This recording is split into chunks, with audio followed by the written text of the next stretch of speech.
ਵਾਹਿਗੁਰੂ ਜੀ ਕਾ ਖਾਲਸਾ ਵਾਹਿਗੁਰੂ ਜੀ ਕੀ ਫਤਿਹ। अस्सलाम वालेकुम आदाब अर्ज मैं ਤੁਹਾਡੀ ਹੋਸਟ ਨੀਲਮ ਕੌਰ ਤੇ ਮੈਂ ਟੀਵੀ 84 ਦੇ ਸਾਰੇ ਦਰਸ਼ਕਾਂ ਤੇ ਸਰੋਤਿਆਂ ਨੂੰ ਜੀ ਆਇਆਂ ਕਹਿੰਦੀਆਂ ਪ੍ਰੋਗਰਾਮ ਸੱਚੋ ਸੱਚ ਵਿੱਚ ਜਿਹੜੇ ਇਸ ਪ੍ਰੋਗਰਾਮ ਨਾਲ ਦੇਸ਼ਾਂ ਵਿਦੇਸ਼ਾਂ ਤੋਂ ਜੁੜ ਚੁੱਕੇ ਨੇ। ਖਾਲਸਾ ਅਫੇਅਰ ਸੈਂਟਰ ਦੇ ਸੰਚਾਲਕ ਡਾਕਟਰ ਅਮਨਜੀਤ ਸਿੰਘ ਜੀ ਜਾਣੇ ਤਰ੍ਹਾਂ ਸਟੂਡੀਓ 'ਚ ਮੇਰੇ ਨਾਲ ਮੌਜੂਦ ਨੇ। ਆਓ ਉਹਨਾਂ ਨਾਲ ਗੱਲਬਾਤ ਕਰਕੇ ਅੱਜ ਦੇ ਅਹਿਮ ਇਸ਼ੂਜ਼ ਉੱਪਰ ਉਹਨਾਂ ਤੋਂ ਉਹਨਾਂ ਦਾ ਤਬਸਰਾ ਜਾਣਦੇ ਹਾਂ। ਜੀ ਡਾਕਟਰ ਸਾਹਿਬ ਵਾਹਿਗੁਰੂ ਜੀ ਕਾ ਖਾਲਸਾ ਵਾਹਿਗੁਰੂ ਜੀ ਕੀ ਫਤਿਹ। हाँ जी नीलम कौर जी ਤੁਹਾਨੂੰ ਵੀ ਤੇ ਦੁਨੀਆ ਭਰ 'ਚ ਬੈਠੇ ਸਾਡੇ ਬਹੁਤ ਹੀ ਪਿਆਰੇ ਸੋਹਣੇ ਸਿਆਣੇ ਟੀਵੀ 84 ਦੇ ਵਿਊਅਰਸ ਨੂੰ ਵੀ ਵਾਹਿਗੁਰੂ ਜੀ ਕਾ ਖਾਲਸਾ ਵਾਹਿਗੁਰੂ ਜੀ ਕੀ ਫਤਿਹ ਤੇ ਸਾਡੇ ਬਹੁਤ ਹੀ ਪਿਆਰੇ ਮੁਸਲਮਾਨ ਭੈਣਾਂ ਭਰਾਵਾਂ ਨੂੰ अस्सलाम वालेकुम। जी डॉक्टर साहब जी आनू प्रोग्राम सचो सच विच बहुत शुक्रिया जी। डॉक्टर साहब आज 21 सितंबर 2022 700 नानुशाही संमत 554 ਦਾ ਦਿਨ ਹੈ ਤੇ ਡਾਕਟਰ ਸਾਹਿਬ ਪ੍ਰੋਗਰਾਮ ਸ਼ੁਰੂ ਕਰਨ ਤੋਂ ਪਹਿਲਾਂ ਅਸੀਂ ਆਪਣੇ ਦਰਸ਼ਕਾਂ ਤੇ ਸਰੋਤਿਆਂ ਨੂੰ ਹਮੇਸ਼ਾ ਤਰ੍ਹਾਂ ਦੱਸਿਆ ਵੀਅਰਸ ਜੇ ਤੁਸੀਂ ਹੱਕ ਸੱਚ ਇਨਸਾਫ ਤੇ ਪੈਰਾ ਦਿੰਦਾ ਇੱਕੋ ਇੱਕ ਚੈਨਲ ਟੀਵੀ ਦੀ 4 ਨੂੰ ਦੇਖਣਾ ਚਾਹੁੰਦੇ ਹੋ ਤਾਂ ਤੁਸੀਂ ਦੇਖ ਸਕਦੇ Spectrum cable RCN cable Bellfire cable Canada roku Jadoo box ਸ਼ਾਵਾ ਫੇਸਬੁੱਕ ਟੀਵੀ ਦੀ 4 ਦੀ ਐਪ ਰਾਹੀਂ online streaming and IP box ਤੇ ਤੁਸੀਂ ਟੀਵੀ 84 ਨੂੰ ਦੇਖ ਸਕਦੇ ਹੋ। ਵੀਅਰਸ ਜੇ ਤੁਸੀਂ ਟੀਵੀ 84 ਨਾਲ ਪ੍ਰੋਗਰਾਮ ਸੱਚੋ ਸੱਚ ਨਾਲ ਫੇਸਬੁੱਕ ਰਾਹੀਂ ਜੁੜੇ ਤਾਂ ਇਸ ਨੂੰ ਵੱਧ ਲਾਈਕ ਕਰੋ ਤੇ ਸ਼ੇਅਰ ਕਰੋ ਅਤੇ ਨਾਲ ਹੀ YouTube ਤੇ ਸਬਸਕ੍ਰਾਈਬ ਵੀ ਕਰੋ। ਇਹ ਵੀ ਦੱਸ ਦੇ ਕਿ ਤੁਸੀਂ ਟੀਵੀ 84 ਦੀ ਐਪ ਨੂੰ ਐਂਡਰੋਇਡ ਐਂਡ ਐਪ ਸਟੋਰ ਤੇ ਡਾਊਨਲੋਡ ਕਰਕੇ ਜੋ ਟੀਵੀ 84 ਦੀ ਲਾਈਵ ਸਟ੍ਰੀਮ ਹੈ ਉਸ ਨੂੰ ਤੁਸੀਂ 24 ਆਵਰਸ ਦੇਖ ਸਕਦੇ ਹੋ। ਵੀਅਰਸ ਪ੍ਰੋਗਰਾਮ ਦੀ ਸ਼ੁਰੂਆਤ ਕਰਾਂਗੇ ਅੱਜ ਦੀ ਸਪਾਂਸਰਸ਼ਿਪ ਦੇ ਵਾਲੇ ਨਾਲ ਕਿ ਅੱਜ ਦੇ ਪ੍ਰੋਗਰਾਮ ਸੱਚੋ ਸੱਚ ਨੂੰ ਸਪਾਂਸਰ ਕੀਤਾ ਗਿਆ ਹੈ ਟੋਰਾਂਟੋ ਤੋਂ ਸਰਦਾਰ ਸੁਰਿੰਦਰ ਸਿੰਘ ਗਿੱਲ ਜੀ ਹੋਰਾਂ ਵੱਲੋਂ। ਸੋ ਇਹਨਾਂ ਨੇ ਬੇਨਤੀ ਕੀਤੀ ਕਿ ਗੁਰੂ ਸਾਹਿਬ ਨੇ ਕੌਮ ਨੂੰ ਖਾਲਿਸਤਾਨ ਜ਼ਰੂਰ ਬਖਸ਼ਣਾ ਹੈ, ਇਹ ਮੇਰਾ ਨਿਸ਼ਚਾ ਹੈ। ਖਾਲਿਸਤਾਨ ਦੀ ਪ੍ਰਾਪਤੀ ਲਈ ਮੈਂ ਸਹਿਜ ਪਾਠ ਆਰੰਭ ਕੀਤੇ ਹੋਏ ਹਨ। ਗੁਰੂ ਕਿਰਪਾ ਕਰੇ ਅਸੀਂ ਆਜ਼ਾਦ ਹੋਈਏ। ਟੀਵੀ 84 ਦੀ ਸਮੁੱਚੀ ਟੀਮ ਦਾ ਧੰਨਵਾਦ, ਤੁਹਾਡਾ ਯੋਗਦਾਨ ਅਹਿਮ ਹੈ। ਸਮੂਹ ਦਰਸ਼ਕਾਂ ਨੂੰ ਬੇਨਤੀ ਹੈ ਕਿ ਅਸੀਂ ਗੁਰੂ ਸਾਹਿਬ ਦੀ ਬਾਣੀ ਨਾਲ ਜੁੜੀਏ, ਉੱਥੋਂ ਹੀ ਸਾਨੂੰ ਜਿਹੜੀ ਪ੍ਰਾਪਤੀ ਹੋਣੀ ਹੈ। ਸੋ ਅੱਜ ਦੀ ਸਪਾਂਸਰਸ਼ਿਪ ਲਈ ਅਸੀਂ ਸਰਦਾਰ ਸੁਰਿੰਦਰ ਸਿੰਘ ਗਿੱਲ ਜੀ ਹੋਰਾਂ ਦਾ ਤਹਿ ਦਿਲ ਤੋਂ ਧੰਨਵਾਦ ਕਰਦੇ ਹਾਂ ਔਰ ਤੁਹਾਨੂੰ ਵੀ ਅਪੀਲ ਤੇ ਬੇਨਤੀ ਕਰਦੇ ਹਾਂ ਕਿ ਤੁਸੀਂ ਵੀ ਪ੍ਰੋਗਰਾਮ ਸੱਚੋ ਸੱਚ ਨੂੰ ਸੌਰੀ ਮੈਂ ਸੁਰਿੰਦਰ ਸਿੰਘ ਬੋਲ ਰਹੀ ਹਾਂ ਜੋ ਮੈਨੂੰ ਹਾਂਜੀ ਸੁਰਜੀਤ ਸਿੰਘ ਗਿੱਲ ਜੀ ਨੇ ਬਟ ਮੈਨੂੰ ਲਿਖਿਆ ਮਿਲਿਆ ਸੁਰਿੰਦਰ ਸਿੰਘ ਨੇ ਸੌਰੀ ਸੋ ਮਿਸਟੇਕ ਲਈ। ਸੋ ਸੁਰਜੀਤ ਸਿੰਘ ਗਿੱਲ ਜੀ ਹੋਰਾਂ ਦਾ ਤਹਿ ਦਿਲ ਤੋਂ ਧੰਨਵਾਦ ਕਰਦੇ ਹਾਂ ਔਰ ਤੁਹਾਨੂੰ ਵੀ ਅਪੀਲ ਤੇ ਬੇਨਤੀ ਕਰਦੇ ਹਾਂ ਕਿ ਤੁਸੀਂ ਵੀ ਪ੍ਰੋਗਰਾਮ ਸੱਚੋ ਸੱਚ ਨੂੰ ਵੱਧ ਤੋਂ ਵੱਧ ਸਪਾਂਸਰ ਕਰੋ। ਸਪਾਂਸਰਸ਼ਿਪ ਲਈ ਤੁਸੀਂ ਸਾਨੂੰ ਕਾਲ ਕਰ ਸਕਦੇ ਸਾਡੇ ਫੋਨ ਨੰਬਰ ਤੇ 5166191984 ਤੁਸੀਂ ਸਾਨੂੰ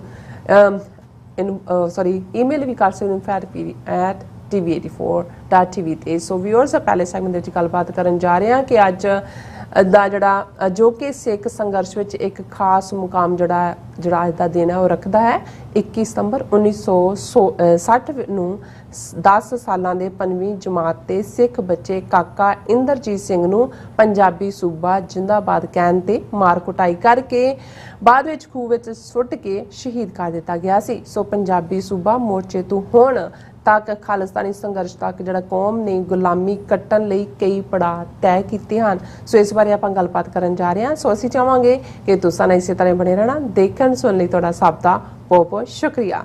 ਜੀ ਡਾਕਟਰ ਸਾਹਿਬ ਕੀ ਵਿਚਾਰ ਹਨ? ਦੇਖੋ ਸਭ ਤੋਂ ਪਹਿਲਾਂ ਤਾਂ ਅੱਜ ਦੇ ਪ੍ਰੋਗਰਾਮ ਨੂੰ ਸਪਾਂਸਰ ਕਰਨ ਲਈ ਅਸੀਂ ਟੋਰਾਂਟੋ ਤੋਂ ਵੀਰ ਸੁਰਜੀਤ ਸਿੰਘ ਗਿੱਲ ਉਹਨਾਂ ਦਾ ਸ਼ੁਕਰੀਆ ਅਦਾ ਕਰਦੇ ਹਾਂ ਜੀ।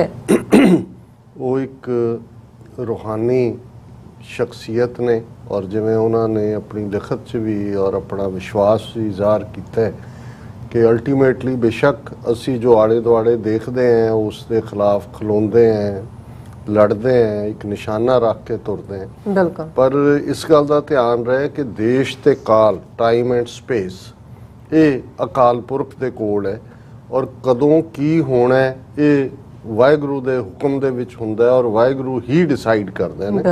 ਸੋ ਜਦੋਂ ਔਰ ਇਸ ਦਾ ਇੱਕ ਗੱਲ ਦਾ ਧਿਆਨ ਰਹੇ ਜਦੋਂ ਈਵਨ ਅਸੀਂ 13 ਮਹੀਨੇ ਦੇ ਕਿਸਾਨ ਮੋਰਚੇ ਦੀ ਗੱਲ ਵੀ ਕਰਦੇ ਹਾਂ, ਬੇਸ਼ੱਕ ਅਸੀਂ ਡਾਇਸਪੋਰਾ ਆਪਣੀ ਸਟਰੈਂਥ ਬਹੁਤ ਸਾਰੇ ਲੰਗਰ ਔਰ ਜਿਸ ਕਿਸਮ ਦਾ ਸਾਰਾ ਇੱਕ ਪੂਰੀ ਸਿਟੀ ਸਟੇਟ ਉੱਥੇ ਕ੍ਰੀਏਟ ਕਰ ਦਿੱਤੀ ਆਪਣੇ ਲੋਕਾਂ ਨੇ, ਗਰੀਬ ਬੱਚਿਆਂ ਦੇ ਲਈ education, state of the art medical facilities, ਲੇਕਿਨ ਇਸ ਸਭ ਦੇ ਨਾਲ ਬਹੁਤ ਵੱਡਾ ਜਿਹੜਾ ਪਾਰਟ ਜੁੜਿਆ ਹੋਇਆ ਸੀ ਕਿ ਗੁਰੂ ਗ੍ਰੰਥ ਸਾਹਿਬ ਦਾ ਪ੍ਰਕਾਸ਼ ਸਵੇਰੇ ਸ਼ਾਮ ਦੀਵਾਨ ਔਰ ਜਿੰਨੇ ਇਤਿਹਾਸਕ ਦਿਨ ਆਉਂਦੇ ਰਹੇ ਸਾਹਿਬਜ਼ਾਦਿਆਂ ਦੀ ਸ਼ਹੀਦੀ ਦਾ, ਮਾਤਾ ਗੁਜਰੀ ਜੀ ਦੀ ਸ਼ਹੀਦੀ ਦਾ, दूसरे अखंड पाठ रख के भोग, 2 ਵੇਲੇ ਦੀਆਂ ਅਰਦਾਸਾਂ, 4 ਚਫੇਰੇ, ਜਿਹੜਾ ਇੱਕ ਰੂਹਾਨੀ ਮਾਹੌਲ। ਔਰ ਉੱਥੇ ਬੈਠੇ ਇੱਕ ਬਜ਼ੁਰਗ ਨੂੰ ਉਦੋਂ ਅਜੇ ਇਵੇਂ ਲੱਗਦਾ ਸੀ ਕਿ ਭਾਰਤੀ RSS ਦੇ ਗੁੰਡੇ ਜਿਹੜੇ ਨੇ ਉਹ ਅਟੈਕ ਕਰਨ ਵਾਲੇ ਨੇ। ਤੇ ਇੱਕ ਬਜ਼ੁਰਗ ਨੂੰ ਇੱਕ ਯੂਟਿਊਬਰ ਨੇ ਇੰਟਰਵਿਊ ਕਰਦਿਆਂ ਪੁੱਛਿਆ ਸੀ ਕਿ ਵੀ ਤੁਸੀਂ ਕੀ ਸਮਝਦੇ ਹੋ ਕਿ ਭਾਈ ਇਹ ਤੁਸੀਂ ਜਿੱਤੋਗੇ? ਉਹਨੇ ਕਿਹਾ ਜੀ ਇੱਥੇ ਮਹਾਰਾਜ ਦੀ ਕਿਰਪਾ ਹੈ, ਬਾਣੀ ਪੜ੍ਹੀ ਜਾਂਦੀ ਹੈ, ਅਰਦਾਸ ਚੱਤੇ ਪਹਿਰ ਹੁੰਦੀ ਹੈ ਔਰ ਅਸੀਂ ਜਿੱਤਾਂਗੇ ਹੀ ਜਿੱਤਾਂਗੇ। ਸੋ ਇਹ ਇੱਕ ਜਿਹੜਾ ਫੇਥ ਦੇ ਉੱਤੇ ਗੱਲ ਹੁੰਦੀ ਹੈ ਜਦੋਂ, ਤਾਂ ਫਿਰ ਮੈਂ ਸਮਝਦਾ ਹਾਂ ਵੀ ਇਸ ਦੇ ਸਾਹਮਣੇ ਹੋਰ ਕੋਈ ਵੀ ਹਥਿਆਰ ਕਦੇ ਵੀ ਟਿਕ ਨਹੀਂ ਸਕਦਾ। ਔਰ ਇਸ ਗੱਲ ਦਾ ਵੀ ਅਸੀਂ ਹਮੇਸ਼ਾ ਹੁੰਦਾ ਹੈ ਵੀ ਚਲੋ ਇੱਕ ਐਕਟਿਵਿਸਟ ਨੇ, ਇੱਕ ਫਾਈਨੈਂਸ਼ੀਅਲ ਹੈਲਪ ਕਰਨ ਵਾਲੇ ਨੇ, ਇੱਕ ਉਹ ਨੇ ਜਿਨ੍ਹਾਂ ਨੇ ਆਪਣੀਆਂ ਜ਼ਿੰਦਗੀਆਂ ਕੁਰਬਾਨ ਕੀਤੀਆਂ, ਸ਼ਹੀਦੀਆਂ ਪਾਈਆਂ। ਪਰ ਜਿਵੇਂ ਕ੍ਰਿਸਚੀਅਨਿਟੀ ਦੇ ਵਿੱਚ ਇੱਕ ਕੋਟ ਹੈ ਕਿ they also serve who stand and wait, ਕਿ ਜਿਹੜੇ ਭਾਵੇਂ ਕੁਛ ਨਹੀਂ ਕਰ ਰਹੇ, ਇੰਤਜ਼ਾਰ ਕਰ ਰਹੇ ਨੇ ਕਿ ਭਾਈ ਕਦੋਂ ਸਾਡੇ ਤੇ ਰੱਬ ਦੀ ਰਹਿਮਤ ਹੋਏ, ਅਸੀਂ ਕੁਛ ਕਰ ਸਕੀਏ, ਉਹ ਵੀ ਬਰਾਬਰ ਜਿਹੜੇ ਨੇ ਸ਼ਰੀਕ ਹੁੰਦੇ ਨੇ। ਸੋ ਅਸੀਂ ਸਮਝਦੇ ਹਾਂ ਕਿ ਜਿਹੜੇ 2 ਵੇਲੇ ਗੁਰੂ ਚਰਨਾਂ 'ਚ ਅਰਦਾਸ ਕਰਦੇ ਨੇ ਕਿ ਮਹਾਰਾਜ ਪੰਥ ਨੂੰ ਚੜ੍ਹਦੀ ਕਲਾ ਬਖਸ਼ੇ, ਪੰਥ ਨੂੰ ਦਰ ਘਰ ਬਖਸ਼ੇ, ਉਹ ਵੀ ਸਾਡੇ ਨਾਲ ਦੇ ਹੀ ਜਿਹੜੇ ਨੇ ਹਮ ਸਫਰ ਨੇ। ਸੋ ਅਸੀਂ ਵੀਰ ਸੁਰਜੀਤ ਸਿੰਘ ਗਿੱਲ ਹੋਰਾਂ ਦਾ ਸ਼ੁਕਰੀਆ ਅਦਾ ਕਰਦੇ ਹਾਂ। ਕੱਲ ਵੀ ਅਸੀਂ ਜਦੋਂ 20 ਸਤੰਬਰ 1981 ਦੇ ਹਵਾਲੇ ਨਾਲ ਗੱਲ ਕੀਤੀ ਸੀ ਕਿ ਵੀ ਕਿਵੇਂ ਜਦੋਂ ਤੁਸੀਂ ਟਾਈਮ ਕੈਪਸੂਲ ਦੇ ਵਿੱਚ ਵੜ ਜਾਂਦੇ ਹੋ, ਪਿੱਛੇ ਚਲੇ ਜਾਂਦੇ ਹੋ ਲਗਭਗ 40-41 ਸਾਲ ਪਹਿਲਾਂ, ਤੇ ਉਸ ਸਾਰੇ ਨੂੰ ਤੁਸੀਂ ਕਿਵੇਂ ਦੇਖਦੇ ਹੋ। ਤੇ ਹੁਣ ਜਦੋਂ ਮੈਂ ਟਾਈਮ ਕੈਪਸੂਲ 'ਚ ਵਾਪਸ ਜਾ ਰਿਹਾ ਅੱਜ 21 ਸਤੰਬਰ ਦਾ ਦਿਨ ਦੇਖ ਕੇ, ਤੇ ਫਿਰ ਉਦੋਂ ਸ਼ਾਇਦ ਮੈਂ 4ਥੀ ਜਾਂ 5ਵੀਂ ਦਾ ਸਟੂਡੈਂਟ ਹੋਵਾਂਗਾ। ਇਹ 8 ਜਾਂ 9 ਸਾਲ ਦੀ ਉਮਰ ਦਾ ਜ਼ਿਕਰ ਹੈ ਜਦੋਂ ਪਹਿਲੀ ਵਾਰ ਦਰਬਾਰ ਸਾਹਿਬ ਦੇ ਦਰਸ਼ਨ ਕਰਨ ਲਈ ਆਪਣੇ ਪਿਤਾ ਜੀ ਦੇ ਨਾਲ ਮੈਂ ਆਇਆ। ਔਰ ਜ਼ਾਹਰ ਹੈ ਕਿ ਉਦੋਂ ਇਹ ਜਿਹੜਾ ਦਰਬਾਰ ਸਾਹਿਬ ਦੇ ਦਰਸ਼ਨਾਂ ਤੋਂ ਬਾਅਦ, ਲੰਗਰ ਛਕਣ ਤੋਂ ਬਾਅਦ ਜਿਹੜੀ ਪਹਿਲੀ ਅਟਰੈਕਸ਼ਨ ਹੁੰਦੀ ਸੀ ਉਦੋਂ, ਹੁਣ ਤਾਂ ਇੰਨਾ ਕੁਛ ਆਲੇ ਦੁਆਲੇ ਪੋਪ ਲੀਲਾ ਬਣਾ ਦਿੱਤੀ ਹੈ ਕਿ ਡਿਸਟਰੈਕਸ਼ਨਸ ਨੇ ਬਹੁਤ ਸਾਰੀਆਂ ਵੀ, ਪਲਾਜ਼ੇ ਔਰ ਦੂਸਰਾ ਤੀਸਰਾ। ਲੇਕਿਨ ਇੱਕ ਵੱਡੀ ਚਾਹਨਾ ਹੁੰਦੀ ਸੀ ਕਿ ਤੁਸੀਂ ਕੇਂਦਰੀ ਸਿੱਖ ਅਜਾਇਬ ਘਰ, ਇਹ ਪੰਜਾਬੀ ਦੇ ਵਿੱਚ ਲਿਖਿਆ ਹੁੰਦਾ ਸੀ, ਸ਼ਾਇਦ ਹਿੰਦੀ 'ਚ ਵੀ ਲਿਖਿਆ ਸੀ, ਤੇ ਅੰਗਰੇਜ਼ੀ 'ਚ ਸੈਂਟਰਲ ਸਿੱਖ ਮਿਊਜ਼ੀਅਮ, ਕਿ ਤੁਸੀਂ ਸੈਂਟਰਲ ਸਿੱਖ ਮਿਊਜ਼ੀਅਮ ਜਾਣਾ। ਹੁਣ ਜ਼ਾਹਰ ਹੈ ਕਿ ਜਦੋਂ ਅਸੀਂ ਵੈਸੇ 6 ਸਾਲ ਤੋਂ ਬਾਅਦ 6 ਜਾਂ 7 ਸਾਲ ਦੇ ਬੱਚੀ ਦੀ ਵਿਵਿਡ ਮੈਮਰੀ ਹੁੰਦੀ ਹੈ। ਮੈਂ ਬਹੁਤ ਵਾਰ 47 ਦੌਰ ਦੇ ਵਿੱਚ ਜਿਹੜੇ ਇਸ ਉਮਰ ਦੇ ਸੀ ਉਹਨਾਂ ਨੇ ਜਦੋਂ ਆਪਣੀਆਂ ਟੈਸਟੀਮਨੀਜ਼ ਦਿੱਤੀਆਂ ਨੇ, ਉਹਨਾਂ 'ਚੋਂ ਬਹੁਤ ਸਾਰਿਆਂ ਨੂੰ ਅਜੇ ਵੀ ਉਹ ਜਿਹੜੇ ਖੌਫਨਾਕ ਇਮੇਜ ਨੇ ਕਿ ਉਹ ਜਦੋਂ ਨਿਕਲੇ, ਕਾਫਲਿਆਂ 'ਚ ਨਿਕਲੇ, ਉਹ ਅਜੇ ਵੀ ਉਹਨਾਂ ਨੂੰ ਬੌਦਰ ਕਰਦੇ ਨੇ, ਕਿਉਂਕਿ ਉਹ ਤੁਹਾਡੀ ਮੈਮਰੀ ਦੇ ਵਿੱਚ ਸ਼ੁਰੂ ਹੋ ਜਾਂਦਾ ਪਾਰਟ। ਕਈਆਂ ਦਾ ਥੋੜਾ ਅਰਲੀ ਵੀ ਹੁੰਦਾ, ਕਈ ਇਵਨ 5 ਜਾਂ 6 ਸਾਲ ਦਾ ਵੀ ਸ਼ਾਇਦ ਰੀਕਲੈਕਟ, ਲੇਕਿਨ 8-9 ਸਾਲ ਤੱਕ ਪਹੁੰਚਦੇ ਆ ਤਾਂ ਤੁਸੀਂ ਵਿਵਿਡ ਤੁਹਾਡੀ ਮੈਮਰੀ ਬਚਪਨ 'ਚ ਤੁਸੀਂ ਆਪਣਾ ਘਰ ਆਲਾ ਦੁਆਲਾ ਬਹੁਤ ਕੁਛ ਨੂੰ ਜਿਹੜਾ ਹੈ ਰੀਕਲੈਕਟ ਕਰ ਸਕਦੇ ਹੋ। ਸੋ ਬਹੁਤ ਸਾਰਾ ਉਸ ਪੀਰੀਅਡ 'ਚ ਸੈਂਟਰਲ ਸਿੱਖ ਮਿਊਜ਼ੀਅਮ ਦੇ ਵਿੱਚ ਪਿਕਚਰਸ ਜਿਹੜੀਆਂ ਅੱਜ ਵੀ ਨੇ, ਬਹੁਤ ਸਾਰੀਆਂ ਬਾਅਦ 'ਚ ਜੂਨ 84 ਦੇ ਹਮਲੇ ਵੇਲੇ ਡਿਸਟਰੋਏ ਵੀ ਹੋਈਆਂ। ਬਹੁਤ ਕੁਛ ਹੁਣ ਤਾਂ ਜਿਹੜਾ ਕੋਈ ਅਕਾਲੀ ਲੀਡਰ ਇੱਧਰੋਂ ਉੱਧਰੋਂ ਪ੍ਰਭਾਵ ਰੱਖਦਾ ਹੈ, ਸ਼੍ਰੋਮਣੀ ਕਮੇਟੀ ਉਹਦੀ ਵੀ ਫੋਟੋ ਲਾ ਦਿੰਦੀ ਹੈ। ਪਿਛਲੇ ਦਿਨਾਂ 'ਚ ਤੋਤਾ ਸਿੰਘ ਦੀ ਲਾਈ, ਕਿਸੇ ਹੋਰ ਦੇ, ਹੁਣ ਤਾਂ ਉਹਨਾਂ ਨੇ ਉਹਨੂੰ ਇੱਕ ਐਵੇਂ ਉਹ ਜਿਵੇਂ ਕਿਸੇ ਘਰ ਦਾ ਡਰਾਇੰਗ ਰੂਮ ਹੁੰਦਾ ਐਵੇਂ ਬਣਾਉਂਦੇ ਚਲੇ ਜਾਂਦੇ ਨੇ। ਲੇਕਿਨ ਉਸ ਪੀਰੀਅਡ 'ਚ ਇਤਿਹਾਸਕ ਅਹਿਮੀਅਤ ਵਾਲੀਆਂ 18ਵੀਂ ਸਦੀ ਦੀ ਸਾਡੀ ਇਤਿਹਾਸ ਨਾਲ ਸੰਬੰਧਿਤ ਜਾਂ ਦੂਜੇ, ਲੇਕਿਨ ਇੱਕ ਪਿਕਚਰ ਵੱਡੇ ਸਾਈਜ਼ ਦੀ ਜਿਹਦੇ ਅੱਗੇ ਜਾ ਕੇ ਮੈਨੂੰ ਲੱਗਦਾ ਵੀ ਮੈਂ ਸਭ ਤੋਂ ਜ਼ਿਆਦਾ ਵਕਤ ਖਲੋਤਾ ਵੀ ਰਿਹਾ, ਉਸ ਇਬਾਰਤ ਨੂੰ ਵੀ ਥੱਲੇ ਪੜ੍ਹਿਆ ਗੁਰਮੁਖੀ ਦੇ ਵਿੱਚ ਪੰਜਾਬੀ 'ਚ ਲਿਖੀ ਹੋਈ, ਔਰ ਉਹ ਪਿਕਚਰ ਅੱਜ ਵੀ ਮੇਰੇ ਮਨ ਦੇ ਵਿੱਚ ਉਵੇਂ ਹੀ ਉਕਰੀ ਹੋਈ ਹੈ। ਉਹ ਸੀ ਕਾਕਾ ਇੰਦਰਜੀਤ ਸਿੰਘ ਕਰਨਾਲ, ਇਹ ਉਸ ਦੇ ਥੱਲੇ ਲਿਖਿਆ ਹੋਇਆ ਸੀ। ਔਰ ਅੱਜ ਜਦੋਂ ਅਸੀਂ ਇਹ ਗੱਲਬਾਤ ਕਰ ਰਹੇ ਹਾਂ, ਆਲਮੋਸਟ 21 ਸਤੰਬਰ 1960 ਨਾਲ ਉਸ ਘਟਨਾ ਦਾ ਸੰਬੰਧ ਸੀ। ਇਹ ਉਹ ਪੀਰੀਅਡ ਸੀ ਪੰਜਾਬ ਦੇ ਵਿੱਚ ਪ੍ਰਤਾਪ ਸਿੰਘ ਕੈਰੋਂ ਦੀ ਹਕੂਮਤ ਸੀ। ਪੰਜਾਬੀ ਜ਼ਬਾਨ ਨੂੰ ਮਾਨਤਾ ਦਿਵਾਉਣ ਲਈ ਜਾਂ ਪੰਜਾਬੀ ਜ਼ਬਾਨ ਵੀ ਜਿਹੜੀ ਹੈ ਉਹ ਮਾਂ ਬੋਲੀ ਪੰਜਾਬੀ ਰਾਣੀ ਬਣੇ, ਰਾਜ ਭਾਸ਼ਾ ਬਣੇ, ਗੋਲੀ ਨਾ ਰਹੇ, ਨੌਕਰਾਣੀ ਨਾ ਰਹੇ। ਵੱਡਾ ਮੋਰਚਾ ਲੇਟ 50s ਦੇ ਵਿੱਚ ਹੀ ਸ਼ੁਰੂ ਹੋਇਆ ਸੀ। 55 56 ਤੋਂ ਚੱਲ ਰਿਹਾ ਸੀ, ਕਿਉਂਕਿ ਭਾਰਤ ਦੇ ਵਿੱਚ ਲਿੰਗੁਇਸਟਿਕ ਕਮਿਸ਼ਨ ਬਣਾ ਕੇ ਉਹਨਾਂ ਨੇ ਜਿਹੜਾ ਪ੍ਰੋਮਿਸ ਕਾਂਗਰਸ ਨੇ 1930 'ਚ ਕੀਤਾ ਸੀ ਕਿ ਆਜ਼ਾਦ ਭਾਰਤ ਦੇ ਵਿੱਚ ਸੂਬਿਆਂ ਦੀ ਜਿਹੜੀ ਰੀਆਰਗੇਨਾਈਜੇਸ਼ਨ ਹੈ ਉਹ ਜ਼ਬਾਨ ਦੇ ਆਧਾਰ ਤੇ ਹੋਏਗੀ ਜੀ, ਮਾਂ ਬੋਲੀ ਦੇ ਆਧਾਰ ਤੇ ਹੋਏਗੀ। ਸੋ ਸੂਬੇ 1955-56 'ਚ ਉਹ ਕਮਿਸ਼ਨ ਹੋਣ ਦੇ ਵਿੱਚ ਆਂਦਾ ਹੈ। ਉਸ ਤੋਂ ਪਹਿਲਾਂ ਇੱਕ ਉਸ ਵੇਲੇ ਦੇ ਆਂਧਰਾ ਪ੍ਰਦੇਸ਼, ਅੱਜ ਦੇ ਤੇਲੰਗਾਨਾ ਦਾ ਇੱਕ ਰੋਮੇਲ ਨਾਂ ਦਾ ਬੰਦਾ ਜਿਹਨੇ ਜਿਹੜਾ ਆਪਣੀ ਜ਼ਬਾਨ ਦੇ ਲਈ ਤੇਲਗੂ ਲਈ ਸੂਬਾ ਬਣਾਉਣ ਦੇ ਨਾਂ ਥੱਲੇ ਮਰਨ ਵਰਤ ਰੱਖ ਕੇ ਉਹਦੀ ਮੌਤ ਹੋ ਗਈ ਸੀ। ਉਸ ਤੋਂ ਬਾਅਦ ਬੜੇ ਦੰਗੇ ਭੜਕੇ ਸੀ ਔਰ ਨਤੀਜੇ ਦੇ ਤੌਰ ਤੇ ਨਹਿਰੂ ਨੇ ਕਮਿਸ਼ਨ ਬਣਾਇਆ ਔਰ ਸੂਬੇ ਜ਼ਬਾਨ ਤੇ ਆਧਾਰਿਤ ਬਣ ਰਹੇ ਸੀ ਧੜਾ-ਧੜ, ਔਰ ਜਿਹੜੇ ਮੇਨ ਪ੍ਰੋਵਿੰਸ ਸੀ ਟੁੱਟ ਰਹੇ ਸੀ। ਇਹ ਉਹੀ ਪੀਰੀਅਡ ਸੀ ਕਿ ਤਮਿਲ ਤੇ ਆਧਾਰਿਤ ਤਮਿਲਨਾਡੂ, ਤੇਲਗੂ ਦੇ ਲਈ ਫਿਰ ਆਂਧਰਾ ਪ੍ਰਦੇਸ਼ ਜਿਹੜਾ ਹੈਦਰਾਬਾਦ ਸਟੇਟ ਚੋਂ ਕਾਰਵ ਆਊਟ ਕੀਤਾ ਗਿਆ, ਮਲਿਆਲਮ ਜ਼ਬਾਨ ਦੇ ਲਈ ਕੇਰਲਾ, ਔਰ ਇਸੇ ਤਰ੍ਹਾਂ ਕੰਨੜ ਜ਼ਬਾਨ ਜਿਹੜੀ ਹੈ ਉਸ ਤੇ ਆਧਾਰਿਤ ਉਸ ਵੇਲੇ ਦੀ ਮੈਸੂਰ ਸਟੇਟ ਜਿਹੜੀ ਕਿ ਕਰਨਾਟਕਾ ਦੇ ਰੂਪ ਦੇ ਵਿੱਚ ਅੱਜ ਉਹਨਾਂ ਦੀ ਲੈਂਗੁਏਜ ਕੰਨੜ ਹੈ, ਇਹ ਸੂਬੇ ਬਣ ਰਹੇ ਸੀ। ਇਸੇ ਤਰ੍ਹਾਂ ਉਸ ਵੇਲੇ ਦਾ ਮੁੰਬਈ ਪ੍ਰੋਵਿੰਸ ਜਾਂ ਬੰਬਈ ਉਦੋਂ ਕਹਿੰਦੇ ਸੀ, ਉਸ ਚੋਂ ਦੋ ਸੂਬੇ ਨਿਕਲੇ ਸੀ, ਮਹਾਰਾਸ਼ਟਰ ਔਰ ਗੁਜਰਾਤ। ਸੋ ਗੁਜਰਾਤੀ ਲਈ ਜ਼ਬਾਨ ਲਈ ਗੁਜਰਾਤ ਦਾ ਸੂਬਾ ਜਿੱਥੇ ਗੁਜਰਾਤੀ ਨੇ ਸਟੇਟ ਲੈਂਗੁਏਜ ਹੋਣਾ ਸੀ, ਮਹਾਰਾਸ਼ਟਰ ਦੇ ਵਿੱਚ ਮਰਾਠੀ ਨੇ ਹੋਣਾ ਸੀ। ਔਰ ਉਦੋਂ ਵੀ ਹਾਲਾਂਕਿ ਇਹ ਦੋ ਸੂਬੇ ਪੀਸਫੁਲੀ ਬਣ ਗਏ ਸੀ, ਲੇਕਿਨ ਬੰਬਈ ਨੂੰ ਲੈ ਕੇ ਝਗੜਾ ਸੀ ਕਿਉਂਕਿ ਬੰਬਈ ਦੇ ਵਿੱਚ ਆਲਮੋਸਟ 90% ਦੀ ਪ੍ਰਾਪਰਟੀ ਜਿਹੜੀ ਹੈ ਗੁਜਰਾਤੀਆਂ ਦੀ ਸੀ। ਔਰ ਇਹੀ ਪੀਰੀਅਡ ਸੀ ਕਿ ਜਦੋਂ ਅਸੀਂ ਸ਼ਿਵ ਸੈਨਾ ਬਾਲ ਠਾਕਰੇ ਦਾ ਜਨਮ ਦੇਖਦੇ ਹਾਂ, ਉਸ ਦੇ ਨਾਲ ਹੀ ਹੋਇਆ। ਉਹਨੇ ਕਿਹਾ ਵੀ ਇੱਥੇ ਗੁਜਰਾਤੀ 100% ਉਹਨਾਂ ਦੀ ਪ੍ਰਾਪਰਟੀ ਹੋਏ ਜਾਂ ਕੋਈ ਹੋਏ, ਇਹ ਸਾਡੀ ਰਾਜਧਾਨੀ ਹੈ ਤਾਂ ਸਾਡੀ ਰਹੇਗੀ। ਔਰ ਉਹਨਾਂ ਨੇ ਪੂਰੀ ਵਾਇਲੈਂਸ ਦੇ ਜ਼ੋਰ ਨਾਲ ਬੰਬਈ, ਮਹਾਰਾਸ਼ਟਰ ਨੇ ਫਿਰ ਆਪਣਾ ਹਿੱਸਾ ਬਣਾਈ ਔਰ ਉਹਨਾਂ ਦੀ ਰਾਜਧਾਨੀ ਵੀ ਹੈ। ਇਵੇਂ ਇਹ ਸੂਬੇ ਜਿਹੜੇ ਨੇ ਤੇਜ਼ੀ ਨਾਲ ਬਣ ਰਹੇ ਸੀ। ਪੰਜਾਬ ਦੇ ਵਿੱਚ ਇਸ ਤੋਂ ਪਹਿਲਾਂ ਹੀ ਕਿਉਂਕਿ ਪੰਜਾਬੀ ਜ਼ਬਾਨ ਦੇ ਲਈ ਮੰਗ ਹੋ ਰਹੀ ਸੀ ਕਿ ਭਾਈ ਤੁਸੀਂ ਸਿੱਖ ਸੂਬਾ ਤਾਂ ਦਿੱਤਾ ਨਹੀਂ, ਤੁਸੀਂ ਕਨਸਟੀਟਿਊਸ਼ਨ 'ਚ ਬਿਟਰੇ ਕੀਤਾ ਹੈ ਸਾਡੇ ਨਾਲ, ਜੋ ਤੁਸੀਂ 47 ਤੋਂ ਪਹਿਲਾਂ ਪ੍ਰੋਮਿਸ ਕੀਤਾ ਸੀ। ਨਹਿਰੂ ਨੇ ਵੀ ਕਿਹਾ ਸੀ ਕਿ ਜੀ ਮੈਨੂੰ ਕੋਈ ਇਤਰਾਜ਼ ਨਹੀਂ ਕਿ ਭਾਰਤ ਦੇ ਉੱਤਰ 'ਚ ਇੱਕ ਸੂਬਾ so that Sikhs may also be able to experience the glow of freedom.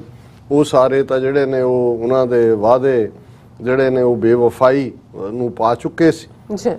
ਲੇਕਿਨ ਇਹ ਆਸ ਸੀ ਸਿੱਖਾਂ ਨੂੰ ਕਿ ਭਾਈ ਜਿੱਥੇ ਸਾਰੀਆਂ ਜ਼ਬਾਨਾਂ ਤੇ ਆਧਾਰਿਤ ਬਣ ਰਹੇ ਨੇ, ਚਲੋ ਸਿੱਖ ਸੂਬਾ ਛੱਡੋ, ਇਹ ਪੰਜਾਬ ਦੇ ਵਿੱਚ ਜਿਹੜਾ ਹੈ ਇਸ ਦੀ ਜ਼ਬਾਨ ਹੀ ਰਾਜ ਭਾਸ਼ਾ ਪੰਜਾਬੀ ਹੋਏ।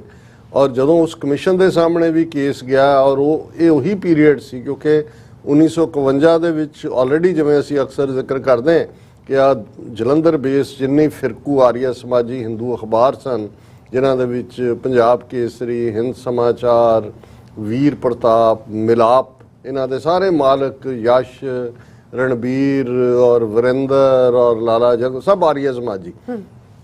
ਸੋ ਇਹਨਾਂ ਨੇ 1951 ਦੇ ਵਿੱਚ ਇਹ ਮੁਹਿੰਮ ਸ਼ੁਰੂ ਕੀਤੀ ਸੀ ਕਿ ਜੀ ਪੰਜਾਬ ਦਾ ਹਿੰਦੂ ਜਿਹੜਾ ਹੈ ਉਹ ਆਪਣੀ ਬੋਲੀ ਹਿੰਦੀ ਲਿਖਾਏ। ਸੋ ਉਹ ਆਲਰੇਡੀ ਪੰਜਾਬ ਦੇ ਵਿੱਚ ਇੱਕ ਵਿਸ਼ਿਅਸ, ਇੱਕ ਜ਼ਹਿਰੀਲਾ ਮਾਹੌਲ ਇਹਨਾਂ ਨੇ ਸਿਰਜਿਆ ਹੋਇਆ ਸੀ। ਪਰ ਇੱਕ ਲੋਕਾਂ ਦੇ ਵਿੱਚ ਜ਼ਹਿਰੀਲਾਪਨ ਹੋਣਾ ਹੋਰ ਹੁੰਦਾ ਹੈ, ਇੱਕ ਜਿਹਨਾਂ ਦੇ ਕੋਲ ਅਥਾਰਟੀ ਹੁੰਦੀ ਹੈ, ਉਹ ਜਦੋਂ ਕਿਸੇ ਚੀਜ਼ ਬਾਰੇ ਫੈਸਲਾ ਕਰਦੇ ਨੇ। ਔਰ ਜਦੋਂ ਲਿੰਗੁਇਸਟਿਕ ਕਮਿਸ਼ਨ ਦੇ ਸਾਹਮਣੇ ਇਹ ਕੇਸ ਗਿਆ ਤੇ ਉਹਨੇ ਪੰਜਾਬੀ ਨੂੰ ਇੱਕ ਜ਼ਬਾਨ ਦਾ ਰੁਤਬਾ ਦੇਣ ਤੋਂ ਹੀ ਜਾਂ ਪੰਜਾਬੀ ਜ਼ਬਾਨ ਦੇ ਲਈ ਸੂਬਾ ਕ੍ਰੀਏਟ ਕਰਨ ਤੋਂ ਨਾ ਕਰ ਦਿੱਤੀ। ਔਰ ਜਿਹੜੀ ਇਹ ਦਲੀਲ ਆਰੀਆ ਸਮਾਜੀਆਂ ਵੱਲੋਂ ਜਾਂ ਬਹੁਤੇ ਜਿਹੜੇ ਦਿੱਲੀ ਦੇ ਵਿੱਚ ਵੀ ਬੈਠੇ ਸੀ ਇਹਨਾਂ ਦੇ ਆਕਾ, ਉਹਨਾਂ ਵੱਲੋਂ ਦਿੱਤੀ ਗਈ ਕਿ ਪੰਜਾਬੀ ਇਹ ਕੋਈ ਭਾਸ਼ਾ ਹੈ, ਇਹ ਤਾਂ ਗੰਵਾरों की ਜ਼ਬਾਨ ਹੈ। ਕਿ ਵੀ ਇਹ ਗੰਵਾਰ ਜਿਹੜੇ ਨੇ ਖੇਤੀਬਾੜੀ ਕਰਨ ਵਾਲੇ ਦੂਜੇ ਤੀਜੇ, ਇਹ ਤਾਂ ਕੁਆਲੀਫਾਈ ਨਹੀਂ ਕਰਦੀ ਜ਼ਬਾਨ ਲਈ, ਸੂਬਾ ਕਿੱਥੋਂ ਬਣਾ ਦਈਏ, ਇਹ ਤਾਂ ਕੋਈ ਜ਼ਬਾਨ ਹੀ ਨਹੀਂ ਹੈ। ਹੁਣ ਇਹ ਉਹ ਪੀਰੀਅਡ ਸੀ ਕਿ ਜਦੋਂ ਇਹ ਵੀ ਇਸ ਲੈਵਲ ਤੇ ਇਨਜਸਟਿਸ ਹੋਇਆ। ਔਰ ਖਾਸ ਤੌਰ ਤੇ ਕਿਉਂਕਿ ਸਾਡੇ ਇਸ ਪ੍ਰੋਗਰਾਮ ਨਾਲ ਯੰਗਰ ਜਨਰੇਸ਼ਨ ਵੀ ਵੱਡੀ ਗਿਣਤੀ 'ਚ ਜੁੜਦੀ ਹੈ, ਉਹਨਾਂ ਦੇ ਲਈ ਇਹ ਸਮਝਣਾ ਜ਼ਰੂਰੀ ਹੈ ਕਿ ਖਾਲਿਸਤਾਨ ਦਾ ਲਫ਼ਜ਼ ਆਲ ਆਫ ਏ ਸਡਨ ਕੋਈ 7ਵੇਂ ਅਸਮਾਨ ਤੋਂ ਨਹੀਂ ਆ ਕੇ ਥੱਲੇ ਡਿੱਗਿਆ, ਕਿ ਇਹ ਕਿਉਂ ਜਿਹੀ ਸਾਡੀ ਜਰਨੀ ਰਹੀ ਹੈ 47 ਤੋਂ ਬਾਅਦ। ਇੱਕ ਤਾਂ ਬੇਵਫਾਈਆਂ, ਧੋਖੇ ਦੀ ਕਹਾਣੀ ਹੈ ਭਾਰਤੀ ਕਨਸਟੀਟਿਊਸ਼ਨ ਦੇ ਵਿੱਚ ਹੀ, ਜਿੱਥੇ ਕਿ ਸਿੱਖ ਧਰਮ ਨੂੰ ਇੱਕ ਅੱਡ ਧਰਮ ਵਜੋਂ ਹੀ ਮਾਨਤਾ ਦੇਣ ਤੋਂ ਇਨਕਾਰ ਕੀਤਾ। ਪਰ ਪੰਜਾਬ ਨਾਲ ਸੰਬੰਧਿਤ ਹਰ ਚੀਜ਼ ਕਿਵੇਂ ਉਹਨਾਂ ਨੇ ਸਿਸਟਮੈਟਿਕਲੀ ਲੁੱਟੀ, ਕਿਵੇਂ ਉਹਨਾਂ ਨੇ ਪੰਜਾਬ ਦੇ ਰਿਸੋਰਸ, ਇੱਕੋ ਇੱਕ ਸਾਡੀ ਕੁਦਰਤੀ ਦੌਲਤ ਲੁੱਟੀ, ਉਸ ਦਾ ਅਸੀਂ ਅਕਸਰ ਜ਼ਿਕਰ ਕਰਦੇ ਹਾਂ। ਪਰ ਅੱਜ ਅਸੀਂ ਜ਼ਬਾਨ ਦੀ ਗੱਲ ਕਰ ਰਹੇ ਹਾਂ। ਜ਼ਬਾਨ ਦਾ ਕੋਈ ਮਜ਼ਹਬ ਨਹੀਂ ਹੁੰਦਾ ਜੀ, ਔਰ ਇਸ ਗੱਲ ਦੀ ਸਭ ਤੋਂ ਵੱਡੀ ਉਦਾਹਰਣ ਜਿਹੜੀ ਹੈ ਉਹ ਬੰਗਾਲੀ ਨੇ। ਹਾਲਾਂਕਿ ਪਾਕਿਸਤਾਨ ਦਾ ਕਾਨਸੈਪਟ ਬੰਗਾਲੀ ਮੁਸਲਮਾਨਾਂ ਨੇ ਦਿੱਤਾ। ਸਭ ਤੋਂ ਪਹਿਲਾਂ ਬੰਗਾਲ ਮੁਸਲਿਮ ਲੀਗ ਨੇ, ਪੰਜਾਬ ਦੇ ਵਿੱਚ ਤਾਂ ਮੁਸਲਿਮ ਲੀਗ ਦਾ ਆਧਾਰ ਬਹੁਤ ਕਮਜ਼ੋਰ ਸੀ, ਤਾਂ ਬਹੁਤ ਬਾਅਦ 'ਚ ਜਾ ਕੇ ਪੰਜਾਬ 'ਚ ਯੂਨੀਅਨਿਸਟ ਪਾਰਟੀ ਸੀ, ਸਰ ਸਿਕੰਦਰ ਹਯਾਤ ਖਾਨ, ਬਾਅਦ ਦੇ ਵਿੱਚ ਖਿਜਰ ਹਯਾਤ ਖਾਨ ਟਿਵਾਣਾ। ਲੇਕਿਨ ਉਹੀ ਬੰਗਾਲੀ ਮੁਸਲਮਾਨ ਜਿਹੜਾ ਮਜ਼ਹਬ ਦੇ ਨਾਂ ਦੇ ਉੱਤੇ ਬੜਾ ਕਲੀਅਰ ਸੀ ਕਿ ਭਾਈ ਅਸੀਂ ਇਹ ਹਿੰਦੂਆਂ ਦੀ ਜਿਹੜੀ ਹੈ ਡੋਮੀਨੈਂਸ ਥੱਲੇ ਨਹੀਂ ਰਹਿਣਾ।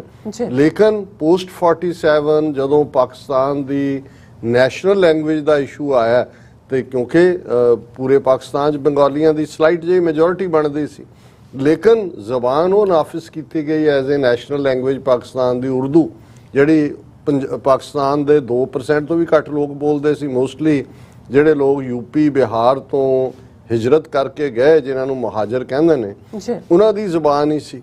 ਸੋ ਜਿਹੜਾ ਪਹਿਲਾ ਬੀਜ ਬੀਜਿਆ ਗਿਆ ਆਪਸੀ, ਬੇਸ਼ੱਕ ਬਾਅਦ ਦੇ ਵਿੱਚ ਇੰਡੀਅਨ ਸਟੇਟ ਨੇ ਕੀ ਰੋਲ ਅਦਾ ਕੀਤਾ ਜਾਂ ਪਾਕਿਸਤਾਨੀ ਫੌਜ ਦੀ ਕਿੱਥੇ ਗਲਤੀ ਹੋਈ, ਇਹ ਇੱਕ ਵੱਖਰੀ ਡਿਬੇਟ ਹੈ। ਲੇਕਿਨ ਬੰਗਾਲੀ ਨੇ ਇਹ ਕਬੂਲ ਨਹੀਂ ਕੀਤਾ ਕਿ ਉਹ ਆਪਣੀ ਬੋਲੀ ਜਿਹੜੀ ਹੈ ਉਸ ਦੇ ਉੱਤੇ ਕੋਈ ਸਮਝੌਤਾ ਕਰੇ। ਔਰ ਇਵੈਂਚੁਅਲੀ ਜਿਹੜਾ ਹੈ ਜਦੋਂ ਬੰਗਲਾਦੇਸ਼ ਬਣਦਾ, ਉਹਨਾਂ ਨੇ ਈਵਨ ਆਪਣੇ ਮੁਲਕ ਦਾ ਨਾਮ ਵੀ ਆਪਣੀ ਜ਼ਬਾਨ ਤੇ ਆਧਾਰਿਤ ਰੱਖਿਆ, ਬੰਗਲਾ, ਇਹ ਉਹਨਾਂ ਦੀ ਜ਼ਬਾਨ ਹੈ। ਸੋ ਇਹ ਇੱਕ ਆਪਣੇ ਆਪ 'ਚ ਇਹ ਗੱਲ ਦੱਸਦੀ ਹੈ ਕਿ ਕਿੱਥੇ 47 ਤੋਂ 71 ਤੱਕ ਪਹੁੰਚਦੇ ਆ ਤੁਸੀਂ ਕਿੰਨੇ ਕੁ ਵਾਰੇ ਬਣਦੇ ਨੇ, ਕਿ ਵੀ ਕਿਵੇਂ ਇੱਕ ਉਹ ਕੌਮ ਜਿਹੜੀ ਕਿ ਮੁਲਕ ਆਪਣਾ ਅੱਡ ਬਣਾਉਣ ਦੇ ਲਈ ਸਭ ਤੋਂ ਫਰੰਟ ਲਾਈਨ 'ਚ ਸੀ, ਜਦੋਂ ਜ਼ਬਾਨ ਦਾ ਇਸ਼ੂ ਆਇਆ ਉਹ ਕਿੱਥੇ ਜਾ ਕੇ ਖਲੋਗੇ। ਲੇਕਿਨ ਹੁਣ ਇਸ ਦੇ ਉਲਟ ਤੁਸੀਂ ਪੰਜਾਬ ਦੇ ਸਾਡੇ ਹਿੰਦੂ ਭਰਾਵਾਂ ਭੈਣਾਂ ਦਾ ਵਰਤਾਰਾ ਦੇਖੋ ਕਿ ਉਹ ਸਭ ਤੋਂ ਪਹਿਲਾਂ ਉਹ ਵਿਦਿਨ 4 ਇਅਰਸ, 47 ਦੇ ਵਿੱਚ ਦੇਸ਼ ਵੰਡ ਹੁੰਦੀ ਹੈ, 1951 ਦੇ ਵਿੱਚ ਪਹਿਲੀ ਮਰਦਮਸ਼ੁਮਾਰੀ ਹੁੰਦੀ ਹੈ, 4 ਸਾਲ ਬਾਅਦ ਉਹ ਖਲੋ ਜਾਂਦੇ ਨੇ ਜੀ ਕਿ ਸਾਡੀ ਜ਼ਬਾਨ ਜਿਹੜੀ ਹੈ ਉਹ ਤਾਂ ਹਿੰਦੀ ਹੈ ਔਰ ਉਹ ਪੰਜਾਬੀ ਬੋਲ ਕੇ ਹਿੰਦੀ ਆਪਣੀ ਮਾਂ ਬੋਲੀ। ਸੋ ਜਿਹੜੀਆਂ ਇਸ ਸਮੱਸਿਆ ਦੀਆਂ ਜੜ੍ਹਾਂ ਨੇ, ਕਈ ਆਮ ਲੋਕ ਵੀ ਪੁੱਛਣਗੇ ਜੀ ਮਸਲਾ ਕੀ ਹੈ, ਕਿਵੇਂ ਇਹ ਹੱਲ ਹੋਏ, ਕੀ ਹੋਏ, ਨਹੀਂ। ਸੋ ਇਹ ਸਮਝਣ ਦੀ ਲੋੜ ਹੈ ਕਿ ਬੇਸਿਕ ਇਹ ਜੇ ਪੰਜਾਬ ਦੇ ਇਹਨਾਂ ਸਾਡੇ ਹਿੰਦੂ ਭੈਣਾਂ ਭਰਾਵਾਂ ਦੇ ਰੋਲ ਨੂੰ ਦੇਖਣਾ ਹੋਏ, ਔਰ ਇਹ ਨਹੀਂ ਵੀ ਪੋਸਟ 47, ਉਸ ਤੋਂ ਪਹਿਲਾਂ ਵੀ 19ਵੀਂ ਸਦੀ 'ਚ ਆਰੀਆ ਸਮਾਜ ਜਿਹੜਾ ਦਿਆਨੰਦ ਗੁਜਰਾਤ ਦੇ ਵਿੱਚ ਜੰਮਦਾ, ਉਹਨੂੰ ਕਿਤੇ ਕੋਈ ਪੁੱਛਦਾ ਨਹੀਂ ਹੈ। ਗੁਜਰਾਤ 'ਚ ਅੱਜ ਵੀ ਆਰੀਆ ਸਮਾਜ ਦਾ ਕੋਈ ਬੇਸ ਨਹੀਂ ਹੈ, ਪਰ ਉਹਨਾਂ ਦੀਆਂ ਜੜ੍ਹਾਂ ਆ ਕੇ ਲਹਿੰਦੇ ਪੰਜਾਬ ਦੇ ਵਿੱਚ ਹੀ ਲੱਗੀਆਂ। ਆਰੀਆ ਸਮਾਜ ਨੇ ਕਿੰਨਾ ਫਿਰ ਗੰਦ ਪਾਇਆ, ਕਿੰਨੀ ਨਫ਼ਰਤ ਫੈਲਾਈ, ਜਿਸ ਦੇ ਜਵਾਬ ਦੇ ਵਿੱਚ ਫਿਰ ਸਿੰਘ ਸਭਾ ਮੂਵਮੈਂਟ ਔਰ ਦੂਸਰੀਆਂ ਮੂਵਮੈਂਟਸ ਬਾਅਦ ਦੇ ਵਿੱਚ ਆਉਂਦੀਆਂ ਨੇ। ਸੋ ਇਸ ਸਾਰੇ ਦੇ ਚੱਲਦਿਆਂ 1956-57 ਤੱਕ ਪਹੁੰਚਦਿਆਂ ਪੰਜਾਬੀ ਸੂਬਾ ਹਾਸਲ ਕਰਨ ਦੇ ਲਈ ਵੱਡਾ ਮੋਰਚਾ ਅਕਾਲੀ ਦਲ ਵੱਲੋਂ ਲਾਇਆ ਗਿਆ। 57,000 ਤੋਂ ਜ਼ਿਆਦਾ ਸਿੱਖਾਂ ਨੇ ਗ੍ਰਿਫਤਾਰੀਆਂ ਦਿੱਤੀਆਂ। ਇਹ ਉਹ ਪੀਰੀਅਡ ਸੀ ਕਿ ਬੜੀ ਰਿਪਰੈਸਿਵ ਜਿਹੜੀ ਲਹਿਰ ਹੈ ਸਟੇਟ ਵੱਲੋਂ, ਪੰਜਾਬੀ ਸੂਬਾ ਜ਼ਿੰਦਾਬਾਦ ਕਹਿਣ ਦੇ ਉੱਤੇ ਵੀ ਪਾਬੰਦੀ ਲਾ ਦਿੱਤੀ ਗਈ। ਇਹ ਸੀ ਕਿ ਵੀ ਇਹ ਨਾਰਾ ਕੋਈ ਲਾ ਹੀ ਨਹੀਂ ਸਕਦਾ। ਅੱਜ ਬਹੁਤਿਆਂ ਨੂੰ ਲੱਗਦਾ ਨਾ ਵੀ ਉੱਥੇ ਪੰਜਾਬ ਤਾਂ ਕੋਈ ਖਾਲਿਸਤਾਨ ਨਹੀਂ ਕਹਿੰਦਾ। ਇੱਕ ਜ਼ਮਾਨਾ ਸੀ ਇਸੇ ਹੀ ਮੁਲਕ ਦੇ ਵਿੱਚ ਕਿ ਪੰਜਾਬੀ ਜ਼ਬਾਨ ਦਾ ਨਾਂ ਲੈਣਾ ਵੀ ਪੰਜਾਬੀ ਸੂਬਾ ਜ਼ਿੰਦਾਬਾਦ, ਕਿ ਸਾਡੀ ਜ਼ਬਾਨ ਤੇ ਆਧਾਰਿਤ, ਇਹ ਵੀ ਕ੍ਰਾਈਮ ਸੀ, ਇਹ ਵੀ ਦੇਸ਼ ਧਰੋਹ ਸੀ। ਔਰ ਇਸ ਦੇ ਉੱਤੇ 57,000 ਗ੍ਰਿਫਤਾਰੀ ਹੋਈ ਸੀਗੀ। ਔਰ ਹੁਣ ਮੈਂ ਉਹ 21 ਸਤੰਬਰ ਵੱਲ ਜਾਵਾਂ ਕਿ ਭਾਈ ਉਹ ਪਿਕਚਰ ਜਿਹੜੀ ਕਿ ਇੱਕ 4ਵੀਂ 5ਵੀਂ ਦੇ ਬੱਚੇ ਦੇ ਦਿਮਾਗ ਦੇ ਵਿੱਚ ਅੱਜ ਤੱਕ ਵੀ ਜਿਹੜੀ ਹੈ ਉਹ ਮੌਜੂਦ ਹੈ, ਉਹ ਸੀ ਕਿ ਇੱਕ 10 ਸਾਲ ਦਾ ਬੱਚਾ ਜਿਹੜਾ ਲਗਭਗ ਉਸੇ ਤਰ੍ਹਾਂ ਹੀ 5ਵੀਂ 6ਵੀਂ ਦਾ ਵਿਦਿਆਰਥੀ ਸੀ, ਉਹ ਭੁਪਿੰਦਰਾ ਹਾਈ ਸਕੂਲ ਮੋਗਾ ਦਾ 5ਵੀਂ ਕਲਾਸ ਦਾ ਸਟੂਡੈਂਟ ਸੀ। ਔਰ ਛੁੱਟੀਆਂ ਦੇ ਵਿੱਚ ਕਿਉਂਕਿ ਜ਼ਾਹਰ ਹੈ ਕਿ ਇਹਨਾਂ ਦਿਨਾਂ 'ਚ ਉਹ ਆਪਣੇ ਨਾਨਕਿਆਂ ਦੇ ਆਇਆ ਹੋਇਆ ਸੀ ਕਰਨਾਲ ਦੇ ਵਿੱਚ। ਔਰ ਕਿਉਂਕਿ ਇਹ ਜੋਸ਼ੋ ਖਰੋਸ਼ ਜਦੋਂ ਕੌਮਾਂ ਦੀ ਜ਼ਿੰਦਗੀ ਦੇ ਵਿੱਚ ਤਬਦੀਲੀਆਂ ਹੁੰਦੀਆਂ ਨੇ ਔਰ ਐਲਡਰਸ ਇੱਕ ਪਾਸੇ ਤੁਰਦੇ ਨੇ, ਜ਼ਾਹਰ ਹੈ ਜੋ ਗੱਲਾਂ ਘਰਾਂ 'ਚ ਹੁੰਦੀਆਂ ਨੇ ਬੱਚੇ ਬੱਚੀਆਂ ਵੀ ਕੈਚ ਕਰਦੇ ਆ। ਉਸ ਦਾ ਅਸਰ ਕਬੂਲਦੇ ਨੇ। ਔਰ ਕਰਨਾਲ ਦੇ ਵਿੱਚ ਜਿਹੜਾ ਉਸ ਵੇਲੇ ਕਰਨਾਲ ਜਿਹੜਾ ਅੱਜ ਦਾ ਹਰਿਆਣਾ ਪੰਜਾਬ ਦਾ ਹਿੱਸਾ ਸੀ, ਇੱਕ ਵੱਡਾ ਜਲੂਸ ਵੀ ਨਿਕਲਿਆ ਹੋਇਆ ਸੀ ਇੱਕ ਅੱਧਾ ਦਿਨ ਪਹਿਲਾਂ, ਔਰ ਲਗਾਤਾਰਤਾ ਨਾਲ ਸਿੱਖਾਂ ਦੇ ਜਥੇ ਕਿਸੇ ਗਲੀ ਚੋਂ ਕਿਸੇ ਬਾਜ਼ਾਰ ਚੋਂ ਕੂਚੇ ਚੋਂ ਨਿਕਲਦੇ ਸੀ, ਪੰਜਾਬੀ ਸੂਬਾ ਜ਼ਿੰਦਾਬਾਦ ਕਹਿੰਦੇ ਅੱਗੇ ਵੱਧ ਜਾਂਦੇ ਸੀ ਔਰ ਉਹਨਾਂ ਦੀ ਗ੍ਰਿਫਤਾਰੀ ਹੁੰਦੀ ਸੀ। ਸੋ ਇਹ ਵੀ ਇੰਦਰਜੀਤ ਸਿੰਘ ਆਪਣੇ ਸਾਥੀ ਬੱਚਿਆਂ ਦੇ ਨਾਲ, ਆਪਣੇ ਰਿਸ਼ਤੇਦਾਰਾਂ ਦੇ ਬੱਚਿਆਂ ਨਾਲ ਜਾਂ ਗਵਾਂਢੀਆਂ ਦੇ ਨਾਲ ਉਹ ਵੀ ਪੰਜਾਬੀ ਸੂਬਾ ਜ਼ਿੰਦਾਬਾਦ ਕਰਦਿਆਂ ਨਿਕਲਿਆ ਔਰ ਉਸ ਨੂੰ ਰੋਕਿਆ ਗਿਆ। ਪੁਲਿਸ ਨੇ ਉਹਨੂੰ ਮਨਾ ਕੀਤਾ, ਉਹਨੇ ਫੇਰ ਨਾਅਰੇ ਲਾਏ, ਉਹਨਾਂ ਨੇ ਫਿਰ ਉਹਨੇ ਕਿਹਾ ਕਿ ਜੀ ਇਹ ਸਾਡਾ ਹੱਕ ਹੈ, ਜਿਵੇਂ ਬੱਚਿਆਂ ਦੀ ਹੁੰਦੀ ਹੈ। ਔਰ ਉਹਦੀ ਡਿਟਰਮੀਨੇਸ਼ਨ ਸੀ, ਜਿੱਤ ਤਾਂ ਮੈਂ ਨਹੀਂ ਕਹਾਂਗਾ ਲਫ਼ਜ਼। ਔਰ ਇਵੈਂਚੁਅਲੀ ਪੁਲਿਸ ਨੇ ਮਾਰ ਕੁਟਾਈ ਸ਼ੁਰੂ ਕੀਤੀ ਡਾਂਗਾਂ ਨਾਲ। ਜਿਉਂ-ਜਿਉਂ ਡਾਂਗਾਂ ਪੈਂਦੀਆਂ ਗਈਆਂ ਉਹ ਖਾਲਸ ਜਿਹੜਾ ਹੈ ਉਹ ਪੰਜਾਬੀ ਸੂਬਾ ਜ਼ਿੰਦਾਬਾਦ ਕਰਦਾ ਚਲਾ ਗਿਆ। ਸਖਤ ਉਹਨੂੰ ਜ਼ਖਮੀ ਕਰਕੇ ਉਸ ਦੀਆਂ ਲੱਤਾਂ ਬਾਹਾਂ ਤੋੜ ਕੇ ਉਹਨੂੰ ਜਿਹੜਾ ਖੂਹ ਦੇ ਵਿੱਚ ਸੁੱਟ ਦਿੱਤਾ ਗਿਆ ਔਰ ਬਾਅਦ 'ਚ ਉਹਦੀ ਲਾਸ਼ ਖੂਹ 'ਚੋਂ ਨਿਕਲੀ। ਹੁਣ ਉਹ ਉਸ ਨੂੰ ਉਸ ਪੀਰੀਅਡ ਦੇ ਵਿੱਚ ਵੀ ਪੰਥ ਨੇ ਸ਼ਹੀਦ ਦਾ ਦਰਜਾ ਦਿੱਤਾ ਹੈ। ਔਰ ਕਾਕਾ ਇੰਦਰਜੀਤ ਸਿੰਘ ਦੀ ਪੇਂਟਿੰਗ ਸੀ ਜਿਹਦੇ 'ਚ ਕਿ ਜਿਹੜੇ ਪੁਲਿਸ ਦੇ ਸਿਪਾਹੀ ਨੇ ਉਹੀ ਲਾਲ ਪੱਗਾਂ ਉਹਨਾਂ ਦੇ ਕੁੱਲੇ ਬੰਨੇ ਹੋਏ ਨੇ ਸਿਰਾਂ ਤੇ, ਉਹ ਡਾਂਗਾਂ ਦੇ ਨਾਲ ਜਿਹੜਾ ਉਸ ਦੀ ਡੈਡ ਬੋਡੀ ਨੂੰ ਖੂਹ 'ਚ ਸੁੱਟ ਰਹੇ ਨੇ। ਹੁਣ ਇਹ ਸਟਰਗਲ ਜਿਹੜੀ ਹੈ ਅੱਜ ਵੀ ਉਹ ਪਿਕਚਰ ਅਜਾਇਬ ਘਰ 'ਚ ਲੱਗੀ ਹੋਈ ਹੈ ਔਰ ਸ਼ਾਇਦ ਤੁਸੀਂ ਜਿਸ ਚੀਜ਼ ਨਾਲ ਰਿਲੇਟ ਕਰ ਸਕਦੇ ਹੋ ਉਹ ਉਮਰ ਤੁਹਾਨੂੰ ਇਹੀ ਲੱਗਦਾ ਹੁੰਦਾ ਵੀ ਇਹ ਮੇਰੇ ਨਾਲ ਹੀ ਵਾਪਰਿਆ। ਸੋ ਇਹ ਅਸੀਂ ਉਸ ਸਾਰੇ 'ਚੋਂ ਹੁਣ ਇਸ ਘਟਨਾ ਨੂੰ ਵੀ ਕਿੰਨੇ ਵਰ੍ਹੇ ਲੰਘ ਚੁੱਕੇ ਨੇ, ਲੇਕਿਨ ਜੇ ਅਸੀਂ ਅੱਜ ਸਟਰਗਲ ਦੀ ਗੱਲ ਖਾਲਿਸਤਾਨ ਦੀ ਕਰਦੇ ਹਾਂ, ਉਦੋਂ ਹੋਰ ਵੀ ਥੋੜ੍ਹੀਆਂ ਬਹੁਤ ਪਿਕਚਰਸ ਸੀ ਜਿਹੜੀਆਂ ਜਦੋਂ ਬਾਅਦ 'ਚ ਮੈਂ ਜਾਂਦਾ ਰਿਹਾ ਅਜਾਇਬ ਘਰ 'ਚ ਮੈਂ ਕਿ ਬਠਿੰਡਾ ਜੇਲ੍ਹ 'ਚ ਗੋਲੀ ਚਲਾਈ ਪੁਲਿਸ ਨੇ, ਇੰਨੇ ਜਿਹੜੇ ਨੇ ਉਹ ਜੇਲ੍ਹ 'ਚ ਸ਼ਹੀਦ ਕੀਤੇ। ਉਹਨਾਂ 'ਚ ਅਜੇ ਵੀ ਇੱਕ ਪਿਕਚਰ ਚੰਚਲ ਸਿੰਘ ਪਿੰਡ ਸੁਲਤਾਨਵਿੰਡ, ਔਰ ਉਹੀ ਸੁਲਤਾਨਵਿੰਡ 'ਚੋਂ ਬਾਅਦ 'ਚ ਖਾਲਿਸਤਾਨ ਦੇ ਸੰਘਰਸ਼ ਲਈ 38 ਸਿੱਖ ਨੌਜਵਾਨ ਸ਼ਹੀਦ ਹੋਏ ਜਿਹੜੇ, ਕਿਉਂਕਿ ਜਿੱਥੇ ਜਿੱਥੇ ਫਿਰ ਬਗਾਵਤ ਦੇ ਬੀਜ ਹੁੰਦੇ ਨੇ, ਕੌਮੀ ਅਣਖ ਗੈਰਤ ਦੀ ਗੱਲ ਜਿਹੜੀ ਇਤਿਹਾਸ ਦੇ ਵਿੱਚ ਅਸੀਂ ਜਦੋਂ ਇਤਿਹਾਸਕ ਪਿੰਡਾਂ ਨੂੰ ਦੇਖਦੇ ਹਾਂ ਅੱਜ ਵੀ, ਜਦੋਂ ਤੁਸੀਂ ਮਾਝੇ ਦੇ ਉਹਨਾਂ ਇਲਾਕਿਆਂ ਦੇ ਵਿੱਚ ਤਰਨਤਾਰਨ ਤੋਂ ਲੈ ਕੇ ਔਰ ਭਾਈ ਤਾਰਾ ਸਿੰਘ ਵਾਂ ਦਾ ਪਿੰਡ, ਭਾਈ ਤਾਰੂ ਸਿੰਘ ਪੂਲਾ, ਜੰਬਰਾ ਪਿੰਡ ਜਿਹੜਾ ਉਹ ਲਾਹੌਰ ਦੇ ਵਿੱਚ ਚਲਾ ਗਿਆ, ਭਾਈ ਸੁਬੇਗ ਸਿੰਘ ਸ਼ਾਹਬਾਜ਼ ਸਿੰਘ ਦਾ, ਬਾਬਾ ਦੀਪ ਸਿੰਘ ਸ਼ਹੀਦ ਉਹਨਾਂ ਦਾ ਪਹੂਵਿੰਡ ਅੰਮ੍ਰਿਤਸਰ, ਹੁਣ ਤਾਂ ਤਰਨਤਾਰਨ 'ਚ ਆ ਗਏ। ਹੁਣ ਇਹ ਜਿਹੜੇ ਸਾਰੇ ਹੀ ਹੁੰਦੇ ਨੇ ਜਿਨ੍ਹਾਂ ਨੇ ਇੱਕ ਧਰਤੀ ਤੇ ਉੱਤੇ ਇਤਿਹਾਸ ਸਿਰਜਿਆ ਹੁੰਦਾ, ਅਗਲੀਆਂ ਜਨਰੇਸ਼ਨਾਂ ਉਹਨਾਂ ਵੱਲ ਦੇਖ ਕੇ ਹੀ ਤੁਰਦੀਆਂ, ਕਿਉਂਕਿ ਜਦੋਂ ਅਸੀਂ ਇਹ ਕਹਿੰਦੇ ਹਾਂ ਵੀ ਇਤਿਹਾਸ ਆਪਣੇ ਆਪ ਨੂੰ ਦੁਹਰਾਉਂਦਾ ਹੈ, ਇਹ ਨਹੀਂ ਵੀ ਇਤਿਹਾਸ ਦੇ ਕੋਈ ਕਮਾਨੀ ਲੱਗੀ ਹੋਈ ਹੈ ਜਿਹਦੇ ਨਾਲ ਉਹ ਕੜਿਚ ਕਰਕੇ ਦੂਜੇ ਪਾਸੇ ਘੁੰਮ ਜਾਂਦਾ ਹੈ। ਉਹਦਾ ਮਤਲਬ ਹੀ ਇਹ ਹੁੰਦਾ ਹੈ ਕਿ ਉਸ ਧਰਤੀ ਦੇ ਉੱਤੇ ਜੇ ਦਿੱਲੀ ਤਖਤ ਵਾਲਿਆਂ ਨੇ ਪਿਛਲੀਆਂ 4 ਸਦੀਆਂ 'ਚ ਜਹਾਂਗੀਰ ਤੋਂ ਸ਼ੁਰੂ ਕਰਕੇ ਔਰ ਅੱਜ ਨਰਿੰਦਰ ਮੋਦੀ ਤੱਕ ਆਪਣਾ ਵਰਤਾਰਾ ਜ਼ੁਲਮ ਵਾਲਾ ਰੱਖਿਆ, ਜ਼ੁਲਮ ਨਾਲ ਸੱਚ ਹੱਕ ਇਨਸਾਫ ਦੀ ਆਵਾਜ਼ ਦਬਾਉਣ ਦੀ ਕੋਸ਼ਿਸ਼ ਕੀਤੀ ਹੈ, ਤੇ ਪੰਜਾਬ ਦੀ ਧਰਤੀ ਦੇ ਉੱਤੇ ਗੁਰੂ ਨਾਨਕ ਦੀ ਉਮਤ ਜਿਨ੍ਹਾਂ ਨੂੰ ਇਹ ਸਬਕ ਗੁਰੂ ਨੇ ਦ੍ਰਿੜ ਕਰਵਾਇਆ ਹੋਇਆ ਕਿ ਸੱਚ ਸੁਣਾਏ ਸੀ ਸੱਚ ਕੀ ਬੇਲਾ, ਜਿਨ੍ਹਾਂ ਨੂੰ ਇਹ ਦ੍ਰਿੜ ਕਰਵਾਇਆ ਹੋਇਆ ਕਿ ਭਾਈ ਗਗਨ ਦਮਾਮਾ ਬਾਜਿਓ ਪਰਿਓ ਨਿਸ਼ਾਨੈ ਘਾਓ, ਖੇਤ ਜੋ ਮਾਂਡਿਓ ਸੂਰਮਾ ਅਬ ਜੂਝਣ ਕੋ ਦਾਓ, ਸੂਰਾ ਸੋ ਪਹਿਚਾਨੀਐ ਜੋ ਲਰੈ ਦੀਨ ਕੇ ਹੇਤ, ਪੁਰਜ਼ਾ ਪੁਰਜ਼ਾ ਕੱਟ ਮਰੈ ਕਬੂ ਨਾ ਛਾੜੈ ਖੇਤ। ਹੁਣ ਉਹੀ ਰਿਸਪੌਂਸ ਫਿਰ ਕੌਮ ਦਾ ਪੰਜਾਬੀ ਸੂਬਾ ਸਟਰਗਲ ਤੋਂ ਗੱਲ ਅੱਜ ਖਾਲਿਸਤਾਨ ਦੇ ਸੰਘਰਸ਼ ਤੱਕ ਪਹੁੰਚੀ ਹੈ।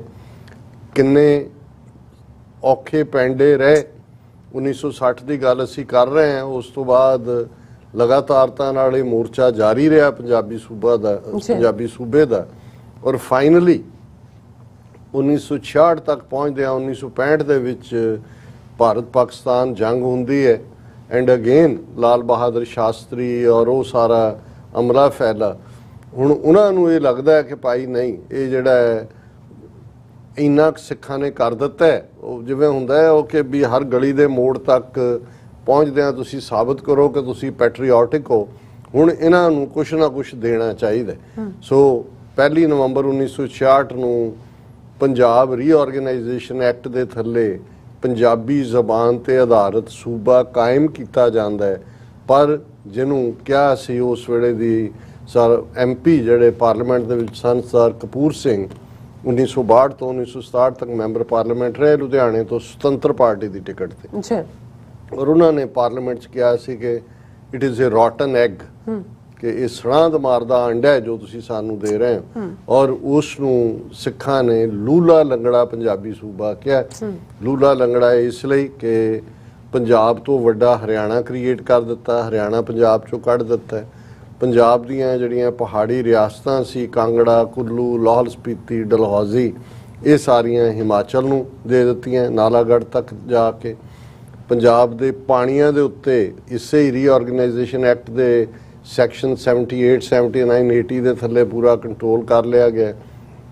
ਬਹੁਤ ਸਾਰੇ ਪੰਜਾਬੀ ਸਪੀਕਿੰਗ ਏਰੀਆਜ਼ ਜਿਹੜੇ ਨੇ ਉਹ ਡੈਲੀਬਰੇਟਲੀ ਕੱਢ ਕੇ ਬਾਹਰ ਕੱਢ ਦਿੱਤੇ ਗਏ ਚੰਡੀਗੜ੍ਹ ਪੰਜਾਬ ਤੋਂ ਖੋਹ ਲਿਆ ਗਿਆ ਔਰ ਉਸ ਨੂੰ ਜਿਹੜਾ ਪਹਿਲਾਂ ਤਾਂ ਹਰਿਆਣੇ ਨੂੰ ਦਿੱਤਾ ਗਿਆ ਸੀ ਜਿਹੜਾ ਸ਼ਾਹ ਕਮਿਸ਼ਨ ਜਿਹਨੇ ਡਿਮਾਰਕੇਟ ਕੀਤੀ ਬਾਉਂਡਰੀ ਉਹਨੇ ਹਰਿਆਣੇ ਨੂੰ ਦਿੱਤਾ ਸੀ ਲੇਕਿਨ ਇੰਨਾ ਕਰੌੜਾ ਪਿਆ ਉਹਨੇ ਕਿਹਾ ਜੀ ਯੂਨੀਅਨ ਟੈਰੀਟਰੀ ਬਾਅਦ 'ਚ ਡਿਸਾਈਡ ਕਰਾਂਗੇ ਅੱਜ ਤੱਕ ਅਸੀਂ ਦੇਖ ਰਹੇ ਹਾਂ ਵੀ ਉਹ ਕਿੱਥੇ ਲਟਕਿਆ ਹੋਇਆ ਅੱਛਾ ਔਰ ਦਰਜਨਾਂ ਸਾਂਝੀਆਂ ਕੜੀਆਂ ਰੱਖੀਆਂ ਗਈਆਂ ਕਾਮਨ ਲਿੰਕਸ ਕਿ ਔਰ ਅੱਜ ਵੀ ਅਸੀਂ ਗੱਲ ਕੀਤੀ ਸੀ ਹਰਿਆਣਾ ਗੁਰਦੁਆਰਾ ਕਮੇਟੀ ਜਿਹਨੂੰ ਹੁਣ ਇਹਨਾਂ ਨੇ ਸੁਪਰੀਮ ਕੋਰਟ ਨੇ ਮਾਨਤਾ ਦੇ ਕੇ ਸ਼੍ਰੋਮਣੀ ਕਮੇਟੀ ਦਾ ਭੋਗ ਪਾ ਦਿੱਤਾ ਕਿ ਕਿਵੇਂ ਇਹਨਾਂ ਨੇ ਅੱਜ ਵੀ ਪੰਜਾਬ ਔਰ ਹਰਿਆਣੇ ਦਾ ਗਵਰਨਰ ਇੱਕੋ ਹੈ ਪੰਜਾਬ ਹਰਿਆਣੇ ਦਾ ਹਾਈ ਕੋਰਟ ਇੱਕੋ ਚੰਡੀਗੜ੍ਹ ਨੂੰ ਜਿਹੜਾ ਉਹ ਸਾਂਝੀ ਰਾਜਧਾਨੀ ਬਣਾਇਆ ਹੋਇਆ ਔਰ ਹੋਰ ਵੀ ਬਹੁਤ ਸਾਰੇ ਇਸ ਕਿਸਮ ਦੀਆਂ ਸਾਂਝੀਆਂ ਕੜੀਆਂ ਉਹਨਾਂ ਨੇ ਰੱਖੀਆਂ ਔਰ ਫਿਰ ਦੂਜੀ ਸਟਰਗਲ ਦਾ ਪੜਾਅ ਸ਼ੁਰੂ ਹੋਇਆ ਪੰਜਾਬੀ ਸੂਬਾ ਮੁਕੰਮਲ ਹੋਏ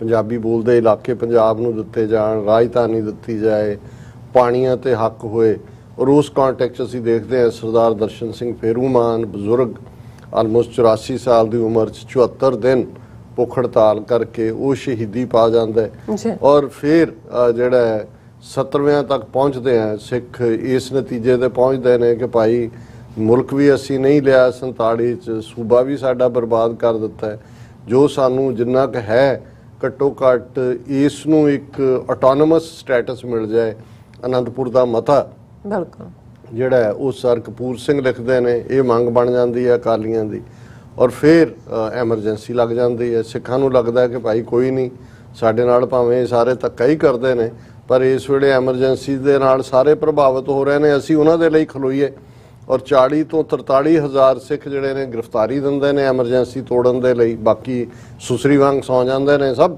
ਇੰਦਰਾ ਗਾਂਧੀ ਦੀਆਂ ਜੁੱਤੀਆਂ ਚੱਟਣ ਲੱਗ ਗਏ ਸੀ ਗੋਲਵਲਕਰ RSS ਦਾ ਮੁਖੀ ਉਹ ਜੇਲ੍ਹ ਚੋਂ ਮਾਫੀਨਾਮੇ ਲਿਖ ਰਿਹਾ ਸੀ ਕਿ ਛੱਡੋ ਸਾਨੂੰ ਜੀ ਅਸੀਂ ਤੂੰ ਤਾਂ ਦੁਰਗਾ ਵਾਜਪਾਈ ਨੇ ਵੀ ਉਹਨੂੰ ਪਹਿਲਾਂ ਦੁਰਗਾ ਬਣਾਇਆ ਪਰ ਸਿੱਖ ਅੜ ਗਏ ਔਰ ਇਹੀ ਕਾਰਨ ਸੀ ਕਿ ਇੰਦਰਾ ਗਾਂਧੀ ਜਦੋਂ ਐਮਰਜੈਂਸੀ ਤੋਂ ਬਾਅਦ ਇੱਕ ਵਾਰ ਜਨਤਾ ਪਾਰਟੀ ਦੀ ਹਕੂਮਤ ਬਣੀ ਫਿਰ ਦੁਬਾਰਾ ਇੰਦਰਾ ਦੀ ਬਣੀ ਕਾਂਗਰਸ ਦੀ ਉਹਨੇ ਮਿਥ ਲਿਆ ਉਹਦੇ 'ਚ KGB ਰਾਵ MI6 ਸਾਰੇ ਇਨਵੋਲਵ ਨੇ ਹੁਣ ਤਾਂ 3 ਮੁਲਕਾਂ ਦੀ ਫੌਜ ਦੀ ਗੱਲ ਆਮ ਹੁੰਦੀ ਹੈ ਕਿ ਵੀ ਇਸ ਕੌਮ ਨੂੰ ਸਬਕ ਸਿਖਾਉਣਾ ਫਿਰ ਅਸੀਂ ਧਰਮ ਯੁੱਧ ਮੋਰਚਾ ਜਿਹੜਾ ਬਿਲਕੁਲ ਅਨੰਦਪੁਰ ਦੇ ਮਤੇ ਲਈ ਸੀ ਲੇਕਿਨ ਜੂਨ 84 ਦਾ ਘੱਲੂਘਾਰਾ ਔਰ ਫਿਰ ਇੱਕ ਤੋਂ ਬਾਅਦ ਇੱਕ ਜਿਹੜੀ ਹੈ ਪਰਸੀਕਿਊਸ਼ਨ ਹੀ ਨਹੀਂ ਇੱਕ ਤੋਂ ਬਾਅਦ ਇੱਕ ਜੈਨੋਸਾਈਡ ਫਿਰ ਪੂਰਾ ਡਰੱਗ ਵਾਰਫੇਅਰ ਪੰਜਾਬ ਦੇ ਉੱਤੇ ਲਿਆਣਾ ਔਰ ਹੁਣ ਜਿੱਥੇ ਆ ਕੇ ਗੱਲ ਖਲੋਤੀ ਹੈ ਅਸੀਂ ਦੇਖਦੇ ਹਾਂ ਕਿ ਕਿਸਾਨ ਮੋਰਚੇ ਰਾਹੀਂ ਜਿਹੜੇ ਇਕਨੋਮਿਕਲ ਜੈਨੋਸਾਈਡ ਦਾ ਫਾਈਨਲ ਸਟੈਪ ਸੀ ਉਹ ਤਾਂ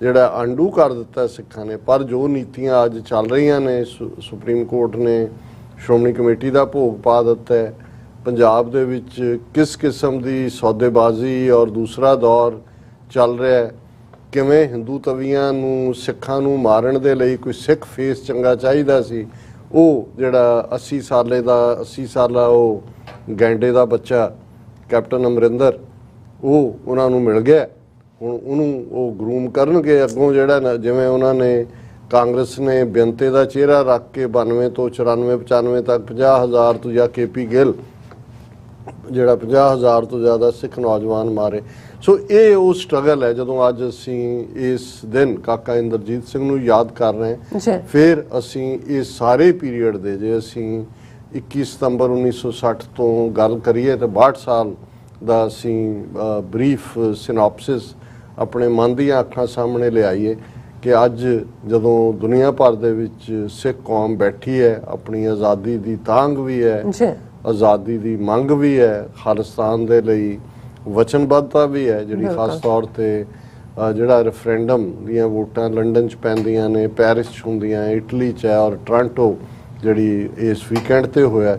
ਸੋ ਇਸ ਸਭ 'ਚੋਂ ਸਾਨੂੰ ਘੱਟੋ ਘੱਟ ਇਹ ਜ਼ਰੂਰ ਹੌਸਲਾ ਮਿਲਣਾ ਚਾਹੀਦਾ ਹੈ, ਜਿੱਥੇ ਅਸੀਂ ਆਪਣੀ ਵਚਨਬੱਧਤਾ ਰੱਖਣੀ ਹੈ ਉੱਥੇ ਇਸ ਗੱਲ ਦਾ ਵੀ ਧਿਆਨ ਰੱਖਣਾ ਹੈ ਕਿ ਅਲਟੀਮੇਟਲੀ ਨੇਕੀ ਔਰ ਬਦੀ ਦੀ ਲੜਾਈ 'ਚ ਸੱਚ ਔਰ ਕੂੜ ਦੀ ਜਾਂ ਸੱਚ ਜਾਂ ਕੁਫਰ ਦੀ ਲੜਾਈ ਦੇ ਵਿੱਚ ਅਲਟੀਮੇਟਲੀ, ਕਿਉਂਕਿ ਰੱਬ ਦਾ ਰਸਤਾ, ਰੱਬ ਦੇ ਪਿਆਰਿਆਂ ਦਾ ਰਸਤਾ ਸੱਚ, ਹੱਕ, ਇਨਸਾਫ ਹੈ।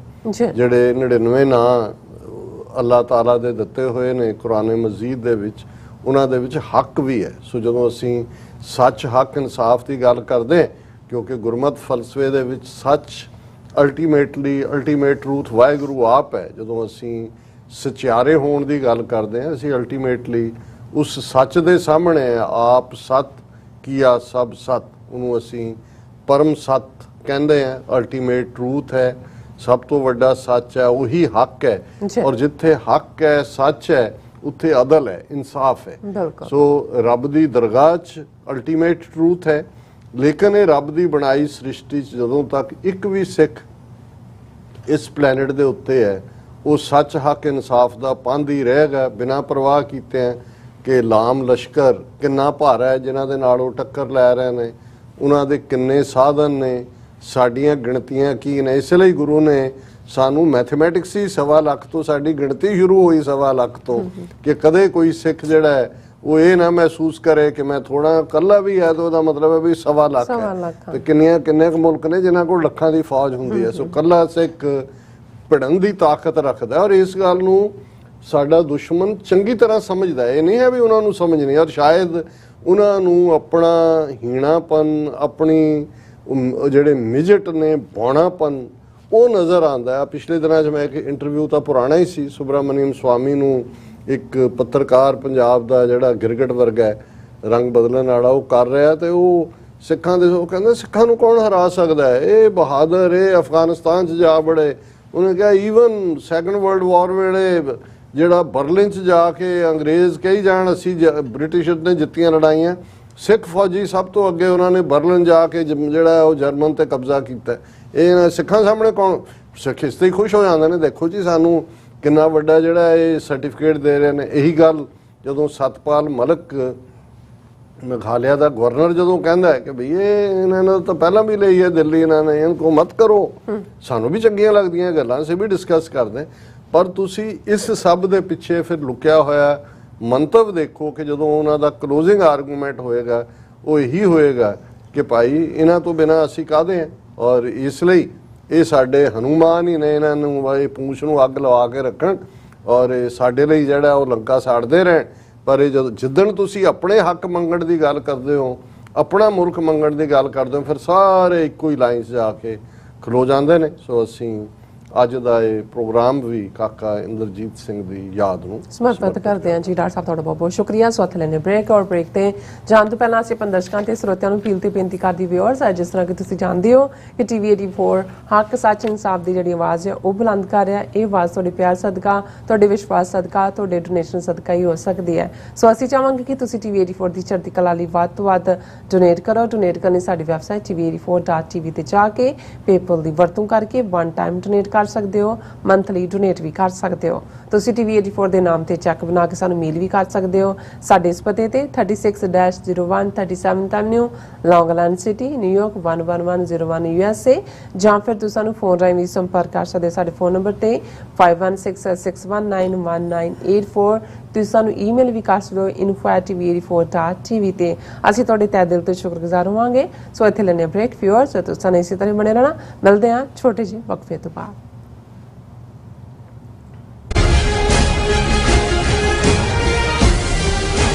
ਸਿੱਖਾਂ ਅਤੇ ਹੋਰ ਘੱਟ ਗਿਣਤੀਆਂ ਤੇ ਜ਼ੁਲਮ ਕਰਨ ਤੋਂ ਬਾਅਦ ਭਾਰਤੀ ਪ੍ਰਧਾਨ ਮੰਤਰੀ ਨਰਿੰਦਰ ਮੋਦੀ ਹੁਣ ਅੰਤਰਰਾਸ਼ਟਰੀ ਭਾਈਚਾਰੇ ਸਾਹਮਣੇ ਅਖੌਤੀ ਜਮਹੂਰੀਅਤ ਦਾ ਮੁਜ਼ਾਹਰਾ ਕਰਨ ਆ ਰਿਹਾ ਹੈ। ਆਓ ਇਸ ਕਿਸਾਨਾਂ ਦੇ ਕਾਤਲ ਦਾ ਚਿਹਰਾ ਬੇਨਕਾਬ ਕਰੀਏ। 24 ਸਤੰਬਰ 2022 ਦਿਨ ਸ਼ਨੀਵਾਰ ਨੂੰ ਸਵੇਰੇ 11:30 ਵਜੇ ਯੂਨਾਈਟਿਡ ਨੇਸ਼ਨਜ਼ ਹੈੱਡਕੁਆਰਟਰਸ ਦੇ ਬਾਹਰ ਜ਼ੋਰਦਾਰ ਰੋਸ ਵਿਖਾਵਾ, ਟ੍ਰਾਈ ਸਟੇਟ ਦੀਆਂ ਸੰਗਤਾਂ ਵੱਧ ਚੜ੍ਹ ਕੇ ਇਸ ਪ੍ਰੋਟੈਸਟ ਦਾ ਹਿੱਸਾ ਬਣਨ। ਵਧੇਰੇ ਜਾਣਕਾਰੀ ਲਈ ਤੁਸੀਂ ਹੇਠ ਦਿੱਤੇ ਨੰਬਰਾਂ ਤੇ ਸੰਪਰਕ ਕਰ ਸਕਦੇ ਹੋ।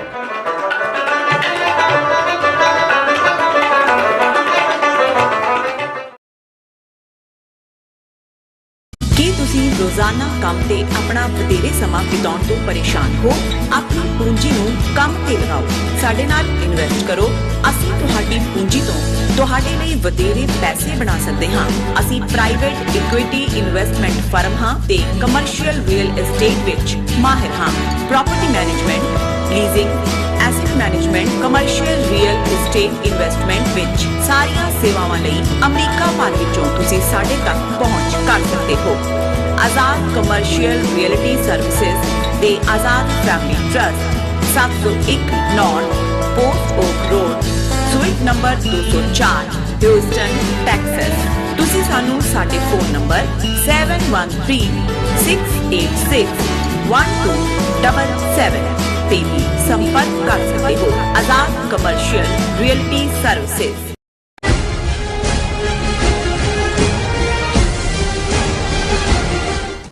ਦਰਸ਼ਕੋ, ਬ੍ਰੇਕ ਤੋਂ ਬਾਅਦ ਤੁਹਾਡਾ ਸਭ ਦਾ ਭਰਪੂਰ ਸਵਾਗਤ ਹੈ। ਸੋ ਵੀਅਰ, ਦੂਸਰੇ ਸੈਗਮੈਂਟ ਵਿੱਚ ਗੱਲਬਾਤ ਕਰਨ ਜਾ ਰਹੇ ਹਾਂ ਕਿ ਕੈਨੇਡਾ ਵੱਲੋਂ ਜਾਰੀ ਕੀਤੇ ਤਾਜ਼ਾ ਮਰਦਮਸ਼ੁਮਾਰੀ ਦੇ ਅੰਕੜਿਆਂ ਅਨੁਸਾਰ ਕੈਨੇਡੀਅਨ ਮੂਲ ਨਿਵਾਸੀਆਂ ਦੇ 14 ਸਾਲ ਤੋਂ ਘੱਟ ਉਮਰ ਦੇ ਕੁੱਲ ਬੱਚਿਆਂ ਵਿੱਚੋਂ 53.8% ਬੱਚੇ ਫੋਸਟਰ ਹੋਮਸ ਵਿੱਚ ਰਹਿੰਦੇ ਹਨ। ਯਾਦ ਰਹੇ, ਕੈਨੇਡਾ ਦੇ ਮੂਲ ਨਿਵਾਸੀ ਕੁੱਲ ਆਬਾਦੀ ਦਾ ਸਿਰਫ 7.7% ਹਨ।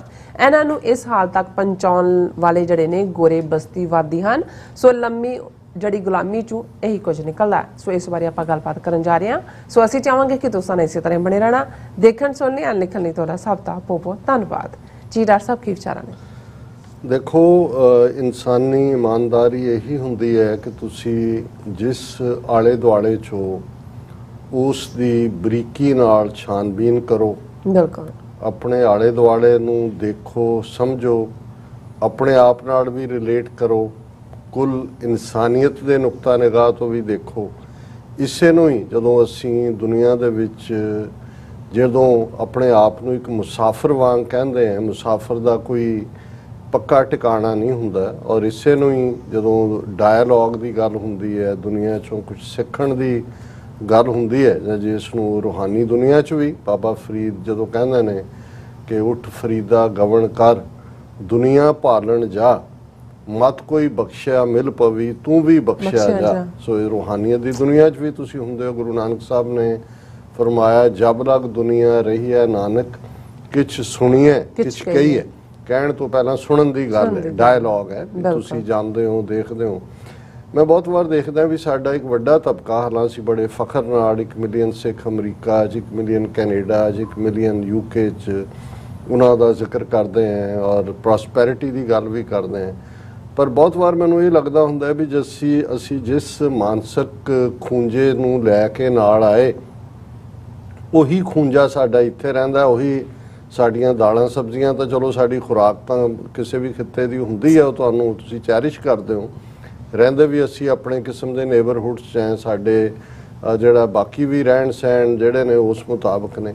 ਪਰ ਬਹੁਤ ਥੋੜ੍ਹੇ ਨੇ ਜਿਹੜੇ ਇਹਨਾਂ ਮੁਲਕਾਂ ਜਿਨ੍ਹਾਂ 'ਚ ਅਸੀਂ ਆਏ, ਇਹਨਾਂ ਦਾ ਇਤਿਹਾਸ ਕੀ ਹੈ ਔਰ ਕਿਵੇਂ ਇਹਨਾਂ ਦੇ ਵਿੱਚ ਰਹਿਣ ਵਾਲੇ ਜਿਹੜੇ ਮੂਲ ਨਿਵਾਸੀ ਲੋਕ ਸੀ, ਉਹ ਕਿਵੇਂ ਤਸ਼ੱਦਦ ਦਾ, ਜ਼ੁਲਮ ਦਾ ਸ਼ਿਕਾਰ ਹੋਏ, ਕਿਵੇਂ ਦੂਸਰੇ ਤੁਹਾਡੇ ਹੱਕਾਂ ਤੇ ਹਾਵੀ ਹੁੰਦੇ ਨੇ। ਔਰ ਜਦੋਂ ਤੱਕ ਅਸੀਂ ਇਹ ਸਮਝਣ ਦੀ ਕੋਸ਼ਿਸ਼ ਨਹੀਂ ਕਰਦੇ, ਔਰ ਮੈਨੂੰ ਯਾਦ ਹੈ ਕਿ ਜਦੋਂ ਪਹਿਲੀ ਵਾਰ ਡਾਕਟਰ ਸਿੰਥੀਆ ਕੈਪਲੇ ਜਿਹੜੇ ਅਸਿਸਟੈਂਟ ਪ੍ਰੋਫੈਸਰ ਐਂਥਰੋਪੋਲੋਜੀ ਦੇ ਸੀ ਯੂਨੀਵਰਸਿਟੀ ਆਫ ਮੇਨ 'ਚ, ਉਹਨਾਂ ਨਾਲ ਮੁਲਾਕਾਤ ਹੋਈ ਔਰ ਉਹਨਾਂ ਨੂੰ ਮੈਂ ਸ਼ਿਕਾਇਤ ਵੀ ਕੀਤੀ ਕਿ ਸਾਡੇ ਤੇ ਇੰਨੇ ਜ਼ੁਲਮ ਹੋ ਰਹੇ ਨੇ, ਕੋਈ ਸਾਡੇ ਵਾਲੀ ਆਵਾਜ਼ ਚੁੱਕਣ ਨੂੰ ਤਿਆਰ ਨਹੀਂ ਹੈ। ਔਰ ਉਸ ਨੇ ਮੈਨੂੰ ਜਵਾਬੀ ਪੁੱਛਿਆ ਕਿ ਵੀ ਜਦੋਂ ਬਾਕੀ ਜਿਹੜੇ ਸਫਰਿੰਗ ਲੋਕ ਨੇ ਇਸ ਮੁਲਕ 'ਚ ਜਾਂ ਪਿੱਛੇ ਵੀ, ਉਹਨਾਂ ਦੇ ਵਿੱਚ ਕੀ ਸਿੱਖ ਜਿਹੜੇ ਨੇ ਉਹਨਾਂ ਦੇ ਪ੍ਰੋਟੈਸਟ ਹੁੰਦੇ ਨੇ, ਉਹਨਾਂ ਦੀਆਂ ਰੈਲੀਆਂ ਜਾਂ ਉਹਨਾਂ ਦੇ ਫੰਕਸ਼ਨ 'ਚ ਸ਼ਮੂਲੀਅਤ ਕਰਦੇ ਨੇ। ਤੇ ਮੇਰੇ ਕੋਲ ਕੋਈ ਜਵਾਬ ਨਹੀਂ ਸੀ, ਕਿਉਂਕਿ ਮੈਨੂੰ ਪਤਾ ਸੀ ਕਿ ਵੀ ਅਸੀਂ ਵੀ ਮਹਿਦੂਦ। ਫਿਰ ਉਹਨਾਂ ਨੇ ਕਿਹਾ ਵੀ ਦੇਖੋ, ਜੇ ਤੁਸੀਂ ਦੂਸਰਿਆਂ ਦੀ ਹਮਾਇਤ ਵੀ ਚਾਹੁੰਦੇ ਹੋ, ਤੁਸੀਂ ਚਾਹੁੰਦੇ ਹੋ ਵੀ ਦੂਸਰੇ ਤੁਹਾਡੇ ਲਈ ਖੜੋਣ, ਤਾਂ ਫਿਰ ਤੁਸੀਂ ਵੀ ਉਹਨਾਂ ਦਾ ਹਿੱਸਾ ਬਣੋ ਉਹਨਾਂ ਦੇ। ਔਰ ਅਲਟੀਮੇਟਲੀ ਦੁਨੀਆ 'ਚ ਉਹਨਾਂ ਨੇ ਕਿਹਾ ਵੀ ਇਹ ਲੱਗਦਾ ਹੀ ਹੁੰਦਾ ਵੀ ਇੱਕ ਨਾਲ ਬਹੁਤਾ ਹੋ ਰਿਹਾ, ਜਿਹਦੇ ਹੱਥ 'ਚ ਤਾਕਤ ਆਈ ਹੈ ਉਹਨੇ ਉਹਦਾ ਬੇਕਰਕੀ ਨਾਲ ਇਸਤੇਮਾਲ ਕੀਤਾ। ਔਰ ਉਹਨਾਂ ਨੇ ਕਿਹਾ ਵੀ ਇਵੇਂ ਹੀ ਬਹੁਤ ਸਾਰੀਆਂ ਨਸਲਾਂ ਜਿਹੜੀਆਂ ਨੇ ਉਹ ਗਾਇਬ ਕਰ ਦਿੱਤੀਆਂ ਗਈਆਂ, ਬਹੁਤ ਸਾਰੇ ਲੋਕ ਜਿਹੜੇ ਨੇ ਉਹ ਉੱਤੋਂ ਕਿਸ ਥਾਂ ਤੇ ਉਹਨਾਂ ਦਾ ਮੁਕਾਮ ਸੀ, ਕਿੱਥੇ ਰੋਲਿਆ ਗਿਆ। ਔਰ ਜ਼ਾਹਰ ਹੈ ਮੈਨੂੰ ਹਾਲਾਂ ਥੋੜ੍ਹਾ ਬਹੁਤ ਪੜ੍ਹਨ ਦਾ ਸ਼ੌਕ ਤਾਂ ਸੀ, ਪਰ ਇਸ ਸਾਰੇ ਤੋਂ ਬਾਅਦ ਮੈਂ ਜਿਹੜੇ ਲੋਕ ਜਿਹੜੇ ਜਿਨ੍ਹਾਂ ਨੂੰ ਅੱਜ ਲਫ਼ਜ਼ ਮੂਲ ਨਿਵਾਸੀ ਜਾਂ ਨੇਟਿਵ ਬੜਾ ਆਨਰੇਬਲ ਵਰਡ ਹੈ ਕਿਹਾ ਗਿਆ, ਜਿਨ੍ਹਾਂ ਨਾਲ ਅਮਰੀਕਾ 'ਚ ਜਿਨ੍ਹਾਂ ਨੂੰ ਆ ਕੇ ਕੋਲੰਬਸ ਨੇ ਦੱਬਿਆ ਜਾਂ ਬਾਅਦ 'ਚ ਗੋਰਿਆਂ ਨੇ 20ਵੀਂ ਸਦੀ ਬਿਗਨਿੰਗ ਤੱਕ ਵੀ ਜਿਨ੍ਹਾਂ ਦੀ ਹੰਟਿੰਗ ਕੀਤੀ ਹੈ, ਰੈੱਡ ਇੰਡੀਆ ਨੇ ਨੇਟਿਵ ਅਮਰੀਕਨਸ ਕਿਹਾ ਜਾਏ, ਪਰ ਨੇਟਿਵ ਅਮਰੀਕਨਸ ਤੁਸੀਂ ਨਾ ਉਹਦਾ ਹਰੀਜਨ ਰੱਖ ਦਿਓ, ਦਲਿਤ ਰੱਖ ਦਿਓ, ਸ਼ਡਿਊਲ ਕਾਸਟ ਸ਼ਡਿਊਲ ਟਰਾਈਬ ਕਹਿ ਦਿਓ, ਉਹਦੇ ਨਾਲ ਕਿਸੇ ਦੀ ਕਿਸਮਤ ਨੂੰ ਕੀ ਫਰਕ ਪਿਆ ਹੈ ਜਾਂ ਕੀ ਪੈਣਾ, ਕਿਉਂਕਿ ਤੁਹਾਡੀ ਜ਼ਹਿਨੀਅਤ, ਤੁਹਾਡੀਆਂ ਨੀਤੀਆਂ, ਤੁਹਾਡੀ ਸੋਚ ਤਾਂ ਉਹੀ ਹੈ। ਸੋ ਇਹੀ ਗੱਲ ਇੱਥੋਂ ਦੇ ਹਵਾਲੇ ਨਾਲ ਵੀ ਹੈ। ਜਦੋਂ ਫਿਰ ਮੈਨੂੰ ਥੋੜ੍ਹਾ ਬਹੁਤ ਇਹ ਦੇਖਿਆ ਕਿ ਭਾਈ ਇੱਥੋਂ ਦੇ ਜਿਹੜੇ ਮੁਲਕ ਦੇ ਮਾਲਕ ਸੀ ਨੇਟਿਵ ਅਮਰੀਕਨਸ ਜਿਨ੍ਹਾਂ ਦਾ ਨਾਂ ਤਾਂ ਰੱਖਿਆ ਗਿਆ, ਉਹ ਕਿੱਥੇ ਚਲੇ ਗਏ। ਉਹਨਾਂ ਦੀਆਂ ਰਿਜ਼ਰਵੇਸ਼ਨਸ ਮੈਂ ਜਾਣ ਦਾ ਜਦੋਂ ਮੌਕਾ ਬਣਿਆ ਮੈਂ ਕਿਹਾ ਉਹ ਇਹ ਤਾਂ ਉਹੀ ਹੈ ਜੋ ਅੱਜ ਸਾਡੇ ਪੰਜਾਬ 'ਚ ਹੋ ਰਿਹਾ। ਉਹੀ ਸ਼ਰਾਬੀ ਕੋਈ ਇੱਥੇ ਡਿੱਗ ਰਿਹਾ, ਕੋਈ ਉੱਥੇ ਹਰ ਰੋਜ਼ ਸੋਸ਼ਲ ਮੀਡੀਆ 'ਤੇ ਖਬਰ ਹੁੰਦੀ ਹੈ ਕਿ ਫਲਾਂ ਚਿੱਟਾ ਖਾ ਕੇ ਮਰ ਗਿਆ, ਇੱਕ ਥਾਂ 'ਤੇ 2 ਭਰਾ ਇੱਕੋ ਵੇਲੇ 24 ਘੰਟਿਆਂ ਦੀ ਵਿੱਤ 'ਤੇ ਮਰ ਜਾ। ਇਹੀ ਕਹਾਣੀ ਤੁਹਾਨੂੰ ਇਹਨਾਂ ਦੀ ਸਮਝ ਆਉਂਦੀ ਹੈ। ਇਹੀ ਜਦੋਂ ਤੁਸੀਂ ਆਸਟ੍ਰੇਲੀਆ ਦੇ ਐਬੋਰੀਜਨਲਸ ਦੀ ਕਹਾਣੀ ਸਾਡੇ ਵੀਰ ਉੱਥੋਂ ਸਾਡੇ ਨਾਲ ਜਦੋਂ ਸਾਂਝਾ ਕਰਦੇ ਨੇ, ਮਰਦਮਸ਼ੁਮਾਰੀ ਅੰਕੜਿਆਂ ਜਾਂ ਉਹਨਾਂ 'ਤੇ ਬੇਸਡ ਕੀ ਹੈ, ਲੱਗਦਾ ਹੈ ਕਿ ਵੀ ਇਹ ਤਾਂ ਜੋ ਅੱਜ ਅਸੀਂ ਆਪਣਾ ਖਤਰਾ ਦੇਖ ਰਹੇ ਹਾਂ ਕਿ ਸਾਡੇ ਨਾਲ ਹੋਣ ਜਾ ਰਿਹਾ ਜਾਂ ਹੋ ਰਿਹਾ, ਇਹ ਉਹੀ ਕਹਾਣੀ ਹੈ। ਇਹੀ ਕਹਾਣੀ ਜਦੋਂ ਤੁਸੀਂ ਨਿਊਜ਼ੀਲੈਂਡ ਦੇ ਉਹਨਾਂ ਦੇ ਇਹ ਤਾਂ ਦੇਖੋਗੇ ਜੀ, ਮੌਰੀਜ਼ ਦੀ ਲੈਂਗੁਏਜ ਉਹਨਾਂ ਦਾ ਐਂਥਮ ਵੀ ਹੁਣ ਹੋ ਗਿਆ, ਲੇਕਿਨ ਉਹਨਾਂ ਦਾ ਹਾਲ ਦੇਖੋ। ਕੈਨੇਡਾ ਜਿੱਥੇ ਰੈਫਰੈਂਡਮ ਵੀ ਸਾਡੇ ਹੋ ਰਹੇ ਨੇ, ਜਿੱਥੇ ਅਸੀਂ ਪੋਲੀਟੀਕਲ ਪ੍ਰੋਸੈਸ ਦਾ ਵੀ ਹਿੱਸਾ ਹੈ। ਕੈਨੇਡਾ ਬ੍ਰਿਟਿਸ਼ ਕਾਲੋਨੀ, ਫ੍ਰੈਂਚ ਔਰ ਬ੍ਰਿਟਿਸ਼ ਦਾ ਲੰਬਾ ਵਕਤ, ਲੇਕਿਨ ਇਸ ਤੋਂ ਪਹਿਲਾਂ ਜਿਹੜੇ ਇੱਥੋਂ ਦੇ ਅਸਲ ਮਾਲਕ ਸੀ ਮੁਲਕ ਦੇ, ਜੇ ਕਹਿਣਾ ਹੋਏ ਨੇਟਿਵਸ ਜਿਨ੍ਹਾਂ ਨੂੰ ਕਿਹਾ ਜਾਂਦਾ ਹੈ, ਉਹਨਾਂ ਦੇ ਨਾਲ ਕੀ ਹਸ਼ਰ ਹੋਇਆ, ਕੀ ਹਸ਼ਰ ਕੀਤਾ, ਉਹਨਾਂ ਨੂੰ ਕਿਵੇਂ ਉਹਨਾਂ ਦੀ ਬੋਲੀ, ਉਹਨਾਂ ਦਾ ਵਿਰਸਾ, ਉਹਨਾਂ ਦੀ ਹੋਂਦ, ਉਹਨਾਂ ਦਾ ਮਜ਼ਹਬ ਸਭ ਕੁਝ ਡਿਸਟਰੋਏ ਕਰਕੇ ਉਹਨਾਂ ਨੂੰ ਕਿਵੇਂ ਫਿਰ ਆਪਣੇ 'ਚ ਜਜ਼ਬ ਕੀਤਾ ਗਿਆ। ਇਹ ਤਾਂ ਹੁਣ ਆ ਜਦੋਂ ਮਾਸ ਗ੍ਰੇਵਸ ਨਿਕਲੀਆਂ ਨੇ ਉਹਨਾਂ ਦੇ ਕੈਥੋਲਿਕ ਸਕੂਲਾਂ ਦੇ ਵਿੱਚੋਂ ਕਿ ਕਿਵੇਂ ਮਾਰ ਕੇ ਉਹਨਾਂ ਦਾ ਕੀ ਹਾਲ ਕੀਤਾ ਜਾਂਦਾ ਰਿਹਾ। ਫਿਰ ਪੋਪ ਵੀ ਭੱਜਿਆ ਆਇਆ, ਕਿੰਗ ਚਾਰਲਸ ਵੀ ਆਇਆ ਜੀ, ਮਾਫੀ ਮੰਗ ਲਈ, ਅੱਗਾ ਹੋ ਗਿਆ, ਰੀਕਨਸੀਲੇਸ਼ਨ ਕਰ ਲਓ, ਫਲਾਣਾ ਕਰ ਲਓ। ਔਰ ਇਸ ਸਾਰੇ 'ਚੋਂ ਅਲਟੀਮੇਟਲੀ ਜਦੋਂ ਮੈਂ ਮਿਲਾਨ ਕੁੰਦਰਾ ਦੀ ਹਾਲੇ ਮੈਂ ਆਫਟਨ ਕੋਟ ਕੀਤੀ ਹੋਏਗੀ ਪਤਾ ਨਹੀਂ ਕਿੰਨੀ ਵਾਰੀ, ਪਰ ਮੈਨੂੰ ਇਹ ਲੱਗਦਾ ਵੀ ਇਹਦੇ ਤੋਂ ਬਿਹਤਰ ਕੋਈ ਡਿਸਕ੍ਰਾਈਬ ਕਰ ਹੀ ਨਹੀਂ ਸਕਦਾ ਕਿ ਕਿਵੇਂ ਕੌਮਾਂ ਡਿਸਟਰੋਏ ਕੀਤੀਆਂ ਜਾਂਦੀਆਂ, ਕਿਵੇਂ ਕੌਮਾਂ ਨੂੰ ਉਹਨਾਂ ਦੇ ਵਿਰਸੇ ਤੋਂ ਤੋੜਿਆ ਜਾਂਦਾ ਹੈ, ਕਿਵੇਂ ਉਹਨਾਂ ਨੂੰ ਉਹਦੀ ਜ਼ਬਾਨ ਤੋਂ ਅੱਡ ਕੀਤਾ ਜਾਂਦਾ ਹੈ, ਔਰ ਕਿਵੇਂ ਉਹਨਾਂ ਦੀਆਂ ਜਨਰੇਸ਼ਨਸ ਨੂੰ ਖੁਦ ਹੀ ਪਤਾ ਨਹੀਂ ਹੁੰਦਾ ਕਿ ਉਹ ਕੀ ਸਨ ਤੇ ਕੀ ਬਣਾ ਦਿੱਤੇ ਗਏ। ਔਰ ਇਹੀ ਮਿਲਾਨ ਕੁੰਦਰਾ ਦਾ ਕਹਿਣਾ ਹੈ ਕਿ the first step towards liquidation of a people is to destroy its books, its culture, its history. Then have somebody to write new books, invent new culture, create new history. Before long, those people will forget what they were and what they are. ਕਿ ਭਾਈ ਇਹ ਜੇ ਤੁਸੀਂ ਲੋਕਾਂ ਦਾ ਨਾਮੋ ਨਿਸ਼ਾਨ ਮਿਟਾਣਾ ਹੈ ਤਾਂ ਉਹਨਾਂ ਦੀਆਂ ਕਿਤਾਬਾਂ ਤਬਾਹ ਕਰ ਦਿਓ, ਉਹਨਾਂ ਦੀ ਤਹਿਜ਼ੀਬ ਤਬਾਹ ਕਰ ਦਿਓ, ਔਰ ਉਹਨਾਂ ਦਾ ਵਿਰਸਾ ਡਿਸਟਰੋਏ ਕਰ, ਫਿਰ ਨਵਾਂ ਕ੍ਰੀਏਟ ਕਰੋ ਔਰ ਉਹਦੇ 'ਚ ਉਹਨਾਂ ਨੂੰ ਫਿੱਟ ਕਰੋ। ਔਰ ਸਮਾਂ ਪਾ ਕੇ ਉਹ ਗਵਾਚੇ ਜੇ ਲੋਕ ਉਹ ਭੁੱਲ ਹੀ ਜਾਣਗੇ ਕਿ ਉਹ ਕੀ ਸਨ, ਕੀ ਨੇ ਅੱਜ, ਔਰ ਉਹਨਾਂ ਦਾ ਪਿਛੋਕੜ ਕੀ ਸੀ। ਹੁਣ ਅੱਜ ਜਿਹੜੀ ਖਬਰ ਕਰਕੇ ਮੈਂ ਇਸ ਸਾਰੇ ਨੂੰ ਅਗੇਨ ਫੋਕਸ 'ਚ ਲਿਆ ਰਿਹਾ, ਕੈਨੇਡਾ ਦੀ ਮਰਦਮਸ਼ੁਮਾਰੀ ਦੇ ਲੇਟੈਸਟ ਫਿਗਰਸ ਜਿਹੜੀਆਂ ਨੇ ਕੁਛ ਰਿਲੀਜ਼ ਹੋਈਆਂ, ਔਰ ਉਹਨਾਂ ਦੇ ਮੁਤਾਬਕ ਇਸ ਵੇਲੇ ਜਿਹੜੀ ਔਰ ਜਿਸ ਇਸ਼ੂ ਤੇ ਮੈਂ ਦੱਸ ਰਿਹਾ ਵੀ ਕਿਵੇਂ ਜਨਰੇਸ਼ਨ, ਜਦੋਂ ਅਸੀਂ ਬੱਚਿਆਂ ਦੇ ਹਵਾਲੇ ਨਾਲ ਗੱਲ ਕਰਦੇ ਹਾਂ, ਫਿਰ ਇਹ ਜਨਰੇਸ਼ਨਸ ਦੀ ਬਰਬਾਦੀ ਜਾਂ ਉਹਨਾਂ ਦਾ ਬਣਨਾ ਹੁੰਦਾ ਹੈ। ਇਸ ਵੇਲੇ ਕੈਨੇਡਾ 'ਚ ਲੇਟੈਸਟ ਮਰਦਮਸ਼ੁਮਾਰੀ ਦੇ ਅੰਕੜਿਆਂ ਦੇ ਮੁਤਾਬਕ 14 ਸਾਲ ਤੋਂ ਘੱਟ ਉਮਰ ਦੇ ਜਿਹੜੇ ਕੈਨੇਡਾ 'ਚ ਬੱਚੇ ਨੇ, ਉਹਨਾਂ 'ਚੋਂ 7.7% ਬੱਚੇ ਜਿਹੜੇ ਨੇ ਉਹ ਕੈਨੇਡੀਅਨ ਮੂਲ ਨਿਵਾਸੀ ਨੇ। ਆਬਾਦੀ ਦੇ ਲਿਹਾਜ਼ ਨਾਲ ਨੇਟਿਵ ਕੈਨੇਡੀਅਨਸ ਨੇ। 14 ਸਾਲ ਤੋਂ ਘੱਟ ਕੁੱਲ ਪੋਪੂਲੇਸ਼ਨ ਜਿਹੜੀ ਕੈਨੇਡਾ ਦੀ ਹੈ ਉਹਦਾ ਉਹ 7.7% ਨੇ। ਹੁਣ ਇਹ ਲੱਗਦਾ ਹੈ ਕਿ ਵੀ ਪਹਿਲਾਂ ਹੀ ਦੱਸਦਾ ਵੀ ਉਹ ਕਿੰਨਾ ਕਿ ਡਿਵਿੰਡਲ ਉਹਨਾਂ ਦਾ ਨੰਬਰ ਹੋਇਆ ਹੁਣ। ਲੇਕਿਨ ਜਿਹੜਾ ਮੱਚ ਇਹ ਦੱਸਦਾ ਵੀ ਜਿਹੜੀ ਗੁਲਾਮੀ ਹੈ ਉਹ ਤੁਹਾਨੂੰ ਕਿੱਥੇ ਲੈ ਕੇ ਜਾਂਦੀ ਹੈ। ਫਿਰ ਇਹਨਾਂ ਦੀ ਅੰਕੜਿਆਂ ਦੇ ਮੁਤਾਬਕ ਕਿ ਇਹਨਾਂ 7.7% 14 ਸਾਲ ਤੋਂ ਘੱਟ ਉਮਰ ਦੇ ਬੱਚਿਆਂ ਚੋਂ 53.8% ਜਿਹੜੇ ਬੱਚੇ ਨੇ ਉਹ ਫੋਸਟਰ ਹੋਮਸ ਦੇ ਵਿੱਚ ਨੇ, ਉਹ ਆਪਣੇ ਪੇਰੈਂਟਸ ਦੇ ਕੋਲ ਨਹੀਂ ਨੇ ਜੀ। ਫੋਸਟਰ ਹੋਮਸ ਜਿਹਨੂੰ ਉਸ ਦੇ ਪੈਸੇ ਦਿੱਤੇ ਜਾਂਦੇ ਨੇ ਬੱਚੇ ਨੂੰ ਪਾਲਣ ਪੋਸ਼ਣ ਦੇ। ਸੋ ਉਹਨਾਂ ਦਾ ਆਪਣਾ ਘਰ ਕਲਚਰ ਉਹ ਤਾਂ ਡਿਸਟਰੋਏ ਹੋਇਆ ਹੋਇਆ, ਉਹਨਾਂ ਨੂੰ ਤੁਸੀਂ ਉੱਥੋਂ ਕੱਢਿਆ, ਉਹਨਾਂ ਦੀ ਕੋਈ ਹੋਂਦ ਨਹੀਂ ਹੈ ਔਰ ਉਹ ਇੰਨੇ ਕੁ ਜਿਹੜੇ ਨੇ ਆਪਣੇ ਆਪ 'ਚ ਗਵਾਚ ਜਾਂਦੇ ਨੇ ਜਾਂ ਉਹਨਾਂ ਦਾ ਕੋਈ ਆਧਾਰ ਹੀ ਨਹੀਂ ਰਹਿੰਦਾ ਕਿ ਅਲਟੀਮੇਟਲੀ ਉਹ ਜਿਵੇਂ ਇੱਥੇ ਸੋਸ਼ਲ ਸਿਕਿਉਰਿਟੀ ਵਾਲੇ ਜਿਹੜੇ ਲੈ ਜਾਣ ਜਦੋਂ ਬੱਚੇ ਅਬਿਊਜ਼ਡ ਜਾਂ ਦੂਜੇ ਨੂੰ ਉਹ ਫਿਰ ਫੋਸਟਰ ਹੋਮਸ ਦੇ ਵਿੱਚ ਦੇ ਦਿੰਦੇ ਨੇ। ਹੁਣ 53.8% ਦਾ ਮਤਲਬ ਹੈ ਕਿ ਹਰ ਦੂਸਰਾ ਬੱਚਾ ਜਿਹੜਾ ਨੇਟਿਵ ਕੈਨੇਡੀਅਨਸ ਦਾ ਹੈ ਉਹ ਫੋਸਟਰ ਹੋਮ ਦੇ ਵਿੱਚ ਹੈ। ਔਰ ਇਹ ਈਵਨ ਜਿਹੜੀ ਪਰਸੈਂਟੇਜ ਹੈ ਜਦੋਂ 2016 ਦੀਆਂ ਫਿਗਰਸ ਆਈਆਂ ਸੀ ਮਰਦਮਸ਼ੁਮਾਰੀ ਦੀਆਂ ਉਦੋਂ 52.2% ਸੀ ਜਿਹੜੇ ਨੇਟਿਵ ਕੈਨੇਡੀਅਨਸ ਦੇ ਬੱਚੇ ਫੋਸਟਰ, ਹੁਣ 53.8% ਨੇ। ਹੁਣ ਇਹ ਤਾਂ ਫੋਸਟਰ ਹੋਮਸ ਦੀਆਂ ਫਿਗਰ ਨੇ, ਪਰ ਜੇ ਤੁਸੀਂ ਕੈਨੇਡੀਅਨ ਜੇਲ੍ਹਾਂ ਦੀਆਂ ਫਿਗਰਸ ਦੇਖੋਗੇ ਤੇ ਤੁਹਾਨੂੰ ਮੈਜੋਰਿਟੀ ਮੋਰ ਦੈਨ ਜੇ ਉਹ ਪਾਪੂਲੇਸ਼ਨ ਉਹਨਾਂ ਦੀ ਭਾਵੇਂ ਬੱਚਿਆਂ ਦੀ 7.7% ਹੈ, ਇਹਨਾਂ ਚੋਂ ਹੀ ਮੈਜੋਰਿਟੀ ਜਿਹੜੇ ਨੇ ਉਹ ਡਰੱਗੀ ਵੀ ਹੋਣਗੇ, ਕ੍ਰਿਮੀਨਲ ਵੀ ਬਣਨਗੇ, ਮਰਡਰਰ ਵੀ ਹੋਣਗੇ ਔਰ ਇਵੈਂਚੁਅਲੀ ਜੇਲ੍ਹਾਂ ਵੀ ਭਰਨਗੇ। ਫਿਰ ਇਹਨਾਂ ਨੂੰ ਪਹਿਲਾਂ ਜਿਉਣ ਦਾ ਹੱਕ ਖੋਇਆ ਗਿਆ, ਇਹਨਾਂ ਦੇ ਰਿਸੋਰਸ ਖੋਏ ਗਏ, ਇਹਨਾਂ ਦਾ ਵਿਰਸਾ ਤਬਾਹ ਕੀਤਾ ਗਿਆ, ਫਿਰ ਉਹਨਾਂ ਨੂੰ ਉਸ ਲਾਈਫ ਸਟਾਈਲ ਵੱਲ ਪੁਸ਼ ਕੀਤਾ ਗਿਆ ਜਿਹਦੇ 'ਚ ਕ੍ਰਾਈਮ ਤੋਂ ਬਿਨਾਂ ਜਾਂ ਕ੍ਰਿਮੀਨਲ ਬਣਨ ਤੋਂ ਬਿਨਾਂ ਉਹਨਾਂ ਕੋਲ ਕੋਈ ਚੋਇਸ ਨਹੀਂ। ਫਿਰ ਤੁਸੀਂ ਉਹਨਾਂ ਦਾ ਸਟੀਰੀਓਟਾਈਪ ਬਣਾਉਂਦੇ ਹੋ ਕਿ ਭਾਈ ਇਹ ਤਾਂ ਕ੍ਰਿਮੀਨਲ ਨੇ, ਇਹਨਾਂ ਤੋਂ ਦੂਰ ਰਹੋ, ਇਹਨਾਂ ਨੂੰ ਤੁਸੀਂ ਨਫ਼ਰਤ ਕਰੋ। ਔਰ ਜੇ ਕੋਈ ਪੁਲਿਸ ਅਫਸਰ ਕੋਈ ਦੂਜਾ ਗੋਲੀ ਨਾਲ ਮਾਰ ਦਿੰਦਾ ਹੈ, ਕੋਈ ਟੌਰਚਰ ਕਰਕੇ ਮਾਰਦਾ, ਕੋਈ ਦੂਜਾ ਕਹਿੰਦਾ ਹਾਂ ਕਿਉਂਕਿ ਸਟੀਰੀਓਟਾਈਪ ਬਣਿਆ ਹੋਇਆ ਵੀ ਕ੍ਰਿਮੀਨਲ ਨੇ, ਇਹ ਤਾਂ ਮਾਰੇ ਜਾਣ ਦੇ ਕਾਬਿਲ ਹੀ ਨੇ। ਹੁਣ ਇਸ ਸਾਰੇ ਸਿਨੈਰੀਓ ਨੂੰ ਜਿਹੜੀ ਕੈਨੇਡਾ ਦਾ ਚੁੱਕ ਕੇ ਪੰਜਾਬ ਦੇ ਫਰੇਮਵਰਕ 'ਚ ਰੱਖ ਦਿਓ, ਤੁਹਾਨੂੰ ਕੀ ਨਜ਼ਰ ਆਏਗਾ?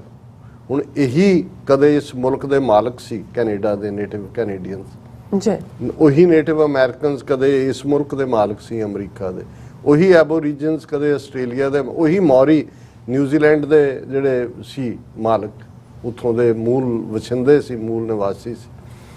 ਹੁਣ ਪੰਜਾਬ 'ਚ 75 ਸਾਲਾਂ 'ਚ ਅਸੀਂ ਕਿੱਥੇ ਪਹੁੰਚ ਗਏ? ਔਰ ਇਹ ਗੱਲ ਜਦੋਂ ਸਰ ਕਪੂਰ ਸਿੰਘ ਨੇ ਉਸੇ ਕੈਨੇਡਾ ਦੀ ਧਰਤੀ ਦੇ ਉੱਤੇ 1970 'ਚ ਜਦੋਂ ਅਜੇ ਕੋਈ ਦਰਬਾਰ ਸਾਹਿਬ ਤੇ ਹਮਲਾ ਨਹੀਂ ਸੀ ਹੋਇਆ, ਅਜੇ ਕੋਈ ਸਾਡੇ ਤੇ ਆਤੰਕਵਾਦੀ, ਅਲਗਾਵਵਾਦੀ ਔਰ ਉਗਰਵਾਦੀ ਦੇ ਲੇਬਲ ਨਹੀਂ ਸੀ ਲੱਗੇ, ਉਦੋਂ ਵੈਨਕੂਵਰ ਦੇ ਇੱਕ ਪਬਲਿਕ ਹਾਲ ਦੇ ਵਿੱਚ ਖਲੋ ਕੇ ਇੱਕ ਡਿਸਟਿੰਗੁਇਸ਼ਡ ਗੈਦਰਿੰਗ ਨੂੰ ਐਡਰੈਸ ਕਰਦੇ ਆ ਸਰਦਾਰ ਕਪੂਰ ਸਿੰਘ ਹੋਰਾਂ ਨੇ ਕਿਹਾ ਸੀ ਕਿ if Sikhs want have the political power, your sons and their sons will be the peons in the offices, drivers of Hindu-owned Mercedes cars, security guards in front of Hindu-owned hotels, or wayside robbers, nothing more than that. कि जे ਤੁਹਾਡੇ ਕੋਲ ਸਿਆਸੀ ਤਾਕਤ ਨਾ ਆਈ, politically ਤੁਸੀਂ ਆਪਣੀ ਕਿਸਮਤ ਆਪ ਕਰਨ ਦਾ ਹੱਕ ਨਾ ਆਇਆ, ਤੇ ਫਿਰ ਯਾਦ ਰੱਖਿਓ ਕਿ ਤੁਹਾਡੇ ਬੱਚੇ ਤੇ ਉਹਨਾਂ ਦੇ ਬੱਚੇ ਤੇ ਉਹਨਾਂ ਦੇ ਬੱਚੇ ਜਾਂ ਦਫ਼ਤਰਾਂ 'ਚ ਚਪੜਾਸੀ ਲੱਗੇ ਹੋਣਗੇ, ਜਾਂ ਹਿੰਦੂਆਂ ਦੀ ਮਲਕੀਅਤ ਵਾਲੇ ਹੋਟਲਾਂ ਦੇ ਬਾਹਰ ਸਿਕਿਉਰਿਟੀ ਗਾਰਡ ਹੋਣਗੇ, ਜਾਂ ਹਿੰਦੂਆਂ ਦੀਆਂ ਕਾਰਾਂ ਦੇ ਡਰਾਈਵਰ ਹੋਣਗੇ, ਮਰਸੀਡੀਜ਼ ਕਾਰਾਂ ਦੇ, ਤੇ ਜਾਂ ਲਟੇਰੇ ਹੋਣਗੇ। ਹੁਣ ਕਿਹੜਾ ਦਿਨ ਹੈ ਪੰਜਾਬ 'ਚ ਜਿਹਦੇ 'ਚ ਖਬਰ ਨਹੀਂ ਹੁੰਦੀ ਕਿ ਜੀ ਬਾਈਕ ਤੇ ਸਵਾਰ ਨੇ ਬੀਬੀ ਦਾ ਜਿਹੜਾ ਉਹ ਨੈਕਲੈਸ ਖਿੱਚਿਆ, ਉਹਨੂੰ ਵੀ ਘੜੀਸ ਲਿਆ, ਮੌਤਾਂ ਹੋ ਰਹੀਆਂ ਨੇ, ਲੁੱਟਾਂ ਹੋ ਰਹੀਆਂ ਨੇ, ਮਰਡਰ ਹੋ ਰਹੇ ਨੇ, ਔਰ ਇਹ ਸਾਰਾ ਵਰਤਾਰਾ ਚੱਲ ਰਿਹਾ ਹੈ। ਔਰ ਇਸ ਦੇ ਨਾਲ ਨਾਲ ਕਿਸ ਕਿਸਮ ਜਵਾਨੀ ਤਬਾਹੀ ਵੱਲ ਜਾ ਰਹੀ ਹੈ, ਡਾਇਰੈਕਸ਼ਨਲੈਸ ਹੈ, ਔਰ ਹਰ ਕੋਈ। ਔਰ ਜਦੋਂ ਤੁਹਾਡੇ ਕੋਲ ਸਿਆਸੀ ਪਾਵਰ ਨਹੀਂ ਹੁੰਦੀ ਉਦੋਂ ਫਿਰ ਅੱਡ-ਅੱਡ ਤੁਹਾਨੂੰ ਸ਼ੋਰ ਫਜ਼ਾ ਦੇ ਵਿੱਚ ਸੁਣ ਰਹੇ ਹੁੰਦੇ ਨੇ, ਫਿਰ ਆਪਣੇ ਹੀ ਆਪਣਿਆਂ ਨੂੰ ਕੋਸ ਰਹੇ ਹੁੰਦੇ ਨੇ, ਸਾਡੇ 'ਚ ਏਕਤਾ ਹੀ ਨਹੀਂ ਜੀ, ਅਸੀਂ ਫਲਾਣਾ ਹੀ ਨਹੀਂ ਜੀ। ਜੇ ਕਿਸੇ ਗੁਰਦੁਆਰੇ 'ਚ ਕੋਈ ਝਗੜਾ ਹੋ ਜਾਂਦਾ ਹੈ, ਫਿਰੋਜ਼ਪੁਰ ਕੇ ਕਿੱਥੋਂ ਦੇ, ਫਰੀਦਕੋਟ ਕਿੱਥੋਂ ਦੇ ਹੋਇਆ, ਉਹਨੂੰ ਲਾ ਕੇ ਲਾ ਰਹੇ, ਆਹ ਦੇਖ ਲਓ ਜੀ ਸਿੱਖਾਂ ਦੀਆਂ ਪੱਗਾਂ, ਆਪੇ ਹੀ ਆਪਣੀਆਂ ਪੱਗਾਂ ਨੂੰ ਇਹਨਾਂ ਨੇ ਕੀ ਰਾਜ ਕਰਨਾ ਹੈ ਜੀ। ਸੋ ਇਹ ਜਿਹੜੀ ਸੈਲਫ ਕੰਡੈਮਨੇਸ਼ਨ ਆਉਂਦੀ ਹੈ, ਇਹ ਜਿਹੜੀ ਆਪਣੇ ਸਿਰ 'ਚ ਸਵਾ ਆਪ ਪਾਉਣ ਦੀ ਨੀਤੀ ਆਉਂਦੀ ਹੈ ਜਾਂ ਰੁਚੀ ਆਉਂਦੀ ਹੈ, ਇਹ ਵੀ ਉਸ ਅਹਿਸਾਸੇ ਕਮਤਰੀ ਚੋਂ ਨਿਕਲਦੀ ਹੈ, ਘਟੀਆਪਨ ਦੇ ਅਹਿਸਾਸ ਚੋਂ ਨਿਕਲਦੀ ਹੈ। ਔਰ ਇਨਸਾਨ, ਜੇ ਮੈਨੂੰ ਕੋਈ ਇਹ ਲਫ਼ਜ਼ ਪੁੱਛੇ ਕਿ ਕਿਹੜੀ ਚੀਜ਼ ਹੈ ਜਿਹੜਾ ਕੋਈ ਵੀ ਇਨਸਾਨ ਦੁਨੀਆ ਦਾ, ਇਕੱਲਾ ਇਨਸਾਨ ਹੀ ਨਹੀਂ, ਸ਼ਾਇਦ ਜਾਨਵਰ ਵੀ ਉਹ ਚਾਹੁੰਦੇ ਨੇ, ਉਹਨਾਂ ਦੀ ਫਸਟ ਕੀ ਚੀਜ਼ ਹੈ? ਕਿਸੇ ਨੂੰ ਲੱਗੇਗਾ ਇਨਸਾਨਾਂ ਦੇ ਹਵਾਲੇ ਨਾਲ ਜੀ ਦੌਲਤ, ਬਿਲਕੁਲ ਨਹੀਂ। ਕਿਸੇ ਨੂੰ ਬਹੁਤ ਕੋਈ ਕਲੋਜ਼ ਆਏਗਾ ਤਾਂ ਕੋਈ ਕਹੇਗਾ ਆਜ਼ਾਦੀ। ਮੈਂ ਸਮਝਦਾ ਵੀ ਇਹ ਵੀ ਨਹੀਂ। ਜਿਹੜੀ ਸਭ ਤੋਂ ਚੀਜ਼ ਕਿਸੇ ਨੂੰ ਪਿਆਰੀ ਹੈ ਉਸ ਨੂੰ ਤੁਸੀਂ ਕਹਿੰਦੇ ਹੋ ਕਿ ਸਵੈਮਾਨ। ਬਿਲਕੁਲ। ਉਸ ਨੂੰ ਮਾਂ, ਔਰ ਤੁਸੀਂ ਆਪਣੇ ਘਰਾਂ 'ਚ ਬੱਚੇ ਵੀ ਦੇਖੋਗੇ, ਜਦੋਂ ਤੁਸੀਂ ਉਹਨਾਂ ਨੂੰ ਛੁਟਿਆਓਗੇ, ਉਹਨਾਂ ਦਾ ਪ੍ਰਾਈਡ ਖੋਣ ਦੀ ਕੋਸ਼ਿਸ਼ ਕਰੋਗੇ, ਉਹ ਇੱਕ ਜਾਨਵਰ ਵਾਂਗ ਫਿਰ ਬਿਹੇਵ ਕਰਨਗੇ, ਰਿਐਕਟ ਕਰਨਗੇ। ਸੋ ਜਿਹੜੀ ਤੁਹਾਡੀ ਇੱਕ ਨਫਸ ਹੈ, ਜਿਹੜਾ ਤੁਹਾਡਾ ਇੱਕ ਆਪਣਾ ਪ੍ਰਾਈਡ ਹੈ, ਹਰ ਇਨਸਾਨ ਨੂੰ ਅਹਿਸਾਸ ਹੋਣਾ ਕਿ ਉਹ ਇਨਸਾਨ ਹੈ, ਉਸ ਨੂੰ ਤੁਸੀਂ ਜਦੋਂ ਉਸ ਤੋਂ ਉਹ ਅਹਿਸਾਸ ਖੋਲੋਗੇ, ਕਿਸੇ ਬੰਦੇ ਦੇ ਸਵੈਮਾਨ ਨੂੰ, ਉਸ ਦੇ ਆਪਣੀ ਸਵੈ ਨੂੰ ਤੁਸੀਂ ਹਿੱਟ ਕਰੋਗੇ, ਤੇ ਉਹ ਉਸ ਤੋਂ ਵਰਸਟ ਕੋਈ ਚੀਜ਼ ਨਹੀਂ ਹੁੰਦੀ। ਔਰ ਜਿਹੜੀ ਗੁਲਾਮੀ ਹੁੰਦੀ ਹੈ ਉਹ ਇਹੀ ਹੁੰਦੀ ਹੈ, ਪਹਿਲਾਂ ਤੁਹਾਨੂੰ ਉਸ ਦੇ ਮੁਤਾਬਕ ਟੇਮ ਕੀਤਾ ਜਾਂਦਾ, ਇੱਕ ਸਿਸਟਮ ਆ ਜਾਂਦਾ ਹੈ, ਉਹ ਤੁਹਾਨੂੰ ਦੱਸਦਾ ਹੈ ਕਿ ਵੀ ਹੁਣ ਤੁਹਾਡਾ ਰਾਜ ਨਹੀਂ ਹੈ, ਤੁਹਾਡੀ ਗੱਲ ਮੁੱਕ ਗਈ ਹੈ, ਹੁਣ ਤੁਹਾਨੂੰ ਇਹਦੇ ਮੁਤਾਬਕ ਜੀਣਾ ਪਏਗਾ। ਇਹ ਕਾਨੂੰਨ ਨੇ, ਜਿਹਨੂੰ ਕਹਿੰਦੇ ਲਾਅ ਆਫ ਦਾ ਲੈਂਡ, ਤੁਹਾਨੂੰ ਓਬੇ ਕਰਨਾ ਪਏਗਾ। ਜੇ ਤੁਸੀਂ ਕੜੇ ਲਵਾਉਣੇ ਨੇ, ਤੁਹਾਡੇ ਬੱਚੇ ਅੰਦਰ ਜਾ ਹੀ ਨਹੀਂ ਸਕਦੇ ਇਮਤਿਹਾਨ ਦੇਣ, ਸਕੂਲਾਂ 'ਚ ਕੜੇ ਲਾਓ। ਬਿਲਕੁਲ। ਹੁਣ ਉਹ ਤੁਹਾਡਾ, ਜਿਹਦੇ ਨਾਲ ਤੁਹਾਡਾ ਹਿੱਸਾ ਹੈ ਤੁਹਾਡੀ ਬੀਇੰਗ ਦਾ, ਉਹ ਉੱਥੋਂ ਤੁਹਾਨੂੰ, ਔਰ ਹੌਲੀ ਹੌਲੀ ਇੱਕ ਸਟੇਜ ਫਿਰ ਆ ਜਾਂਦੀ ਹੈ ਕਿ ਤੁਸੀਂ ਇੱਕ ਡੰਬ ਡਰਿਵਨ ਕੈਟਲ ਦੀ ਤਰ੍ਹਾਂ, ਹੁਣ ਜਿਹੜੇ ਆਜੜੀ ਹੁੰਦੇ ਨੇ, ਜਿਨ੍ਹਾਂ ਨੂੰ ਗਡਰੀਏ ਕਹਿੰਦੇ ਨੇ, ਸ਼ੈਫਰਡਸ, ਉਹ ਕੋਈ ਉਹਨਾਂ ਦੀ ਇੱਕ ਸੋਟੀ ਮਾਰਦੇ ਤਾਂ ਨਹੀਂ, ਐ ਕਰਦੇ, ਇੱਕ ਆਵਾਜ਼ ਹੁੰਦੀ ਹੈ, ਉਹਦੇ ਤੋਂ ਸਭ ਨੂੰ ਅੰਦਾਜ਼ਾ ਹੋ ਜਾਂਦਾ ਵੀ ਕਿੱਧਰ ਨੂੰ ਜਾਣਾ, ਸਭ ਉਹਨੂੰ ਧੱਕੇ ਤੁਰੇ ਜਾਂਦੇ ਨੇ। ਸੋ ਸ਼ੁਰੂ ਦੇ ਵਿੱਚ ਜਿਹੜੀ ਇਹ ਗੁਲਾਮੀ ਹੈ, ਇਸ ਨੂੰ ਐਨਫੋਰਸ ਕੀਤਾ ਜਾਂਦਾ ਹੈ, ਉਹਦੇ ਲਈ ਸਜ਼ਾਵਾਂ ਦਿੱਤੀਆਂ ਜਾਂਦੀਆਂ ਨੇ। ਅੰਗਰੇਜ਼ਾਂ ਨੇ ਐਵੇਂ ਨਹੀਂ ਪਬਲਿਕਲੀ ਤੋਪਾਂ ਨਾਲ ਉਡਾ ਦਿਓ, ਕੁੱਕਿਆਂ ਨੂੰ ਉਡਾਇਆ, ਦੂਜਿਆਂ ਨੂੰ ਉਡਾਇਆ, ਜਾਂ 1857 ਦੇ ਗਦਰ ਵੇੜਿਆਂ ਨੂੰ ਉਡਾ, ਉਹ ਬਾਕੀਆਂ ਦੇ ਲਈ ਸਬਕ ਹੁੰਦਾ ਹੈ। ਮਾਰਿਆ ਤਾਂ ਉਹਨਾਂ ਨੂੰ ਵੈਸੇ ਵੀ ਜਾ ਸਕਦਾ ਗੋਲੀ ਨਾਲ ਵੀ, ਪਰ ਤੁਸੀਂ ਲੋਕ ਇਕੱਠੇ ਕਰੋ ਕੁਝ ਤੋਪ, ਇਹ ਟੂ ਸੈਟ ਐਨ ਐਗਜ਼ਾਮਪਲ। ਇਸੇ ਤਰ੍ਹਾਂ ਫਾਂਸੀ ਚੁਰਾਇਆਂ 'ਚ ਦੇਣੀ, ਮਕਸਦ ਹੀ ਇਹ ਸੀ, ਬਾਕੀਆਂ ਦੇ ਲਈ ਟੂ ਸੈਟ ਐਨ ਐਗਜ਼ਾਮਪਲ। ਔਰ ਇਹੀ ਕੰਮ ਜੇ ਤੁਸੀਂ ਇਹਨਾਂ 75 ਸਾਲਾਂ ਦੇ ਵਿੱਚ ਹਿੰਦੂਤਵੀ ਹਾਕਮਾਂ ਦਾ ਦੇਖੋ ਕਿ ਉਹਨਾਂ ਨੇ ਕਿਵੇਂ ਸਿਸਟਮੈਟਿਕਲੀ ਜਿਹੜਾ ਹੈ ਉਹ ਸਾਨੂੰ ਉਸ ਗੁਲਾਮੀ ਦੇ ਇਹ ਸਾਰੇ ਨਿਜ਼ਾਮ ਦੇ ਵਿੱਚ ਧਕੇਲਿਆ। ਔਰ ਜਿਵੇਂ ਹਿਰਨਾਂ ਨੂੰ ਫਸਾਉਣ ਦੇ ਲਈ ਸਾਧਿਆ ਹੋਇਆ ਹਿਰਨ ਇਸਤੇਮਾਲ ਕੀਤਾ ਜਾਂਦਾ ਹੈ, ਅਸਮਾਨ 'ਚੋਂ ਕਬੂਤਰਾਂ ਨੂੰ ਲਿਆਉਣ ਲਈ ਕਬੂਤਰ ਸਾਧੇ ਜਾਂਦੇ ਨੇ, ਕਿਵੇਂ ਉਹ ਖਿੱਚ ਕੇ ਫਿਰ ਸਾਰਿਆਂ ਨੂੰ ਲਿਆ ਕੇ ਜਾਲ 'ਚ ਲਿਆਉਂਦੇ ਨੇ। ਸਾਡੇ ਕੋਲ ਤਾਂ ਕਿੰਨੀ ਲੰਬੀ ਫੌਜ ਹੈ ਪੰਜਾਬ ਦੇ, ਤੁਸੀਂ ਕਿਸੇ ਸਿਆਸੀ ਧਿਰ ਵੱਲ ਨਜ਼ਰ ਮਾਰੋ, ਤੁਹਾਨੂੰ ਸਭ ਇਹ ਜਿਹੜੇ ਸਦੇ ਹੋਏ ਕਬੂਤਰ ਨਜ਼ਰ ਆਉਂਦੇ ਨੇ ਕਿ ਵੀ ਇਹ ਛੱਡੇ ਹੋਏ ਨੇ ਉਹਨਾਂ ਨੇ, ਔਰ ਤੁਹਾਨੂੰ ਲੱਗਦਾ ਹੈ ਕਿ ਵੀ ਇਹਨਾਂ ਕਬੂਤਰਾਂ ਤੋਂ ਹੀ ਬਚੋ। ਬਾਜ ਤੋਂ ਤਾਂ ਬਚਣ ਦੀ ਗੱਲ ਬਾਤ ਦੀ ਹੈ, ਇਹਨਾਂ ਕਬੂਤਰਾਂ ਤੋਂ ਬਚੋ ਜਿਹੜੇ ਸਦੇ ਹੋਏ ਨੇ, ਜਿਹੜੇ ਸਾਰਿਆਂ ਨੂੰ ਲਿਜਾ ਕੇ ਜਿਹੜਾ ਹੈ ਉਹ ਹੁਣ ਉਹ ਝੁੰਡ ਕੈਪਟਨ ਅਮਰਿੰਦਰ ਖੜਾ ਕੀਤਾ, ਉਹਨਾਂ ਦਾ ਸਿੱਖ ਫੇਸ ਉਹਨੇ ਸ਼ੇਖਰ ਗੁਪਤਾ ਨੇ ਉਹਦੇ 'ਚ ਕੀਤਾ ਕਿ ਜੀ ਬੀਜੇਪੀ ਨੂੰ ਇੱਕ ਸਿੱਖ ਫੇਸ ਚਾਹੀਦਾ। ਇੱਕ ਪਾਸੇ ਰੈਫਰੈਂਡਮ ਖਾਲਿਸਤਾਨ ਦਾ ਹੋ ਰਿਹਾ ਹੈ, ਦੂਜੇ ਪਾਸੇ ਇਹ ਹੋ ਰਿਹਾ ਹੈ। ਸੋ ਇਹ ਵੀ ਨਾਲ ਦੀ ਨਾਲ ਚੱਲ ਰਿਹਾ। ਸੋ ਮੈਂ ਜਦੋਂ ਇਹ ਸਟੋਰੀ ਨੇਟਿਵ ਕੈਨੇਡੀਅਨਸ ਦੀ ਦੇਖੀ, ਮੈਂ ਕਿਹਾ ਵੀ ਅਸੀਂ ਅਮਰੀਕਾ ਕੈਨੇਡਾ 'ਚ ਬੈਠੇ ਜੇ ਇਸ ਗੱਲ ਨੂੰ ਸਮਝੀਏ ਕਿ ਜਿਹੜੀ ਪਰਪੈਚੁਏਸ਼ਨ ਹੁੰਦੀ ਹੈ, ਗੁਲਾਮੀ ਜਦੋਂ ਲੰਬਾ ਵਕਤ ਰਹਿੰਦੀ ਹੈ, ਫਿਰ ਕੀ ਹਾਲ ਹੁੰਦਾ ਹੈ।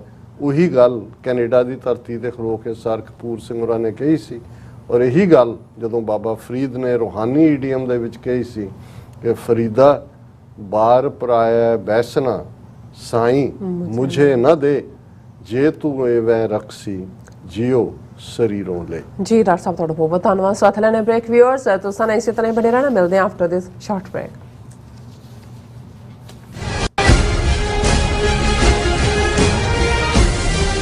ਸਿੱਖਾਂ ਅਤੇ ਹੋਰ ਘੱਟ ਗਿਣਤੀਆਂ ਤੇ ਜ਼ੁਲਮ ਕਰਨ ਤੋਂ ਬਾਅਦ ਭਾਰਤੀ ਪ੍ਰਧਾਨ ਮੰਤਰੀ ਨਰਿੰਦਰ ਮੋਦੀ ਹੁਣ ਅੰਤਰਰਾਸ਼ਟਰੀ ਭਾਈਚਾਰੇ ਸਾਹਮਣੇ ਅਖੌਤੀ ਜਮਹੂਰੀਅਤ ਦਾ ਮੁਜ਼ਾਹਰਾ ਕਰਨ ਆ ਰਿਹਾ ਹੈ।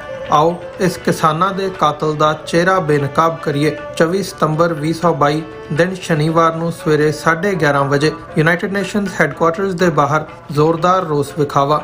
ਟ੍ਰਾਈ ਸਟੇਟ ਦੀਆਂ ਸੰਗਤਾਂ ਵੱਧ ਚੜ੍ਹ ਕੇ ਇਸ ਪ੍ਰੋਟੈਸਟ ਦਾ ਹਿੱਸਾ ਬਣਨ। ਵਧੇਰੇ ਜਾਣਕਾਰੀ ਲਈ ਤੁਸੀਂ ਹੇਠ ਦਿੱਤੇ ਨੰਬਰਾਂ ਤੇ ਸੰਪਰਕ ਕਰ ਸਕਦੇ ਹੋ।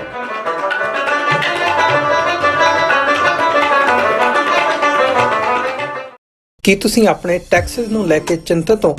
ਤੁਸੀਂ ਆਪਣੀ ਕਮਾਈ ਲਈ ਮਿਹਨਤ ਕਰਦੇ ਹੋ, ਭਾਵੇਂ ਤੁਸੀਂ ਨੌਕਰੀ ਵਿੱਚ ਹੋਵੋ ਜਾਂ ਆਪਣਾ ਬਿਜ਼ਨਸ ਚਲਾਉਂਦੇ ਹੋ। ਜਦੋਂ ਟੈਕਸ ਭਰਨ ਦਾ ਸਮਾਂ ਆਉਂਦਾ ਤਾਂ ਤੁਹਾਨੂੰ ਇੱਕ ਭਰੋਸੇਯੋਗ ਟੈਕਸ ਅਕਾਊਂਟੈਂਟ ਦੀ ਲੋੜ ਹੈ ਜੋ ਟੈਕਸ ਬੈਲੈਂਸ ਦਾ ਤੁਹਾਡੇ ਪੱਖ ਵਿੱਚ ਜਾਣਾ ਯਕੀਨੀ ਬਣਾਵੇ। ਸਿਆਟਲ ਦੀ ਜਾਣੀ ਪਛਾਣੀ company Accurate accountants and Taxes ਤੁਹਾਡੀ ਸੇਵਾ ਵਿੱਚ ਹਾਜ਼ਰ ਹੈ। ਅਸੀਂ ਹਰ ਤਰ੍ਹਾਂ ਦੇ ਟੈਕਸ ਭਰਨ ਵਿੱਚ ਤੁਹਾਡੀ ਮਦਦ ਕਰਾਂਗੇ। ਟੈਕਸ ਸੰਬੰਧੀ ਕਿਸੇ ਵੀ ਤਰ੍ਹਾਂ ਦੇ ਸਵਾਲ ਲਈ ਅੱਜ ਹੀ ਸਾਡੇ ਤੱਕ ਪਹੁੰਚ ਕਰੋ। Accurate accountants and Texas.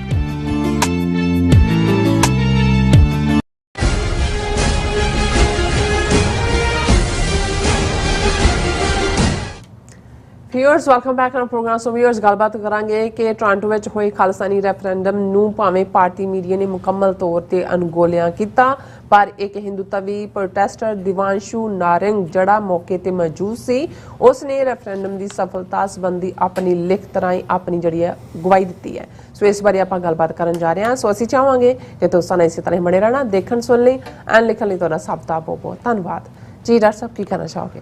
ਦੇਖੋ, ਆਪਣਿਆਂ ਦਾ ਇਤਿਹਾਸ ਜਾਂ ਆਪਣਿਆਂ ਦੀ ਸੋਭਾ ਜਾਂ ਆਪਣਿਆਂ ਦੀ ਗਲੋਰੀ ਜਾਂ ਆਪਣਿਆਂ ਦਾ ਪ੍ਰਾਈਡ ਆਪਣੇ ਲਿਖਦੇ ਹੀ ਨੇ, ਕਈ ਵਾਰ ਗਾਉਂਦੇ ਵੀ ਨੇ, ਲਿਖਦੇ ਵੀ ਨੇ। ਲੇਕਿਨ ਹਿਸਟਰੀ ਦੇ ਵਿੱਚ ਸਭ ਤੋਂ ਜਿਹੜੀ ਰੈਲੇਵੈਂਟ ਜਾਂ ਪ੍ਰਮਾਣਿਕ ਜਾਂ ਤਸਦੀਕਸ਼ੁਦਾ ਜਿਹੜੀ ਹੈ ਟੈਸਟੀਮਨੀ ਜਾਂ ਵਿਟਨੈਸ ਜਾਂ ਗਵਾਹੀ, ਉਹੀ ਮੰਨੀ ਜਾਂਦੀ ਹੈ ਜਿਹੜੀ ਦੁਸ਼ਮਣ ਦੇ ਖੈਮੇ ਵੱਲੋਂ ਆਏ।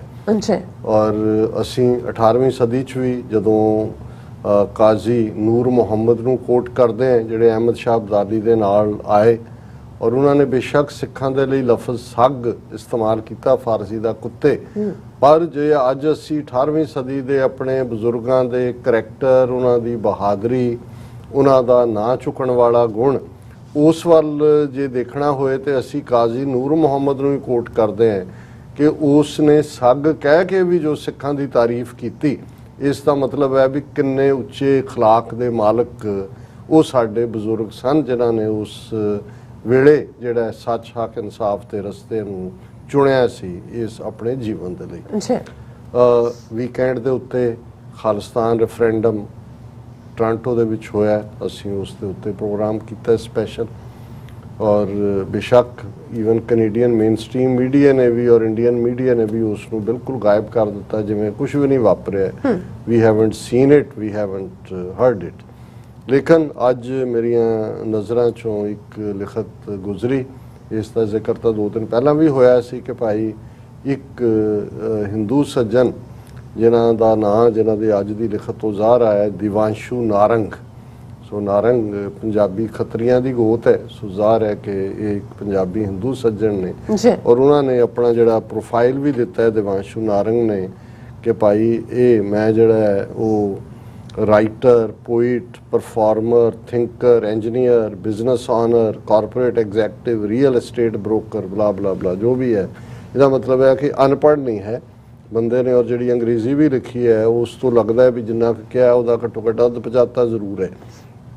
ਮੈਂ ਇਹਨੂੰ ਕਿਉਂ ਇੱਕ ਸੈਗਮੈਂਟ 'ਚ ਡਿਸਕਸ ਕਰ ਰਿਹਾ ਸਪੈਸ਼ਲ ਇਸ ਨੂੰ, ਕਿਉਂਕਿ ਇਹ ਉਹ ਟੈਸਟੀਮਨੀ ਹੈ। ਜਦੋਂ ਤੁਸੀਂ ਈਵਨ ਇਤਿਹਾਸ ਦੀਆਂ ਪਰਤਾਂ ਭਵਿੱਖ ਦੇ ਵਿੱਚ ਫਰੋਲੋਗੇ, ਕਦੋਂ ਕੀ ਹੋਇਆ, ਇੱਕ ਤਾਂ ਤੁਹਾਡੀ ਸਾਈਡ ਦੀ ਸਟੋਰੀ ਹੁੰਦੀ ਹੈ ਜਾਂ ਹੋਏਗੀ, ਇੱਕ ਉਹ ਹੈ ਜਿਹੜੀ ਦੁਸ਼ਮਣ ਦੇ ਖੈਮੇ 'ਚੋਂ ਆਈ। ਔਰ ਮੈਂ ਇਸ ਦਿਵਾਂਸ਼ੂ ਨਾਰੰਗ ਨੂੰ ਐਪਰੀਸ਼ੀਏਟ ਵੀ ਕਰਦਾ ਕਿ ਉਹਨੇ ਜਿੱਥੇ ਲੱਖਾਂ ਦੀ ਗਿਣਤੀ ਦੇ ਵਿੱਚ ਇਕੱਠੇ ਨੇ, ਉੱਥੇ ਕੱਲਾ ਇਹ ਐਜ਼ ਏ ਪ੍ਰੋਟੈਸਟ ਕਰਨ, ਜਿਹਦੇ 'ਚ ਉਹਨਾਂ ਕਿ ਅਸੀਂ ਇੰਡੀਆ ਨੂੰ ਨਹੀਂ ਬ੍ਰੇਕ ਹੋਣ ਦੇਵਾਂਗੇ, ਅਸੀਂ ਜਿਹੜਾ ਉਹ ਸਿੱਖ ਸਾਡਾ ਹਿੱਸਾ ਨੇ, ਉਹ ਲੈ ਕੇ ਖੜਾ ਰਿਹਾ। ਔਰ ਉਹਦੇ ਆਪਣੇ ਕਹਿਣ ਮੁਤਾਬਕ ਮੈਨੂੰ ਗਾਲਾਂ ਗੋਲਾਂ ਤਾਂ ਪਈਆਂ, ਔਰ ਇੱਕ ਸਟੇਜ ਤੇ 2-4 ਨੇ ਆ ਕੇ ਮੈਨੂੰ ਕਵਰ ਵੀ ਕਰਨ ਦੀ ਕੋਸ਼ਿਸ਼ ਕੀਤੀ, ਪਰ ਪੁਲਿਸ ਨੇ ਇੰਟਰਵੀਨ ਕੀਤਾ। ਫਿਰ ਉਹਨੇ ਕਿਹਾ ਜੀ ਮੇਰਾ ਬੜਾ ਧਿਆਨ ਰੱਖਿਆ, ਮੈਨੂੰ ਲੰਗਰ ਵੀ ਖਵਾਉਂਦੇ ਰਹੇ, ਮੈਂ ਖੜੇ ਖੜੇ ਖਾਂਦਾ ਰਿਹਾ, ਔਰ ਮੈਂ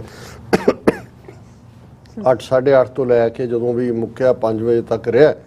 ਲੇਕਿਨ ਮੈਂ ਇਸ ਨੂੰ ਇਸ ਲਈ ਚੁਣਿਆ ਕਿ ਇਹ ਆਪਣੇ ਆਪ ਦੇ ਵਿੱਚ ਇੱਕ ਉਹ ਦੁਸ਼ਮਣ ਦਾ ਹਮਾਇਤੀ ਇੰਡੀਅਨ ਸਟੇਟ ਨੂੰ ਹੀ ਅਸੀਂ ਦੁਸ਼ਮਣ ਕਹਿੰਦੇ ਹਾਂ, ਜਿਹੜਾ ਯੂਨਾਈਟਿਡ ਇੰਡੀਆ 'ਚ ਬਿਲੀਵ ਕਰਦਾ ਹੈ, ਜਿਹੜਾ ਰੈਫਰੈਂਡਮ ਦੇ ਲਈ ਲਫ਼ਜ਼ ਜੋ ਟੋਰਾਂਟੋ 'ਚ ਹੁੰਦਾ ਹੈ ਉਹਨੂੰ ਫਾਰਸ ਕਹਿੰਦਾ। ਫਾਰਸ ਦਾ ਮਤਲਬ ਹੁੰਦਾ ਇੱਕ ਤਮਾਸ਼ਾ ਜਾਂ ਇੱਕ ਸਵਾਂਗ, ਜੋ ਤੁਸੀਂ ਡਿਕਸ਼ਨਰੀ ਦੇਖੋਗੇ ਮਤਲਬ ਇਹਦਾ, ਔਰ ਉਹਦਾ ਹੈਡਿੰਗ ਦਿੰਦਾ ਹੈ ਕਿ ਖਾਲਿਸਤਾਨੀ ਰੈਫਰੈਂਡਮ ਐਂਡ ਇਟਸ ਆਫਟਰਮੈਥ, ਕਿ ਵੀ ਇਹ ਕੀ ਹੈ। ਔਰ ਉਹਦੀ ਸ਼ੁਰੂਆਤ ਹੀ ਇਹ ਹੁੰਦੀ ਹੈ, ਉਹਨੇ ਫਾਰਸ ਕਹਿ ਕੇ ਕਿਹਾ ਕਿ ਵੀ ਇਹ 18 ਸਤੰਬਰ ਨੂੰ ਹੋਇਆ ਸਿਟੀ ਆਫ ਬਰੈਂਪਟਨ ਦੇ ਵਿੱਚ। Unofficial estimates are more than 100,000 people participated in that. ਹੁਣ ਇਹ ਭਾਵੇਂ ਅਨਅਫੀਸ਼ੀਅਲ ਲਫ਼ਜ਼ ਉਹਨੇ ਵਿੱਚ ਬਾੜ ਦਿੱਤਾ ਹੈ, ਪਰ ਇਹ ਵੀ ਉਹਦੀ ਟੈਸਟੀਮਨੀ ਹੈ ਕਿ 1 ਲੱਖ ਤੋਂ ਜ਼ਿਆਦਾ ਲੋਕਾਂ ਨੇ ਉਹਦੇ ਵਿੱਚ ਪਾਰਟਿਸਿਪੇਟ ਕੀਤਾ। ਫਿਰ ਉਹਨੇ ਆਪਣੀ ਜਸਟੀਫਿਕੇਸ਼ਨ ਕੀਤੀ ਹੈ ਕਿ ਜੀ ਮੈਂ ਇਹਨੂੰ ਫਾਰਸ ਜਾਂ ਤਮਾਸ਼ਾ ਕਿਉਂ ਕਹਿ ਰਿਹਾ। ਉਹ ਕਹਿੰਦਾ ਜੀ ਕਿਉਂਕਿ ਇਹ ਜਿਹੜਾ ਜਿਸ ਪੰਜਾਬ ਸਟੇਟ ਦੀ ਗੱਲ ਹੋ ਰਹੀ ਹੈ ਉਹ ਉਹਨਾਂ ਨੇ ਤਾਂ ਇਹਦੇ 'ਚ ਪਾਰਟਿਸਿਪੇਟ ਹੀ ਨਹੀਂ ਕੀਤਾ, ਔਰ ਮਿਸਟਰ ਦਿਵਾਂਸ਼ੂ ਜ਼ਾਹਰ ਹੈ ਵੀ ਉਹ ਵੀ ਅਲਟੀਮੇਟਲੀ ਪਾਰਟਿਸਿਪੇਟ ਕਰਨਗੇ। ਇਨ ਫੇਜ਼ਿਸ ਹੀ ਹੋ ਰਿਹਾ, ਸੋ ਇਹ ਤਾਂ ਕੋਈ ਲੌਜਿਕ ਨਹੀਂ ਹੈ, ਇਹ ਤਾਂ ਡਾਇਸਪੋਰਾ ਸਿੱਖ ਆਪਣਾ ਦੇ ਰਹੇ ਨੇ। ਫਿਰ ਉਹਨੇ ਕਿਹਾ ਕਿ ਵੀ ਇਹ ਜਿਹੜੇ ਕਰ ਰਹੇ ਨੇ ਇਹਨਾਂ ਨੇ ਤਾਂ ਕਦੇ ਜਾਣਾ ਹੀ ਨਹੀਂ ਹੈ, ਇਹ ਤਾਂ ਕੈਨੇਡਾ 'ਚ ਰਹਿਣਾ ਇਹਨਾਂ ਨੇ, ਸੋ ਇਹਨਾਂ ਦੇ ਰੈਫਰੈਂਡਮ ਦਾ ਕੀ ਮਤਲਬ ਹੈ। ਜਦੋਂ ਸਾਊਥ ਸੁਡਾਨ ਦੇ ਲਈ ਰੈਫਰੈਂਡਮ ਹੋਇਆ, ਜਦੋਂ ਬਾਕੀਆਂ ਹੋਰ ਥਾਵਾਂ ਦੇ ਲਈ ਕੋਸੋਵੋ ਦੇ ਹਵਾਲੇ ਨਾਲ ਵੀ ਹੋਇਆ, ਦੁਨੀਆ ਭਰ ਦੇ ਡਾਇਸਪੋਰਾ ਨੇ ਵੋਟ ਕੀਤਾ, ਕੋਈ ਜਾਏ ਜਾਂ ਨਾ ਜਾਏ। ਸਾਡਾ ਪ੍ਰੋਮਿਸ ਹੈ ਵੀ ਖਾਲਿਸਤਾਨ ਦੀ ਡਿਊਲ ਸਿਟੀਜ਼ਨਸ਼ਿਪ ਦਿੱਤੀ ਜਾਏਗੀ, ਜਿਹੜਾ ਵੀ ਸਿੱਖ ਦੁਨੀਆ ਭਰ 'ਚ ਕਿਤੇ ਵੀ ਹੈ ਉਹ ਖਾਲਿਸਤਾਨ ਦਾ ਆਟੋਮੈਟਿਕਲੀ ਸ਼ਹਿਰੀ ਹੈ, ਸੋ ਉਹਨਾਂ ਦਾ ਇਕੁਅਲ ਹੱਕ ਹੈ ਬਣਨ ਦਾ।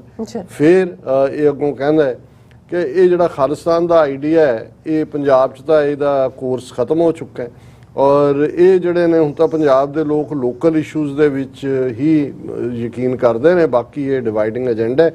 ਔਰ ਫਿਰ ਉਹਨੇ ਕਿਹਾ ਕਿ ਵੀ ਇਹ ਜਿਹੜਾ ਹੈ ਅਸਲ 'ਚ ਕੁਝ ਗਰੁੱਪਾਂ ਵੱਲੋਂ ਇਹ ਤਾਕਤ ਦਾ ਮੁਜ਼ਾਹਰਾ ਕੀਤਾ ਗਿਆ ਤਾਂ ਕਿ ਉਹ ਨਾਰਥ ਅਮਰੀਕਾ ਦੇ ਗੁਰਦੁਆਰਿਆਂ ਦੇ ਉੱਤੇ ਆਪਣਾ ਜੱਫਾ ਕਾਇਮ ਰੱਖ ਸਕਣ ਔਰ ਆਪਣੀ ਫਾਈਨੈਂਸ਼ੀਅਲ ਔਰ ਪੋਲੀਟੀਕਲ ਪਾਵਰ ਸਟਰੋਂਗ ਹੋਏ।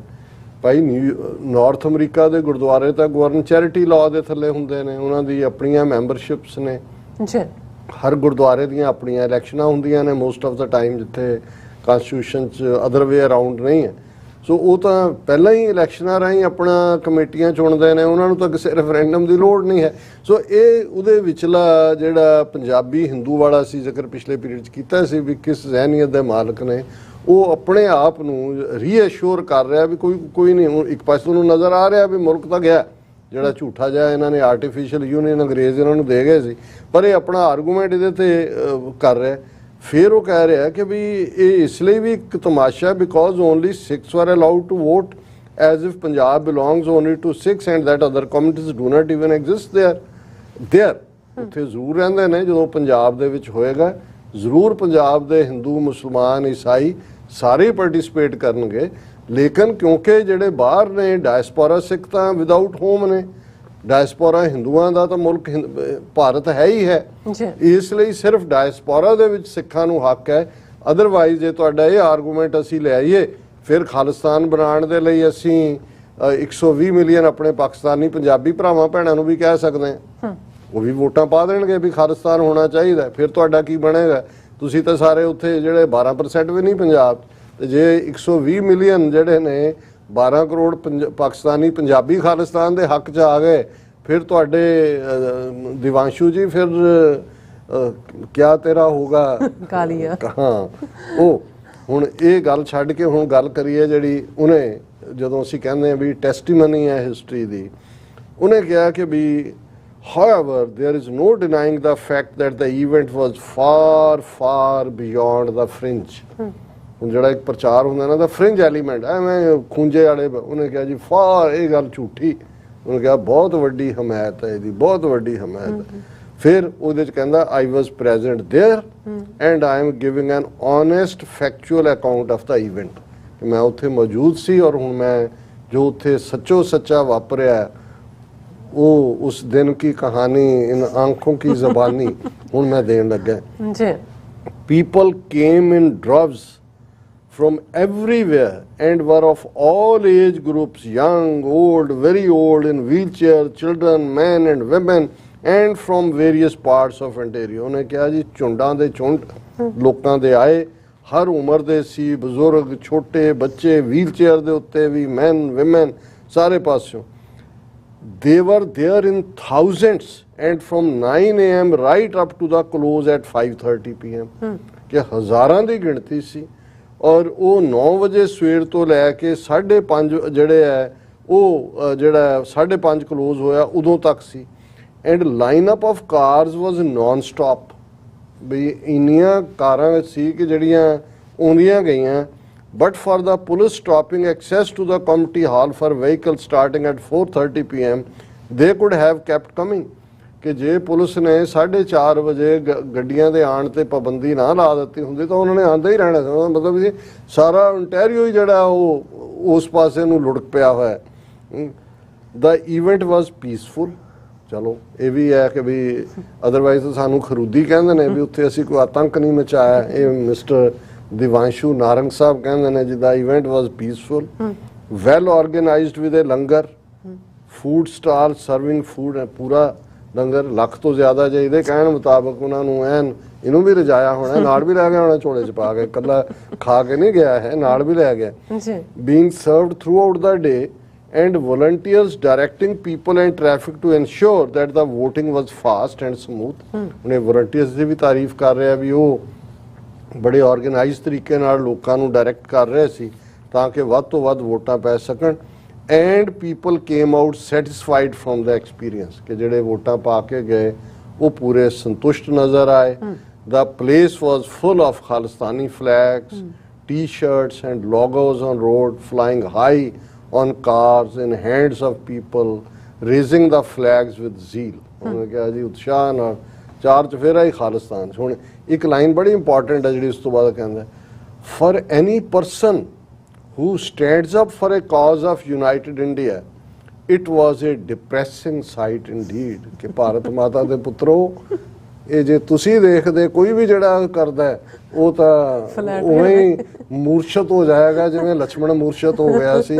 ਹਨੂਮਾਨ ਨੂੰ ਪਹਾੜ ਚੁੱਕ ਕੇ ਲਿਆਣਾ ਪਏਗਾ, ਕੱਲੀ ਇੱਕ ਸੰਜੀਵਨੀ ਬੂਟੀ ਨਾਲ ਨਹੀਂ ਸਰਨਾ, ਸਾਰਾ ਪਹਾੜ ਵੀ ਸੰਘਾ ਕੇ ਸ਼ਾਇਦ ਇਹ ਮੂਰਛਾ ਨਾ ਖੁੱਲੇ। ਹੁਣ ਇਹ ਹੈ ਟੈਸਟੀਮਨੀ। ਔਰ ਫਿਰ ਜਿਹੜਾ ਉਹ ਇੰਡੀਆ ਨੂੰ ਕਰਸ ਕਰ ਰਿਹਾ ਕਿ ਜੀ ਕਿਸੇ ਨੇ disappoint was also deeply disappointing was the response of the Indian government। Indo Canadians ਕਿੱਥੇ ਗਏ ਤੁਸੀਂ? 15 ਅਗਸਤ ਨੂੰ ਤਿਰੰਗੇ ਲਹਿਰਾਉਂਦੇ ਰਹੇ, ਇੱਥੇ ਕਿਉਂ ਨਹੀਂ ਕੋਈ ਨਜ਼ਰ ਆਇਆ? ਕਿਉਂ ਨਹੀਂ ਕਿਸੇ ਨੇ ਹਿੰਮਤ ਪਈ? ਉਹ ਲੱਤਾਂ ਤੋੜਾਣੀਆਂ ਉਹਨਾਂ ਨੇ, ਨਾ ਵੀ ਤੋੜ ਆਪੇ ਹੀ ਡਰੀ ਜਾਂਦੇ ਨੇ। ਉਹਨਾਂ ਦਾ ਤਾਂ ਹੁਣ ਤੈਨੂੰ ਤਾਂ ਕੁਝ ਨਹੀਂ ਕਿਹਾ, ਉਹਨਾਂ ਨੂੰ ਵੀ ਕੁਝ ਨਹੀਂ ਸੀ ਕਹਿਣਾ। ਪਰ ਸਿੱਖਾਂ ਨੂੰ ਫੇਸ ਕਰਨਾ ਕੋਈ ਸੌਖਾ ਕੰਮ ਤਾਂ ਨਹੀਂ ਹੈ, ਕਿਉਂਕਿ ਤੁਸੀਂ ਇੱਕ ਵਾਰ ਤਾਂ ਜਿਹੜਾ ਉਹ ਝੂਠੇ ਲੋਕ ਹੋ ਤੁਸੀਂ। ਔਰ ਠੀਕ ਹੈ, ਮੈਂ ਇਹਨੂੰ ਤਾਰੀਫ ਕਰਦਾ ਦਿਵਾਂਸ਼ੂ ਦੀ ਕਿ ਜੋ ਵੀ ਉਹਦੀ ਕਨਵਿਕਸ਼ਨ ਹੈ, ਉਹਨੇ ਘੱਟੋ ਘੱਟ ਹੌਸਲਾ ਦਿਖਾਇਆ। ਮੈਂ ਪੰਜਾਬੀ ਹਿੰਦੂ ਹੈ ਨਾ, ਉਹਨੂੰ ਪਤਾ ਸੀ ਕਿ ਸਿੱਖ ਲੰਗਰ ਖਵਾਉਣਗੇ, ਹੋ ਸਕਦਾ ਹੈ ਅਗਲੇ ਹਫਤੇ ਦੀਆਂ ਰੋਟੀਆਂ ਵੀ ਨਾਲ ਲੈ ਗਿਆ ਹੋਵੇ। ਔਰ ਉਹਨਾਂ ਨੇ ਕਿਹਾ ਕਿ ਵੀ ਇਹ the flag waving community aid events trying to showcase their patriotism and love for India by raging social media wars and coming out as brave WhatsApp soldiers standing for India were all missing in action। None। WhatsApp ਤੇ ਕਹਿੰਦਾ brave ਪੁੱਤਰ, ਕੋਈ ਉੱਥੇ ਨਜ਼ਰ ਨਹੀਂ ਆਇਆ, ਮੈਂ ਇਕੱਲਾ ਹੀ ਕਰਦਾ ਰਿਹਾ। ਫਿਰ ਉਹਨੇ ਕਿਹਾ ਜੀ ਮੈਂ ਇਸ ਤੋਂ ਪਹਿਲਾਂ ਸਾਰੀਆਂ ਅਥਾਰਟੀਜ਼ ਨੂੰ ਲਿਖਿਆ, ਬਰੈਂਪਟਨ ਦੇ ਮੇਅਰ ਨੂੰ ਵੀ ਲਿਖਿਆ। ਉਹਨੇ ਕਿਹਾ ਮੈਂ ਕੀ ਕਰ ਸਕਦਾ, ਇਹ ਤਾਂ ਪੀਸਫੁਲ ਹੈ, ਉਹ ਕਰਨਗੇ ਹੀ। ਉਹਨੇ ਕਿਹਾ ਜੀ ਮੈਂ ਫਿਰ ਪ੍ਰੋਟੈਸਟ ਕੀਤਾ, ਮੈਂ ਇੰਨੇ ਵਜੇ ਆ ਗਿਆ, ਮੇਰੇ ਨਾਲ ਇਹ ਹੋਇਆ, ਮੈਨੂੰ ਗਾਲਾਂ ਗੋਲਾਂ ਤਾਂ ਪਈਆਂ। ਪਰ ਬਾਅਦ ਦੇ ਵਿੱਚ ਵਲੰਟੀਅਰਸ ਜਿਹੜੇ ਸੀ ਉਹ ਆ ਕੇ ਸ਼ੋਰ ਕਰਦੇ ਸੀ ਕਿ ਮੈਨੂੰ ਕੁਛ ਨਾ ਕਹੇ, ਮੈਨੂੰ ਖਾਣ ਨੂੰ ਵੀ ਦਿੰਦੇ ਰਹੇ। ਔਰ ਉਹਨੇ ਵਲੰਟੀਅਰਸ ਦੀ ਪੂਰੀ ਤਾਰੀਫ ਕੀਤੀ ਹੈ। ਫਿਰ ਉਹਨੇ ਕਿਹਾ ਕਿ the event should be taken as a huge eye opener. ਅੱਖਾਂ ਪੂਰੀਆਂ ਖੋਲੋ। First stop considering this movement as fringe as that will be only at our peril. ਉਹਨੇ ਕਿਹਾ ਮਤ ਸਮਝੋ ਕਿ ਮੁੱਠੀ ਪਰ ਦੂਜੇ ਤੀਜੇ ਦਾ ਮਤਲਬ ਤੁਸੀਂ ਤਬਾਹੀ ਵੱਲ ਜਾ ਰਹੇ ਹੋ। ਫਿਰ secondly understand why some of the ordinary Sikhs living in Canada are supporting this movement. ਹੁਣ ਇਹ ਮੰਨਣ ਲੱਗ ਗਿਆ ਵੀ ਸਿੱਖ ਕਰ ਪਹਿਲਾਂ ਤਾਂ ਉਹੀ ਸੀ ਨਾ, ਫ੍ਰਿੰਜ ਦੁਕਾਨਾਂ ਆਪਣਾ ਚਲਾਈਆਂ ਹੋਈਆਂ ਨਿੱਕੀਆਂ ਨਿੱਕੀਆਂ। ਫਿਰ ਉਹਨੇ ਕਿਹਾ ਜੀ ਪਹਿਲੀ ਤਾਂ ਚਲੋ 84 ਦੀ ਜਨਰੇਸ਼ਨ ਸੀ ਜਿਨ੍ਹਾਂ ਨੂੰ ਨਵੰਬਰ 84 ਦੂਜਾ ਸੀ, ਇਹ ਸਿੱਖ ਹੁਣ ਕਿਉਂ ਜਿਹੜੇ ਨੇ ਨਿਕਲ ਆਏ ਨੇ ਬਾਹਰ ਔਰ ਇਹ ਸਾਰੇ ਨੇ। ਫਿਰ ਉਹਨੇ ਆਪਣਾ ਨਜ਼ਲਾ ਜ਼ਿਆਦਾ ਝਾੜਿਆ ਇੰਟਰਨੈਸ਼ਨਲ ਸਟੂਡੈਂਟਸ ਤੇ। ਉਹਨੇ ਕਿਹਾ ਜੀ ਵੱਡੀ ਗਿਣਤੀ 'ਚ ਇੰਟਰਨੈਸ਼ਨਲ ਸਟੂਡੈਂਟ ਵੀ ਉਹਦਾ ਹਿੱਸਾ ਸੀ। ਔਰ ਆਲਸੋ ਦੇਰ should be sum ways where outgoing students should be deterred from engaging in anti-India activity when they leave Indian shores it is for the Indian government. ਇਹ ਹੁਣ ਉਹਨੇ ਗਵਰਨਮੈਂਟ ਨੂੰ ਟਾਸਕ ਦੇ ਦਿੱਤੀ ਕਿ ਸਿੱਖਾਂ ਨੂੰ ਉੱਥੋਂ ਨਿਕਲ ਹੀ ਨਾ ਦਿਓ ਕਿ ਵੀ ਇਹ ਐਂਟੀ ਇੰਡੀਆ ਹੋ ਰਹੇ ਨੇ। ਉਹਨੇ ਕਿਹਾ ਜੀ ਵੱਡੀ ਗਿਣਤੀ ਜਿਹੜੇ ਨੇ ਉਹਦੇ ਚੋਂ ਨਿਕਲ ਰਹੇ ਨੇ। ਔਰ ਫਿਰ ਉਹਨੇ ਆਪਣੇ ਇੰਡੋ ਕੈਨੇਡੀਅਨਸ ਨੂੰ ਕਿਹਾ ਜੀ ਤੁਹਾਨੂੰ ਵੀ ਡੀਪ ਡਿਸਕਸ਼ਨ ਕਰਨ ਦੀ ਲੋੜ ਹੈ ਔਰ ਜਿਹੜਾ ਇਹ ਮੈਂਡ ਬ੍ਰੋਕਨ ਬ੍ਰਿਜਸ ਕਿ ਫਿਰ ਸਿੱਖਾਂ ਦੇ ਵਿੱਚ ਵੜੋ, ਉਹਨਾਂ ਨੂੰ ਧੋਖਾ ਦਿਓ, ਉਹਨਾਂ ਨੂੰ ਕਹੋ ਵੀ ਤੁਸੀਂ ਸਾਡੇ ਵੱਡੇ ਭਰਾ ਹੋ। ਔਰ ਉਹਨੇ ਕਿਹਾ ਜੀ it's A long road ahead, ਬਹੁਤ ਲੰਬੀ ਸੜਕ ਆ ਗਈ, ਬੜੀ ਲੰਬੀ ਡਗਰ ਹੈ। ਫਿਰ ਆਪਣੇ ਮਨ ਨੂੰ ਤਸੱਲੀ ਦੇਣ ਨੂੰ ਕਹਿੰਦਾ ਕਿ ਨਾਟ ਆਲ ਸਿੱਖ ਸਪੋਰਟ ਸੱਚ activities and the silent majority. ਪਹਿਲਾਂ ਤਾਂ ਸੀ ਕਿ ਹੈ ਹੀ ਕੋਈ ਨਹੀਂ, ਹੁਣ ਜਦੋਂ ਨਿਕਲ ਆਏ ਲੱਖਾਂ ਬਾਹਰ ਆ ਗਏ, ਹੁਣ ਉਹ ਕਹਿ ਰਹੇ ਨੇ ਜੀ ਸਾਇਲੈਂਟ ਮੈਜੋਰਿਟੀ ਜਿਹੜੀ ਹੈ ਉਹ ਬਹੁਤ ਡਰਦੀ ਹੈ ਉਹਨਾਂ ਤੋਂ। ਜੇ ਇੰਨਾ ਹੀ ਡਰ ਹੈ ਫਿਰ ਤੂੰ ਦੇਖ ਲੈ ਵੀ ਤੂੰ ਵੀ ਆਇਆ, ਤੈਨੂੰ ਨਹੀਂ ਡਰ ਲੱਗਾ? ਐਸਾ ਕੁਝ ਨਹੀਂ ਹੈ। ਉਹਨੇ ਕਿਹਾ ਇਹੀ ਟਾਈਮ ਹੈ ਬੋਲਣ ਦਾ ਵੀ। ਔਰ ਉਹਨੇ ਕਿਹਾ ਜੀ ਜਿਵੇਂ ਮੇਰੇ ਵਰਗੇ ਨੇ ਅਸੀਂ ਤਾਂ ਨਫ਼ਰਤ ਦੇ ਖਿਲਾਫ ਹੈ, ਅਸੀਂ ਜਿਹੜਾ ਵੀ ਇੰਡੀਆ ਨੂੰ ਤੋੜਨਾ ਚਾਹੁੰਦਾ ਹੈ ਟੁੱਥ ਐਂਡ ਨੇਲ ਉਹਨੂੰ ਅਪੋਜ਼ ਕਰਦੇ ਹਾਂ। ਔਰ that is the least we can do for our motherland which has given us so much। ਤੇ ਜਿਹੜਾ ਤੂੰ ਲੰਗਰ ਲੈ ਕੇ ਗਿਆ ਪੂਰੇ ਹਫਤੇ ਦਾ ਉਹ ਜਾ ਕੇ ਭਾਰਤ ਮਾਤਾ ਤੋਂ ਖਾ, ਉੱਥੇ ਵੀ ਖੜਾ ਖਾਂਦਾ ਰਿਹਾ। ਤੇਰੀ ਗੈਰਤ ਇਹ ਹੁੰਦੀ ਕਿ ਵੀ ਤੂੰ ਆਪਣੇ ਛੋਲੇ ਲੈ ਕੇ ਆਂਦਾ ਨਾਲ ਕਿ ਭਾਰਤ ਮਾਤਾ ਦੇ ਮੇਰੇ ਨੇ ਸਿੱਖਾਂ ਦਾ ਖਾ ਕੇ ਲੰਗਰ। ਪਰ ਚੱਲ ਫਿਰ ਵੀ ਤੇਰੀ ਟੈਸਟੀਮਨੀ ਨੂੰ ਅਸੀਂ ਡਿਸਕਸ ਕਰਕੇ ਇੰਨਾ ਟਾਈਮ ਦਿੱਤਾ ਹੈ। ਇਹਦਾ ਮਤਲਬ ਹੈ ਵੀ ਇਹ ਇੱਕ ਹਿੱਸਾ ਬਣ ਗਿਆ ਦੱਸਣ ਦਾ ਕਿ what actually happened there। ਜੀ ਡਾਕਟਰ ਸਾਹਿਬ ਤੁਹਾਡਾ ਬਹੁਤ ਬਹੁਤ ਸ਼ੁਕਰੀਆ। ਸੋ ਲੈਣੇ ਬ੍ਰੇਕ ਵਿਊਅਰਸ, ਤੁਸੀਂ ਨੇ ਇਸੇ ਤਰ੍ਹਾਂ ਬਣੇ ਰਹਿਣਾ। ਮਿਲਦੇ ਹਾਂ ਛੋਟੇ ਜਿਹੇ ਬ੍ਰੇਕ ਤੋਂ ਬਾਅਦ।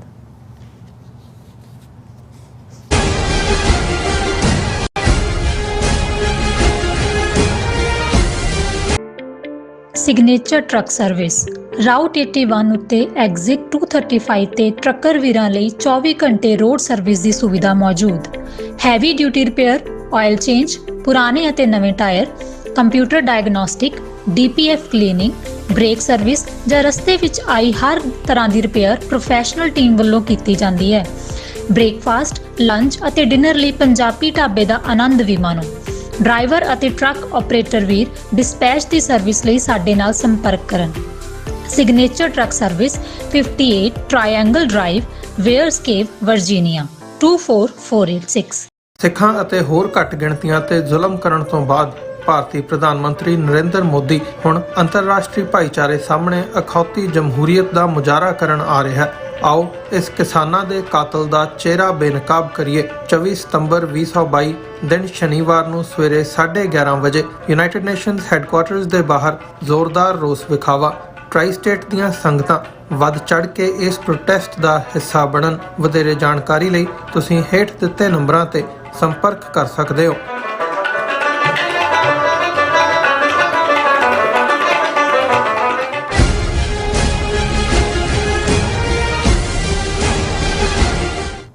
ਦਰਸ਼ਕੋ ਬ੍ਰੇਕ ਤੋਂ ਬਾਅਦ ਤੁਹਾਡਾ ਸਭ ਦਾ ਭਰਪੂਰ ਸਵਾਗਤ ਹੈ। ਸੋ ਵੀਅਰਸ, ਗੱਲਬਾਤ ਕਰਨ ਜਾ ਰਹੇ ਹਾਂ ਕਿ ਰੂਸ ਦੇ ਪ੍ਰੈਜ਼ੀਡੈਂਟ ਪੁਤਿਨ ਨੇ ਇੱਕ ਵਾਰ ਫਿਰ ਯੂਕਰੇਨ ਦੇ ਖਿਲਾਫ ਨਿਊਕਲੀਅਰ ਹਥਿਆਰ ਵਰਤਣ ਦੀ ਜਿਹੜੀ ਧਮਕੀ ਹੈ ਉਹ ਦਿੱਤੀ ਹੈ।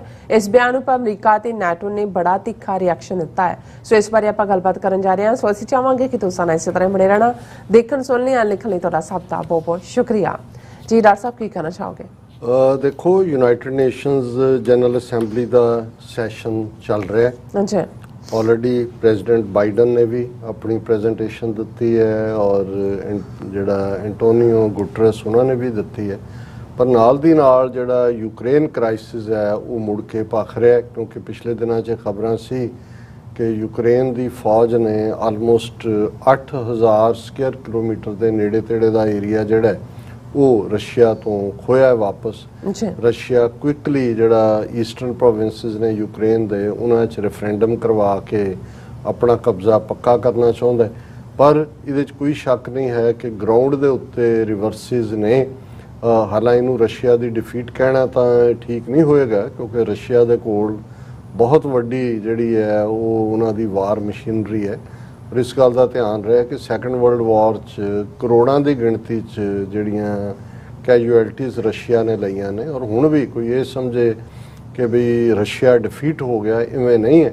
ਲੇਕਿਨ ਇਸ 'ਚ ਕੋਈ ਸ਼ੱਕ ਨਹੀਂ ਹੈ ਕਿ ਪੁਤਿਨ ਦੇ ਲਈ, ਰਸ਼ੀਅਨ ਪ੍ਰੈਜ਼ੀਡੈਂਟ ਦੇ ਲਈ ਐਮਬੈਰਸਮੈਂਟ ਹੋ ਰਹੀ ਹੈ, ਕਿਉਂਕਿ ਯੂਕਰੇਨ ਆਪਰੇਸ਼ਨ ਜਿਹਨੂੰ ਕੁਝ ਘੰਟਿਆਂ ਦਾ ਜਾਂ ਕੁਝ ਦਿਨਾਂ ਦਾ ਆਪਰੇਸ਼ਨ ਸਮਝਦੇ ਸੀ, ਫੈਬਰੂਰੀ ਤੋਂ ਸ਼ੁਰੂ ਹੋ ਕੇ ਇਸ ਵੇਲੇ ਆਲਮੋਸਟ 7 ਮਹੀਨੇ ਹੋ ਜਾਣੇ ਨੇ ਔਰ ਹੁਣ ਰਿਵਰਸ ਵੀ ਲੱਗਣੇ ਸ਼ੁਰੂ ਹੋਏ ਨੇ ਜੀ। ਔਰ ਇਸ ਸਾਰੇ ਦੇ ਚਲਦਿਆਂ ਪੁਤਿਨ ਨੇ ਆਪਣੇ ਐਡਰੈਸ ਕੀਤਾ ਮੁਲਕ ਦੇ ਲੋਕਾਂ ਨੂੰ ਔਰ ਉਹਨਾਂ ਨੇ ਜਿਹੜੇ 3 ਲੱਖ ਦੇ ਕਰੀਬ ਰਿਜ਼ਰਵ ਦੇ ਵਿੱਚ ਜਿਹੜੇ ਸੋਲਜਰ ਹੁੰਦੇ ਨੇ ਜਿਨ੍ਹਾਂ ਨੂੰ ਰਿਜ਼ਰਵਿਸਟ ਕਹਿੰਦੇ ਨੇ ਉਹਨਾਂ ਨੂੰ ਵੀ ਕਾਲ ਕਰ ਲਿਆ। ਇਹਦਾ ਮਤਲਬ ਇਹ ਹੈ ਕਿ ਉਹ ਫੁੱਲ ਸਕੇਲ ਅਟੈਕ ਫੇਰ ਕਰਨ ਜਾ ਰਹੇ ਔਰ ਇਸ ਦੇ ਨਾਲ ਜਿਹੜਾ ਉਹਨੇ ਐਡਰੈਸ ਕੀਤਾ ਉਸ 'ਚ ਉਹਨੇ ਆਲ ਮੀਨਸ ਦੀ ਗੱਲ ਫੇਰ ਕੀਤੀ ਕਿ ਵੀ ਅਸੀਂ ਉਹਨੇ ਕਿਹਾ ਵੀ ਉੱਥੇ ਜਿਹੜਾ ਇਹ ਨੈਟੋ ਫੋਰਸਿਸ ਇਨਵੋਲਵ ਨੇ ਜੋ ਵੀ ਯੂਕਰੇਨ ਦੇ ਵਿੱਚ ਹੋ ਰਿਹਾ ਔਰ ਅਸੀਂ ਆਪਣੀ ਇੰਟੈਗ੍ਰਿਟੀ ਦੇ ਲਈ ਕਿਸੇ ਹੱਦ ਤੱਕ ਵੀ ਜਾਵਾਂਗੇ ਆਪਣੇ ਇਫ ਦਾ ਟੈਰੀਟੋਰੀਅਲ ਇੰਟੈਗ੍ਰਿਟੀ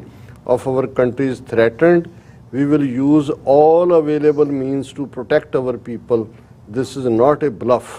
ਉਹਨੇ ਕਿਹਾ ਕਿ ਵੀ ਜਿਹੜਾ ਜੇ ਲੋੜ ਹੋਈ ਤੇ ਅਸੀਂ ਸਭ ਕੁਝ ਹੀ ਵਰਤਾਂਗੇ। ਮੈਂ ਬਲਫ ਨਹੀਂ ਕਹਿ ਰਿਹਾ ਜੇ ਸਾਡੀ ਟੈਰੀਟੋਰੀਅਲ ਇੰਟੈਗ੍ਰਿਟੀ ਨੂੰ ਕੋਈ ਵੀ ਖਤਰਾ ਹੁੰਦਾ ਔਰ ਉਹਦੇ ਨਾਲ ਹੀ ਜਿਹੜੀ ਖਬਰ ਹੈ ਕਿ 3 ਲੱਖ ਜਿਹੜੇ ਰਿਜ਼ਰਵਿਸਟ ਨੇ ਉਹਨਾਂ ਨੂੰ ਯੂਕਰੇਨ 'ਚ ਫਾਈਟ ਕਰਾਉਣ ਦੇ ਲਈ ਉਹਨਾਂ ਨੂੰ ਸੱਦ ਲਿਆ ਗਿਆ ਔਰ ਇਸ ਸਾਰੇ ਦਾ ਜਿਹੜਾ ਹੈ ਫਿਰ ਉਹਦੀ ਲੰਬੀ ਚੌੜੀ ਜਿਹੜਾ ਉਹਨੇ ਨੇਸ਼ਨ ਨੂੰ ਐਡਰੈਸ ਕੀਤਾ ਉਹਨੇ ਕਿਹਾ that West didn't want peace in Ukraine ਕਿ ਅਮਨ ਨਹੀਂ ਚਾਹੁੰਦੇ। ਉਹਨੇ ਖਾਸ ਤੌਰ ਤੇ ਵਾਸ਼ਿੰਗਟਨ, ਲੰਡਨ, ਬਰਸਲਸ ਇਹ ਕਿਉਂਕਿ ਮੇਨ ਕੈਪੀਟਲਸ ਨੇ ਜਾਂ ਮੇਨ ਫੋਰਸਿਸ ਨੈਟੋ ਔਰ ਅਮਰੀਕਾ ਦੀ ਉਹਨਾਂ ਨੇ ਕਿਹਾ ਕਿ ਵੀ ਇਹ ਜਿਹੜੇ ਨੇ ਇਹ ਪੁਸ਼ ਕਰ ਰਹੇ ਨੇ ਕੀਵ ਨੂੰ ਯਾਨੀ ਯੂਕਰੇਨ ਦੇ ਪਿੱਠ ਦੇ ਉੱਤੇ ਖੜੇ ਨੇ to transfer military operations to our territory ਔਰ ਉਹਨੇ ਕਿਹਾ ਵੀ ਅਸੀਂ nuclear blackmail has also been used Putin said ਔਰ ਉਹਨਾਂ ਕਿਹਾ ਕਿ ਇਹ ਜਿਹੜਾ ਸਾਡੇ ਤੇ ਨਿਊਕਲੀਅਰ ਬਲੈਕਮੇਲ ਹਾਲਾਂ ਇਹ ਗੱਲ ਗਲਤ ਹੈ ਕਿ ਵੀ ਵੈਸਟ ਨੇ ਨਿਊਕਲੀਅਰ ਬਲੈਕਮੇਲ ਯੂਜ਼ ਕੀਤਾ ਲੇਕਿਨ ਪੁਤਿਨ ਦਾ ਜਿਹੜਾ ਰਵੱਈਆ ਉਹ ਕਾਫੀ ਸਖਤ ਹੋਇਆ ਔਰ ਇਸ ਦੇ ਨਾਲ UN ਦੇ ਵਿੱਚ ਵੀ ਜਿਹੜੀਆਂ ਤਕਰੀਰਾਂ ਨੇ ਬਾਈਡਨ ਨੇ ਵੀ ਐਡਰੈਸ ਕਰਦੇ Russia shamelessly violated UN charter in Ukraine, says Biden.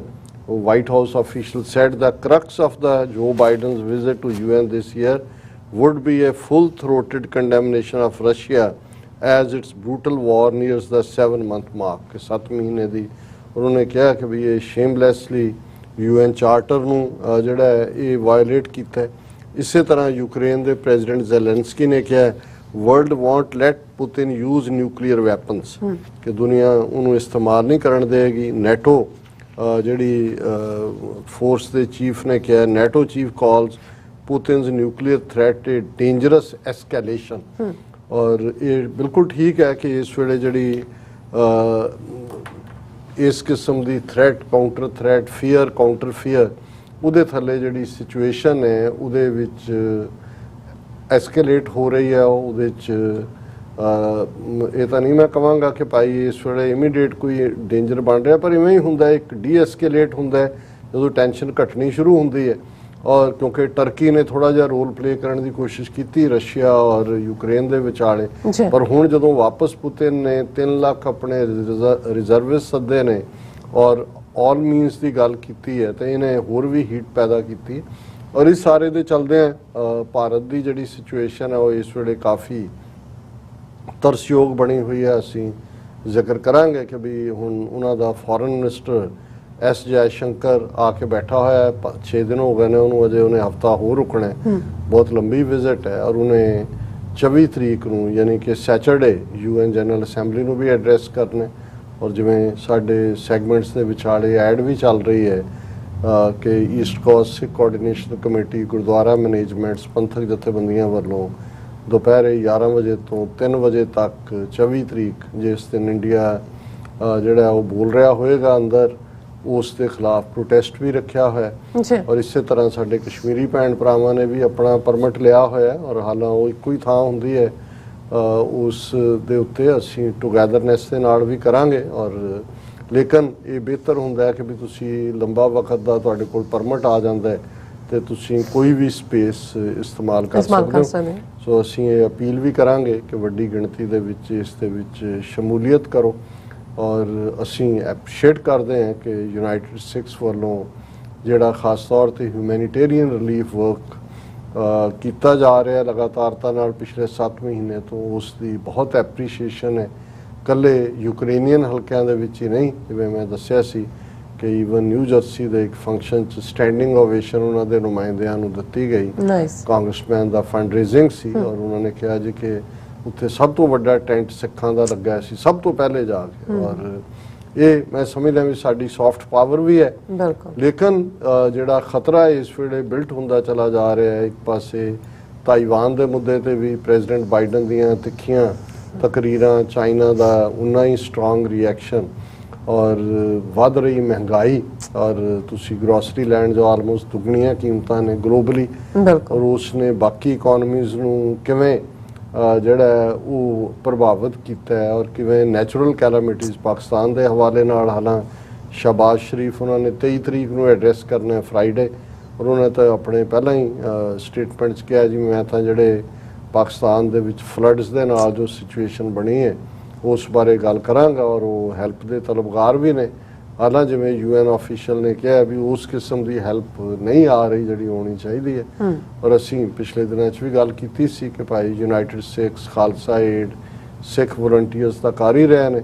ਔਰ ਮੈਂ ਨਿਊਜ਼ੀਲੈਂਡ ਦੇ ਹਵਾਲੇ ਨਾਲ ਵੀ ਅਜੀਤ ਜਲੰਧਰ ਦੀ ਖਬਰ ਸੀ 3-4 ਦਿਨ ਪਹਿਲਾਂ ਕਿ 1 ਕਰੋੜ ਤੋਂ ਜ਼ਿਆਦਾ ਜਿਹੜਾ ਹੈ ਉਹਨਾਂ ਨੇ ਡਾਲਰ ਇਕੱਠਾ ਕਰਕੇ ਪਾਕਿਸਤਾਨੀ ਐਸੋਸੀਏਸ਼ਨਸ ਨੂੰ ਦਿੱਤਾ ਜਿਹੜੀਆਂ ਕਿ ਪਾਕਿਸਤਾਨ ਦੇ ਵਿੱਚ ਜਿਹੜਾ ਹੈ ਉਹ ਫਲੱਡ ਰਿਲੀਫ ਦੇ ਵਿੱਚ ਕੰਮ ਕਰ ਰਹੀਆਂ ਨੇ। ਸੋ ਸਾਡੇ ਲਈ ਇਹ ਹਿਊਮੈਨਿਟੇਰੀਅਨ ਪਾਰਟ ਵੀ ਹੈ, ਪਰ ਜਿਹੜੀ ਮਿਲੀਟਰੀ ਪਾਰਟ ਹੈ ਉਹ ਵਰੀਸਮ ਹੈ, ਕਿਉਂਕਿ ਅਲਟੀਮੇਟਲੀ ਜੇ ਗੱਲ ਨਿਊਕਲੀਅਰ ਤੱਕ ਜਾਂਦੀ ਹੈ ਤਾਂ ਫਿਰ ਤਾਂ ਕੋਈ ਵੀ ਇਸ ਪਲੈਨਟ ਤੇ ਸੇਫ ਨਹੀਂ ਹੈ। ਜੀ ਡਾਕਟਰ ਸਾਹਿਬ ਤੁਹਾਡਾ ਬਹੁਤ ਬਹੁਤ ਸ਼ੁਕਰੀਆ।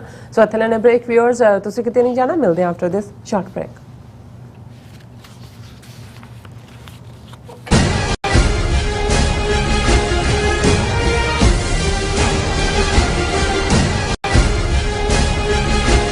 ਕੀ ਤੁਸੀਂ ਆਪਣੇ ਟੈਕਸਿਸ ਨੂੰ ਲੈ ਕੇ ਚਿੰਤਤ ਹੋ? ਤੁਸੀਂ ਆਪਣੀ ਕਮਾਈ ਲਈ ਮਿਹਨਤ ਕਰਦੇ ਹੋ, ਭਾਵੇਂ ਤੁਸੀਂ ਨੌਕਰੀ ਵਿੱਚ ਹੋਵੋ ਜਾਂ ਆਪਣਾ ਬਿਜ਼ਨਸ ਚਲਾਉਂਦੇ ਹੋ। ਜਦੋਂ ਟੈਕਸ ਭਰਨ ਦਾ ਸਮਾਂ ਆਉਂਦਾ ਤਾਂ ਤੁਹਾਨੂੰ ਇੱਕ ਭਰੋਸੇਯੋਗ ਟੈਕਸ ਅਕਾਊਂਟੈਂਟ ਦੀ ਲੋੜ ਹੈ ਜੋ ਟੈਕਸ ਬੈਲੈਂਸ ਦਾ ਤੁਹਾਡੇ ਪੱਖ ਵਿੱਚ ਜਾਣਾ ਯਕੀਨੀ ਬਣਾਵੇ।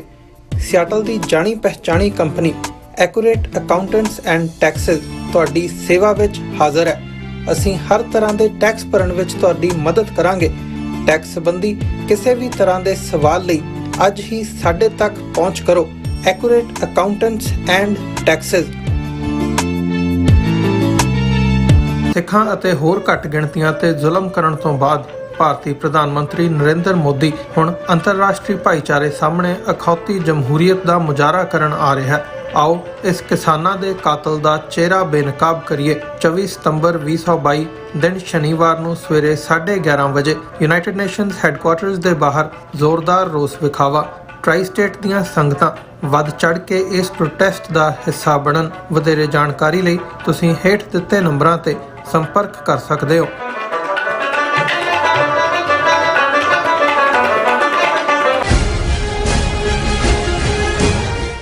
Viewers welcome back to program. So viewers and well section ਵਿੱਚ ਗੱਲਬਾਤ ਹੋਣ ਜਾ ਰਹੀ ਹੈ ਕਿ ਅਮਰੀਕਾ ਦੇ ਸਟੇਟ ਡਿਪਾਰਟਮੈਂਟ ਦੇ ਇੱਕ ਉੱਚ ਅਧਿਕਾਰੀ ਨੇ ਕਿਹਾ ਹੈ ਕਿ ਭਾਰਤ ਰੂਸ ਤੋਂ ਹਥਿਆਰ ਖਰੀਦਣ ਅਤੇ એનર્ਜੀ ਲੈਣ ਸੰਬੰਧੀ ਮੁੜ ਵਿਚਾਰ ਕਰੇਗਾ।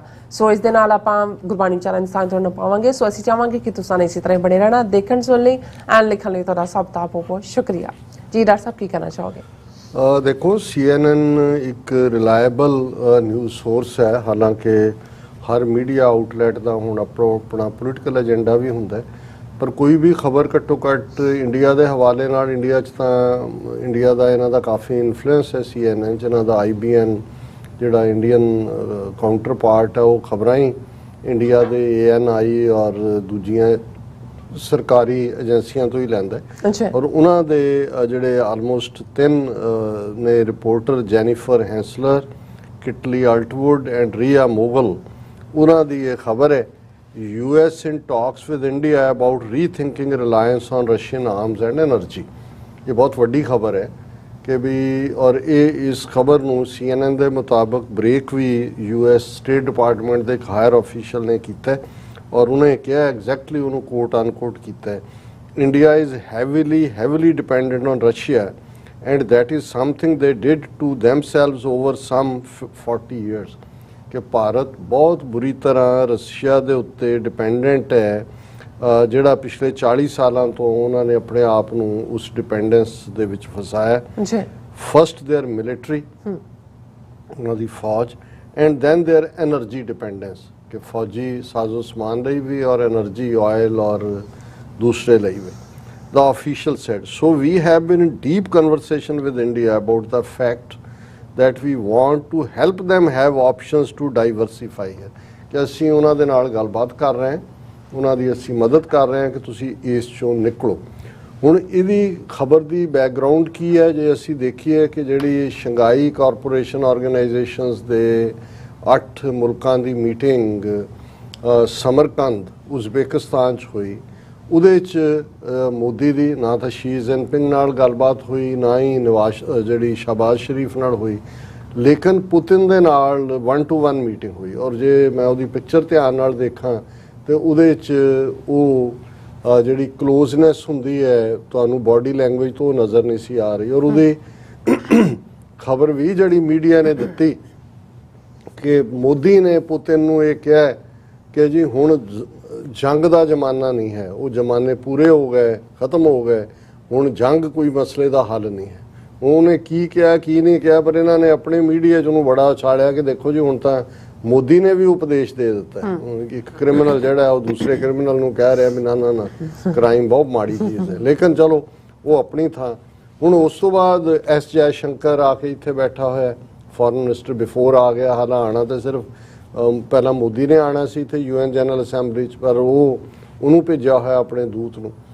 ਹੁਣ ਉਹਦੀ ਪ੍ਰੈਜ਼ੈਂਸ 'ਚ ਇਹ ਜੇ ਖਬਰ ਦਾ ਲੱਗਣਾ, ਇਹਦਾ ਮਤਲਬ ਇਹ ਹੈ ਕਿ ਅਮਰੀਕਾ ਨੇ ਜਿਹੜੀ ਬਾਂਹ ਮਰੋੜਨੀ ਸ਼ੁਰੂ ਕੀਤੀ ਹੋਈ ਸੀ ਇੰਡੀਆ ਦੀ ਕਿ ਭਾਈ ਇਹ ਤੁਸੀਂ ਇੱਧਰੋਂ ਨਿਕਲੋ, ਔਰ ਹੌਲੀ ਯੂਕਰੇਨ ਦੇ ਉੱਤੇ ਜਿਹੜੀ ਪੋਜੀਸ਼ਨ ਹੈ ਉਹ ਬਦਲਣੀ ਸ਼ੁਰੂ ਹੋਈ। ਔਰ ਸ਼ਾਇਦ ਇਹ ਵੀ ਇੱਕ ਕਾਰਨ ਹੋਏਗਾ ਕਿ ਜਿਹੜਾ ਪੁਤਿਨ ਦੇ ਨਾਲ ਸ਼ਹਬਾਜ਼ ਸ਼ਰੀਫ ਪਾਕਿਸਤਾਨ ਦੇ ਪ੍ਰਾਈਮ ਮਿਨਿਸਟਰ ਦੀ ਮੀਟਿੰਗ ਹੋਈ SCO ਦੇ ਵਿੱਚ, ਇਹ ਵੀ ਇੱਕ ਆਪਣੇ ਆਪ 'ਚ ਮੈਨੂੰ ਲੱਗਦਾ ਹੈ ਕਿ ਵੀ ਆਉਣ ਵਾਲੇ ਪੀਰੀਅਡ 'ਚ ਇਹ ਰੋਲ ਰਿਵਰਸ ਹੋ ਸਕਦੇ ਨੇ ਕਿ ਜਿਹੜਾ ਪਾਕਿਸਤਾਨ ਹੈ ਉਸ ਨਾਲ ਰਸ਼ੀਆ ਮੋਰ ਫਰੈਂਡਲੀ ਕਾਰਡੀਅਲ એનર્ਜੀ ਸਪਲਾਇਰ। ਜਿਹੜੀ ਮੀਟਿੰਗ ਵੀ ਹੋਈ ਉਹਦੇ 'ਚ ਉਹਨੇ ਇਹੀ ਕਿਹਾ ਕਿ ਜੀ ਅਸੀਂ ਜਿਹੜੀ ਪਾਈਪਲਾਈਨ ਹੈ ਉਹਦੇ ਲਈ ਔਰ ਸੈਂਟਰਲ ਜਿਹੜੇ ਰਿਪਬਲਿਕ ਵਿੱਚ ਪੈਂਦੇ ਨੇ ਉਹਨਾਂ 'ਚੋਂ ਕੱਢ ਕੇ ਅਸੀਂ ਤਿਆਰ ਹੈ। ਸੋ ਇਹ ਡਿਵੈਲਪਮੈਂਟਸ ਚੱਲ ਰਹੀਆਂ ਨੇ ਕਿ ਵੀ ਅੱਜ ਦਾ ਕੱਲ ਦਾ ਦੁਸ਼ਮਣ ਅੱਜ ਦਾ ਦੋਸਤ ਬਣ ਰਿਹਾ ਹੈ, ਔਰ ਇਹ ਇੱਧਰਲਾ ਉੱਧਰ ਉੱਧਰਲਾ ਇੱਧਰ ਇਹ ਅੰਤਰਰਾਸ਼ਟਰੀ ਮੰਚ ਦੇ ਉੱਤੇ ਚੱਲ ਰਿਹਾ। ਅਸੀਂ ਰੂਹਾਨੀ ਵਿਚਾਰ ਅੱਜ ਜ਼ਰੂਰ ਕਰਨਾ ਚਾਹੁੰਦੇ ਹਾਂ, ਕੱਲ ਵੀ ਅਸੀਂ ਮਿਸ ਕੀਤਾ ਸੀ। ਸੋ ਸਾਡਾ ਇੱਕ ਜਿਹੜਾ ਹਿੱਸਾ ਸਾਡੇ ਵਿਊਅਰਸ ਦਾ ਜਿਹੜੇ ਇਸ ਨੂੰ ਪਸੰਦ ਕਰਦੇ ਨੇ, ਫਿਰ ਇੱਕਦਮ ਨਾਲ ਦੀ ਨਾਲ ਸ਼ਿਕਾਇਤ ਆ ਜਾਂਦੀ ਹੈ ਕਿ ਜੀ ਆਪਨੇ ਫਿਰ ਕਰ ਦਿਆ ਨਾ। ਮੈਂ ਕਿਹਾ ਜੀ ਹੁਣ ਅਬ ਨਹੀਂ ਕਰਦੇ, नहीं करेंगे। श्री राग महला पहला। तृष्णा माया मोहनी सुत बंदप कर नार, धन जोबन जग ठगिया, लब लोभ अहंकार, मोह ठगौली हो मुई, सा वरतै संसार। मेरे प्रीतमा मैं तुझ बिन अवर न कोए, मैं तुझ बिन अवर न पावे, तू भावै सुख होए रहाओ। रहाओ दी तुक कि हे मेरे प्यारे, मेरा तेरे बिना होर कोई नहीं है, मैनू तेरे बिना होर कोई चंगा भी नहीं लगता है। तू जदों मैनू चंगा लगदा है तो मैनू सुख ही इस चों हुंदा है। पर लड़ाई किहदे नाल है? तृष्णा माया मोहनी। पर दूजे पासे डिजायर्स, ये माया जिहड़ी तृष्णा डिजायर्स दे रूप च, किहदे रूप च? मोहनी जिन्हें मोया होया है, सुत पुत्र धी, बंधप रिश्तेदार, घर नार घर वाली, कि ये सारे वो ने रस्से जिन्हां नाल माया ने बन्निया होया। धन जोबन जग ठगिया, लब लोभ अहंकार। धन की दौड़, जोबन जवानी शबाब, इस दे पिछे दौड़, इसने जग नूं ठगिया होया। और बाकी जिहड़े बचे ने वो लोभ और हंकार दे विच फसे हुए ने। मोह ठगौली होम हुई कि भाई ये जिहड़ी माया ये तां एक ठग बूटी बनी हुई है जिन्हें साह वरते संसार, जिन्हों सारा संसार वरत रहा। सारा संसार इस ठग ठगौली, इस ठग बूटी दे असर दे थले है। नाम सलाही रंग स्यों, गुर कै शब्द संतोख, जो दिसै सो चलसी, कूड़ा मोह न वेख, वाट वटाऊ आया नित चौदा साथ देख। हुण ये इस माया तृष्णा और इस ठगौली दे हुंदियां ਗੁਰੂ ਸਾਹਿਬ ਨੇ ਇਹ ਹਦਾਇਤ ਕੀਤੀ ਕਿ ਆਪਣੇ ਆਪ ਨੂੰ ਨਾਮ ਦੇ ਰੰਗ ਵਿੱਚ ਰੰਗ ਲੈ, ਗੁਰੂ ਦੇ ਸ਼ਬਦ ਦੇ ਨਾਲ ਜੁੜ ਜਾ, ਜਿਸ 'ਚੋਂ ਸੰਤੋਖ ਨਿਕਲਦਾ ਹੈ। ਜੋ ਨਜ਼ਰ ਆ ਰਿਹਾ ਹੈ ਇਹ ਸਭ ਝੂਠਾ ਹੈ, ਇਹ ਕੂੜਾ ਹੈ, ਇਸ ਮੋਹ ਵੱਲ ਨਾ ਫਸ।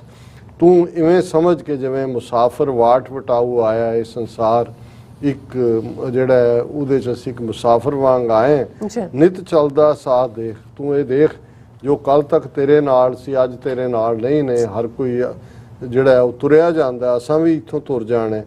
ਆਖਣ ਆਖੇ ਕੀਤੜੇ ਗੁਰਬਿਨ ਬੂਝ ਨਾ ਹੋਏ, ਨਾਮ ਵਡਾਈ ਜੇ ਮਿਲੇ ਸੱਚ ਰੱਪੈ ਪਤ ਹੋਏ। ਜੋ ਤੁਧ ਭਾਵੈ ਸੇ ਭਲੇ, ਖੋਟਾ ਖਰਾ ਨਾ ਕੋਏ। ਕਿ ਕਿੰਨੇ ਹੀ ਜਿਹੜੇ ਨੇ ਉਹ ਉਪਦੇਸ਼ ਕਰਨ ਵਾਲੇ ਨੇ, ਸਰਮਨ ਦੇਣ ਵਾਲੇ ਨੇ, ਪਰ ਗੁਰੂ ਤੋਂ ਬਿਨਾਂ ਗੱਲ ਦੀ ਸਮਝ ਨਹੀਂ ਆਉਂਦੀ, ਰੂਹਾਨੀਅਤ ਦੀ ਸਮਝ ਨਹੀਂ ਆਉਂਦੀ। ਜਦੋਂ ਨਾਮ ਦੀ ਵਡਿਆਈ ਮਿਲਦੀ ਹੈ, ਰੱਬ ਰਹਿਮਤ ਕਰਦੇ ਨੇ, ਫਿਰ ਸੱਚ ਦੇ ਨਾਲ ਅਸੀਂ ਜੁੜ ਜਾਂਦੇ ਹਾਂ ਤੇ ਇਸ ਦੇ ਨਾਲ ਹੀ ਰੂਹ ਜਿਹੜੀ ਹੈ ਉਹ ਪਤਵਾਨ ਹੁੰਦੀ ਹੈ। ਔਰ ਇਹ ਸਤਿਗੁਰੂ ਤੇਰੇ ਭਾਣੇ 'ਚ ਹੈ, ਜੋ ਤੁਧ ਭਾਵੈ ਸੇ ਭਲੇ, ਖੋਟਾ ਖਰਾ ਨਾ ਕੋਏ। ਫਿਰ ਇਸ ਗੱਲ ਦੀ ਸਮਝ ਆ ਜਾਂਦੀ ਹੈ ਕਿ ਭਾਈ ਕਿਨੂੰ ਵਿਸਰ ਗਈ ਸਭ ਤਾਤ ਪਰਾਈ, ਜਬ ਤੇ ਸਾਧ ਸੰਗਤ ਮੋਏ ਪਾਈ। ਨਾ ਕੋ ਵੈਰੀ ਨਹੀਂ ਬੇਗਾਨਾ, ਸਗਲ ਸੰਗ ਹਮਕੋ ਪਾਈ। ਕਿਨੂੰ ਵੈਰੀ ਕਹੀਏ, ਕਿਨੂੰ ਬੇਗਾਨਾ ਕਹੀਏ। ਗੁਰ ਸਰਣਾਈ ਛੁੱਟੀ ਹੈ, ਮਨਮੁਖ ਖੋਟੀ ਰਾਸ। ਅਸ਼ਟ ਤਾਤ ਪਾਤਸ਼ਾਹ ਕੀ, ਘੜੀਐ ਸ਼ਬਦ ਵਿਗਾਸ। ਆਪੇ ਪਰਖੇ ਪਾਰਖੂ, ਪਵੈ ਖਜ਼ਾਨੇ ਰਾਸ। ਕਿ ਗੁਰੂ ਦੀ ਸ਼ਰਨ ਆ ਕੇ ਹੀ ਛੁਟਕਾਰਾ ਹੁੰਦਾ। ਮਨਮੁਖਾਂ ਦੇ ਨਾਲ ਸਾਂਝ ਜਿਵੇਂ ਹੀ ਹੈ, ਤੁਸੀਂ ਖੋਟੀ ਰਾਸ, ਖੋਟੇ ਸਿੱਕਿਆਂ ਦੀ ਰਾਸ ਪਾਈ ਹੋਏ। ਇਹ ਜਿਹੜਾ 8 ਧਾਤੂਆਂ ਦਾ ਜਿਹੜਾ ਪੂਰਾ ਇੱਕ ਘੜਿਆ ਹੋਇਆ ਬਾਦਸ਼ਾਹ ਹੈ, ਰੱਬਾਂ ਦਾ ਜਿਹੜਾ ਰੱਬ ਹੈ, ਘੜੀਆ ਸ਼ਬਦ ਵਿਕਾਸ। ਇਹ ਜਿਹੜੇ ਨੇ ਇਹ ਉਸ ਦੇ ਸ਼ਬਦ ਨਾਲ ਹੀ ਘੜੇ ਜਾਂਦੇ ਨੇ, ਕਿਉਂਕਿ ਜਿਹੜੀ ਚੀਜ਼ 8 ਧਾਤੂਆਂ ਜਾਂ 8 ਮੈਟਲਸ ਦੇ ਵਿੱਚ ਤਿਆਰ ਹੁੰਦੀ ਹੈ ਉਹਨੂੰ ਬਹੁਤ ਪੁਖਤਾ ਮੰਨਿਆ ਜਾਂਦਾ ਕਿ ਉਹ ਤਾਂ ਸੱਚਾ ਵਾਹਿਗੁਰੂ ਹੈ, ਬਾਕੀ ਤਾਂ ਸਾਰੇ ਖੋਟੇ ਸਿੱਕੇ ਨੇ। ਆਪੇ ਪਰਖੇ ਪਾਰਖੂ, ਪਵੈ ਖਜ਼ਾਨੇ ਰਾਸ। ਮਹਾਰਾਜ ਰਹਿਮਤ ਕਰਕੇ ਆਪੇ ਹੀ ਪਰਖਦੇ ਨੇ ਔਰ ਇਸ ਜਿਹੜਾ ਸੱਚਾ ਖਜ਼ਾਨਾ ਹੈ, ਜੈਨੂਨ ਵਨ, ਉਸ ਦੇ ਵਿੱਚ ਫਿਰ ਸਾਡੇ ਇਸ ਪਤਵਾਨ ਸਿੱਕੇ ਨੂੰ, ਰੂਹ ਨੂੰ ਥਾਂ ਮਿਲ ਜਾਂਦੀ ਹੈ। ਤੇਰੀ ਕੀਮਤ ਨਾ ਪਵੈ ਸਭ ਡਿੱਠੀ ਠੋਕ ਵਜਾਏ, ਕਹਿਣਾ ਹਾਥ ਨਾ ਲੱਭੇ ਸੱਚ ਟਿਕੈ ਪਤ ਪਾਏ। ਗੁਰਮਤ ਤੂੰ ਸਾਲਾਹਣਾ, ਹੋਰ ਕੀਮਤ ਕਹਿਣ ਨਾ ਜਾਏ। ਕਿ ਭਾਈ ਤੇਰੀ ਕੀਮਤ ਨਹੀਂ ਪੈ ਸਕਦੀ, ਸਾਰੇ ਪਾਸੇ ਠੋਕ ਵਜਾ ਕੇ ਦੇਖ ਲਿਆ, ਹੋਰ ਕੋਈ ਵੀ ਚੀਜ਼ ਜਿਹੜੀ ਹੈ ਗੱਲਾਂ ਬਾਤਾਂ ਹੱਥ ਨਹੀਂ ਲੱਗਦੀ। ਸਿਰਫ ਸੱਚ ਦੇ ਉੱਤੇ ਟਿਕ ਕੇ ਹੀ ਪਤਵਾਨ ਹੋ ਕੇ ਇਸ ਜੀਵਨ ਨੂੰ ਗੁਜ਼ਾਰਿਆ ਜਾ ਸਕਦਾ। ਗੁਰਮਤ ਦੇ ਜੀਵਨ 'ਚ ਰਹਿੰਦੇ ਆ ਜਿਹੜਾ ਤੇਰੀ ਸਿਫਤ ਸਲਾਹ ਇਹੀ ਰਸਤਾ ਹੈ, ਹੋਰ ਕੀਮਤ ਕਹਿਣ ਨਾ ਜਾਏ। ਹੋਰ ਕੋਈ ਵੀ ਜਿਹੜਾ ਇਸ ਦੇ ਬਰਾਬਰ ਨਹੀਂ ਆ ਸਕਦਾ। ਜਿਤ ਤਨ ਨਾਮ ਨਾ ਭਾਵੇ, ਤਿਤ ਤਨ ਹਉਮੈ ਵਾਦ। ਗੁਰਬਿਨ ਗਿਆਨ ਨਾ ਪਾਈਐ, ਵਿਖਿਆ ਦੂਜਾ ਸਾਧ। ਬਿਨ ਗੁਣ ਕਾਮ ਨਾ ਆਵੇ, ਮਾਇਆ ਫੀਕਾ ਸਾਧ। ਕਿ ਨਾਮ ਤੋਂ ਬਿਨਾਂ ਜਿਹੜੇ ਸੱਚ ਦੇ ਰਾਹ 'ਤੇ ਤੁਰਦੇ ਨੇ ਉਹਨਾਂ ਨੂੰ ਹੋਰ ਕੋਈ ਚੀਜ਼ ਪਸੰਦ ਨਹੀਂ ਹੈ। ਉਹਨਾਂ ਨੂੰ ਹਉਮੈ ਤੋਂ ਬਹੁਤ ਜਿਹੜਾ ਹੈ ਉਹ ਵਿੱਥ ਬਣਾ ਕੇ ਰੱਖਦੇ ਨੇ। ਉਹਨਾਂ ਨੂੰ ਇਸ ਗੱਲ ਦੀ ਸਮਝ ਹੈ ਕਿ ਗੁਰੂ ਤੋਂ ਬਿਨਾਂ ਗਿਆਨ ਨਹੀਂ ਮਿਲਦਾ, ਹੋਰ ਗੁਰੂ ਤੋਂ ਬਿਨਾਂ ਹਰ ਚੀਜ਼ ਦੂਜਾ ਸਵਾਦ ਹੈ, ਤਿਆਗਣ ਯੋਗ ਹੈ। ਔਰ ਗੁਰੂ ਤੋਂ ਬਿਨਾਂ ਜਿਹੜਾ ਹੈ ਉਹ ਹੋਰ ਕਿਸੇ ਨੇ ਕੰਮ ਵੀ ਨਹੀਂ ਆਉਣਾ। ਮਾਇਆ ਫੀਕਾ ਸਾਧ। ਮਾਇਆ ਦੇ ਵਿੱਚ ਜਿਉਣਾ ਇਵੇਂ ਹੀ ਹੈ ਜਿਵੇਂ ਤੁਸੀਂ ਕੋਈ ਫਿੱਕਾ ਪਦਾਰਥ ਖਾ ਰਹੇ ਹੋ। ਆਸਾ ਅੰਦਰ ਜੰਮਿਆ, ਆਸਾ ਰਸਕਸ ਖਾਏ। ਆਸਾ ਬੰਦ ਚਲਾਈ ਹੈ, ਮੋਏ ਮੋਏ ਚੋਟਾਂ ਖਾਏ। ਅਵਗੁਣ ਬੱਦਾ ਮਾਰੀਐ, ਛੂਟੈ ਗੁਰਮਤਿ ਨਾਏ। ਜਿਹੜੇ ਲੋਕ ਹੋਪ, ਡਿਜ਼ਾਇਰ, ਇਹ ਡਿਜ਼ਾਇਰ ਵਾਲੀ ਹੋਪ ਹੈ, ਜੰਮਦੇ ਨੇ, ਉਸ ਦੇ ਵਿੱਚ ਹੀ ਉਹ ਆਪਣਾ ਜੀਵਨ ਬਸਰ ਕਰ ਜਾਂਦੇ ਨੇ, ਉਸੇ 'ਚ ਹੀ ਬੱਝੇ ਰਹਿੰਦੇ ਨੇ। ਮੋਹ ਦੀਆਂ ਚੋਟਾਂ ਦੇ ਵਿੱਚ, ਚੋਟਾਂ ਨਾਲ ਜ਼ਖਮੀ ਹੁੰਦੇ ਨੇ, ਔਗਣਾਂ ਦੇ ਬੱਧੇ ਹੋਏ ਮਾਰ ਖਾਂਦੇ ਨੇ। ਤੇ ਜੇ ਛੁਟਕਾਰਾ ਹੈ ਤੇ ਛੂਟਿਆ ਗੁਰਮਤਿ ਨਾਏ। ਗੁਰੂ ਦੀ ਮੱਤ ਦੇ ਉੱਤੇ ਜੀਵਨ ਬਸਰ ਕਰਕੇ ਹੀ ਛੁਟਕਾਰਾ ਹੋ ਸਕਦਾ ਹੈ। ਸਰਬੇ ਥਾਈ ਏਕ ਤੂੰ, ਜਿਉਂ ਭਾਵੈ ਤਿਉਂ ਰਾਖ। ਗੁਰਮਤਿ ਸਾਚਾ ਮਨ ਵਸੈ, ਨਾਮ ਭਲੋ ਪਤ ਸਾਖ। ਹਉਮੈ ਰੋਗ ਗਵਾਈਐ, ਸ਼ਬਦ ਸੱਚੈ ਸੱਚ ਪਾਖ। ਕਿ ਹਰ ਥਾਂ ਤੂੰ ਵਸਦਾ, ਸਰਬੇ ਥਾਈ ਏਕ ਤੂੰ, ਜਿਉਂ ਭਾਵੈ, ਜਿਵੇਂ ਤੈਨੂੰ ਮਨਜ਼ੂਰ ਹੈ ਉਵੇਂ ਤੂੰ ਸਾਡੀ ਰੱਖਿਆ ਕਰ। ਗੁਰਮਤਿ ਸਾਚਾ ਮਨ ਵਸੈ, ਤੇਰਾ ਸੱਚਾ ਨਾਮ ਮੇਰੇ ਅੰਦਰ, ਸਾਡੇ ਮਨਾਂ ਦੇ ਅੰਦਰ ਵਸੇ। ਨਾਮ ਭਲੋ ਪਤ ਸਾਖ। ਉਸ ਨਾਮ ਦੇ ਵਸਣ ਦੇ ਨਾਲ ਹੀ ਅਸੀਂ ਪਤਵਾਨ ਹੁੰਦੇ ਹਾਂ। ਹਉਮੈ ਰੋਗ ਗਵਾਈਐ, ਸ਼ਬਦ ਸੱਚਾ ਸੱਚ ਪਾਖ। ਜਦੋਂ ਅੰਦਰ ਸ਼ਬਦ ਦਾ ਸੱਚ ਆ ਕੇ ਵਸਦਾ ਤੇ ਗੁਰੂ ਸਾਹਿਬ ਕਹਿੰਦੇ ਨੇ ਮੈਂ ਸੱਚ ਫਰਮਾ ਰਿਹਾ ਕਿ ਇਹਦੇ ਨਾਲ ਹੀ ਜਿਹੜਾ ਹਉਮੈ ਦਾ ਰੋਗ ਹੈ ਉਹ ਖਤਮ ਹੁੰਦਾ ਹੈ। ਤੇ ਅਖੀਰਲਾ 9ਵਾਂ ਪਦ ਹੈ, ਹੁਣ ਅਸ਼ਟਪਦੀਆਂ ਚੋਂ ਨਿਕਲ ਕੇ ਇਹ ਸ਼ਬਦ 8 ਤੋਂ ਜ਼ਿਆਦਾ ਪਦਿਆਂ ਵਾਲੇ ਵੀ ਨੇ। ਆਕਾਸ਼ੀ ਪਾਤਾਲ ਤੋਂ ਤ੍ਰਿਭਵਨ ਰਿਹਾ ਸਮਾਏ, ਆਪੇ ਭਗਤੀ ਭਾਉ ਤੂੰ ਆਪੇ ਮਿਲੇ ਮਿਲਾਏ, ਨਾਨਕ ਨਾਮ ਨ ਵਿਸਰੈ ਜਿਉ ਭਾਵੈ ਤਿਵੇਂ ਰਜਾਏ। ਕਿ ਹੇ ਵਾਹਿਗੁਰੂ, ਤੂੰ ਆਕਾਸ਼ ਤੋਂ ਲੈ ਕੇ ਪਤਾਲ ਤੱਕ ਤਿੰਨਾਂ ਦੁਨੀਆ ਦੇ ਵਿੱਚ, ਤਿੰਨਾਂ ਭਵਨਾਂ ਦੇ ਵਿੱਚ ਤੂੰ ਹੀ ਵਸਿਆ ਹੋਇਆ, ਤੂੰ ਹੀ ਭਗਤੀ ਹੈ, ਤੂੰ ਹੀ ਪਿਆਰ ਹੈ। ਤੂੰ ਆਪ ਚਾਹੇ ਤੇ ਕਿਸੇ ਨੂੰ ਆਪਣੇ ਨਾਲ ਮਿਲਾ ਸਕਦਾ ਹੈ।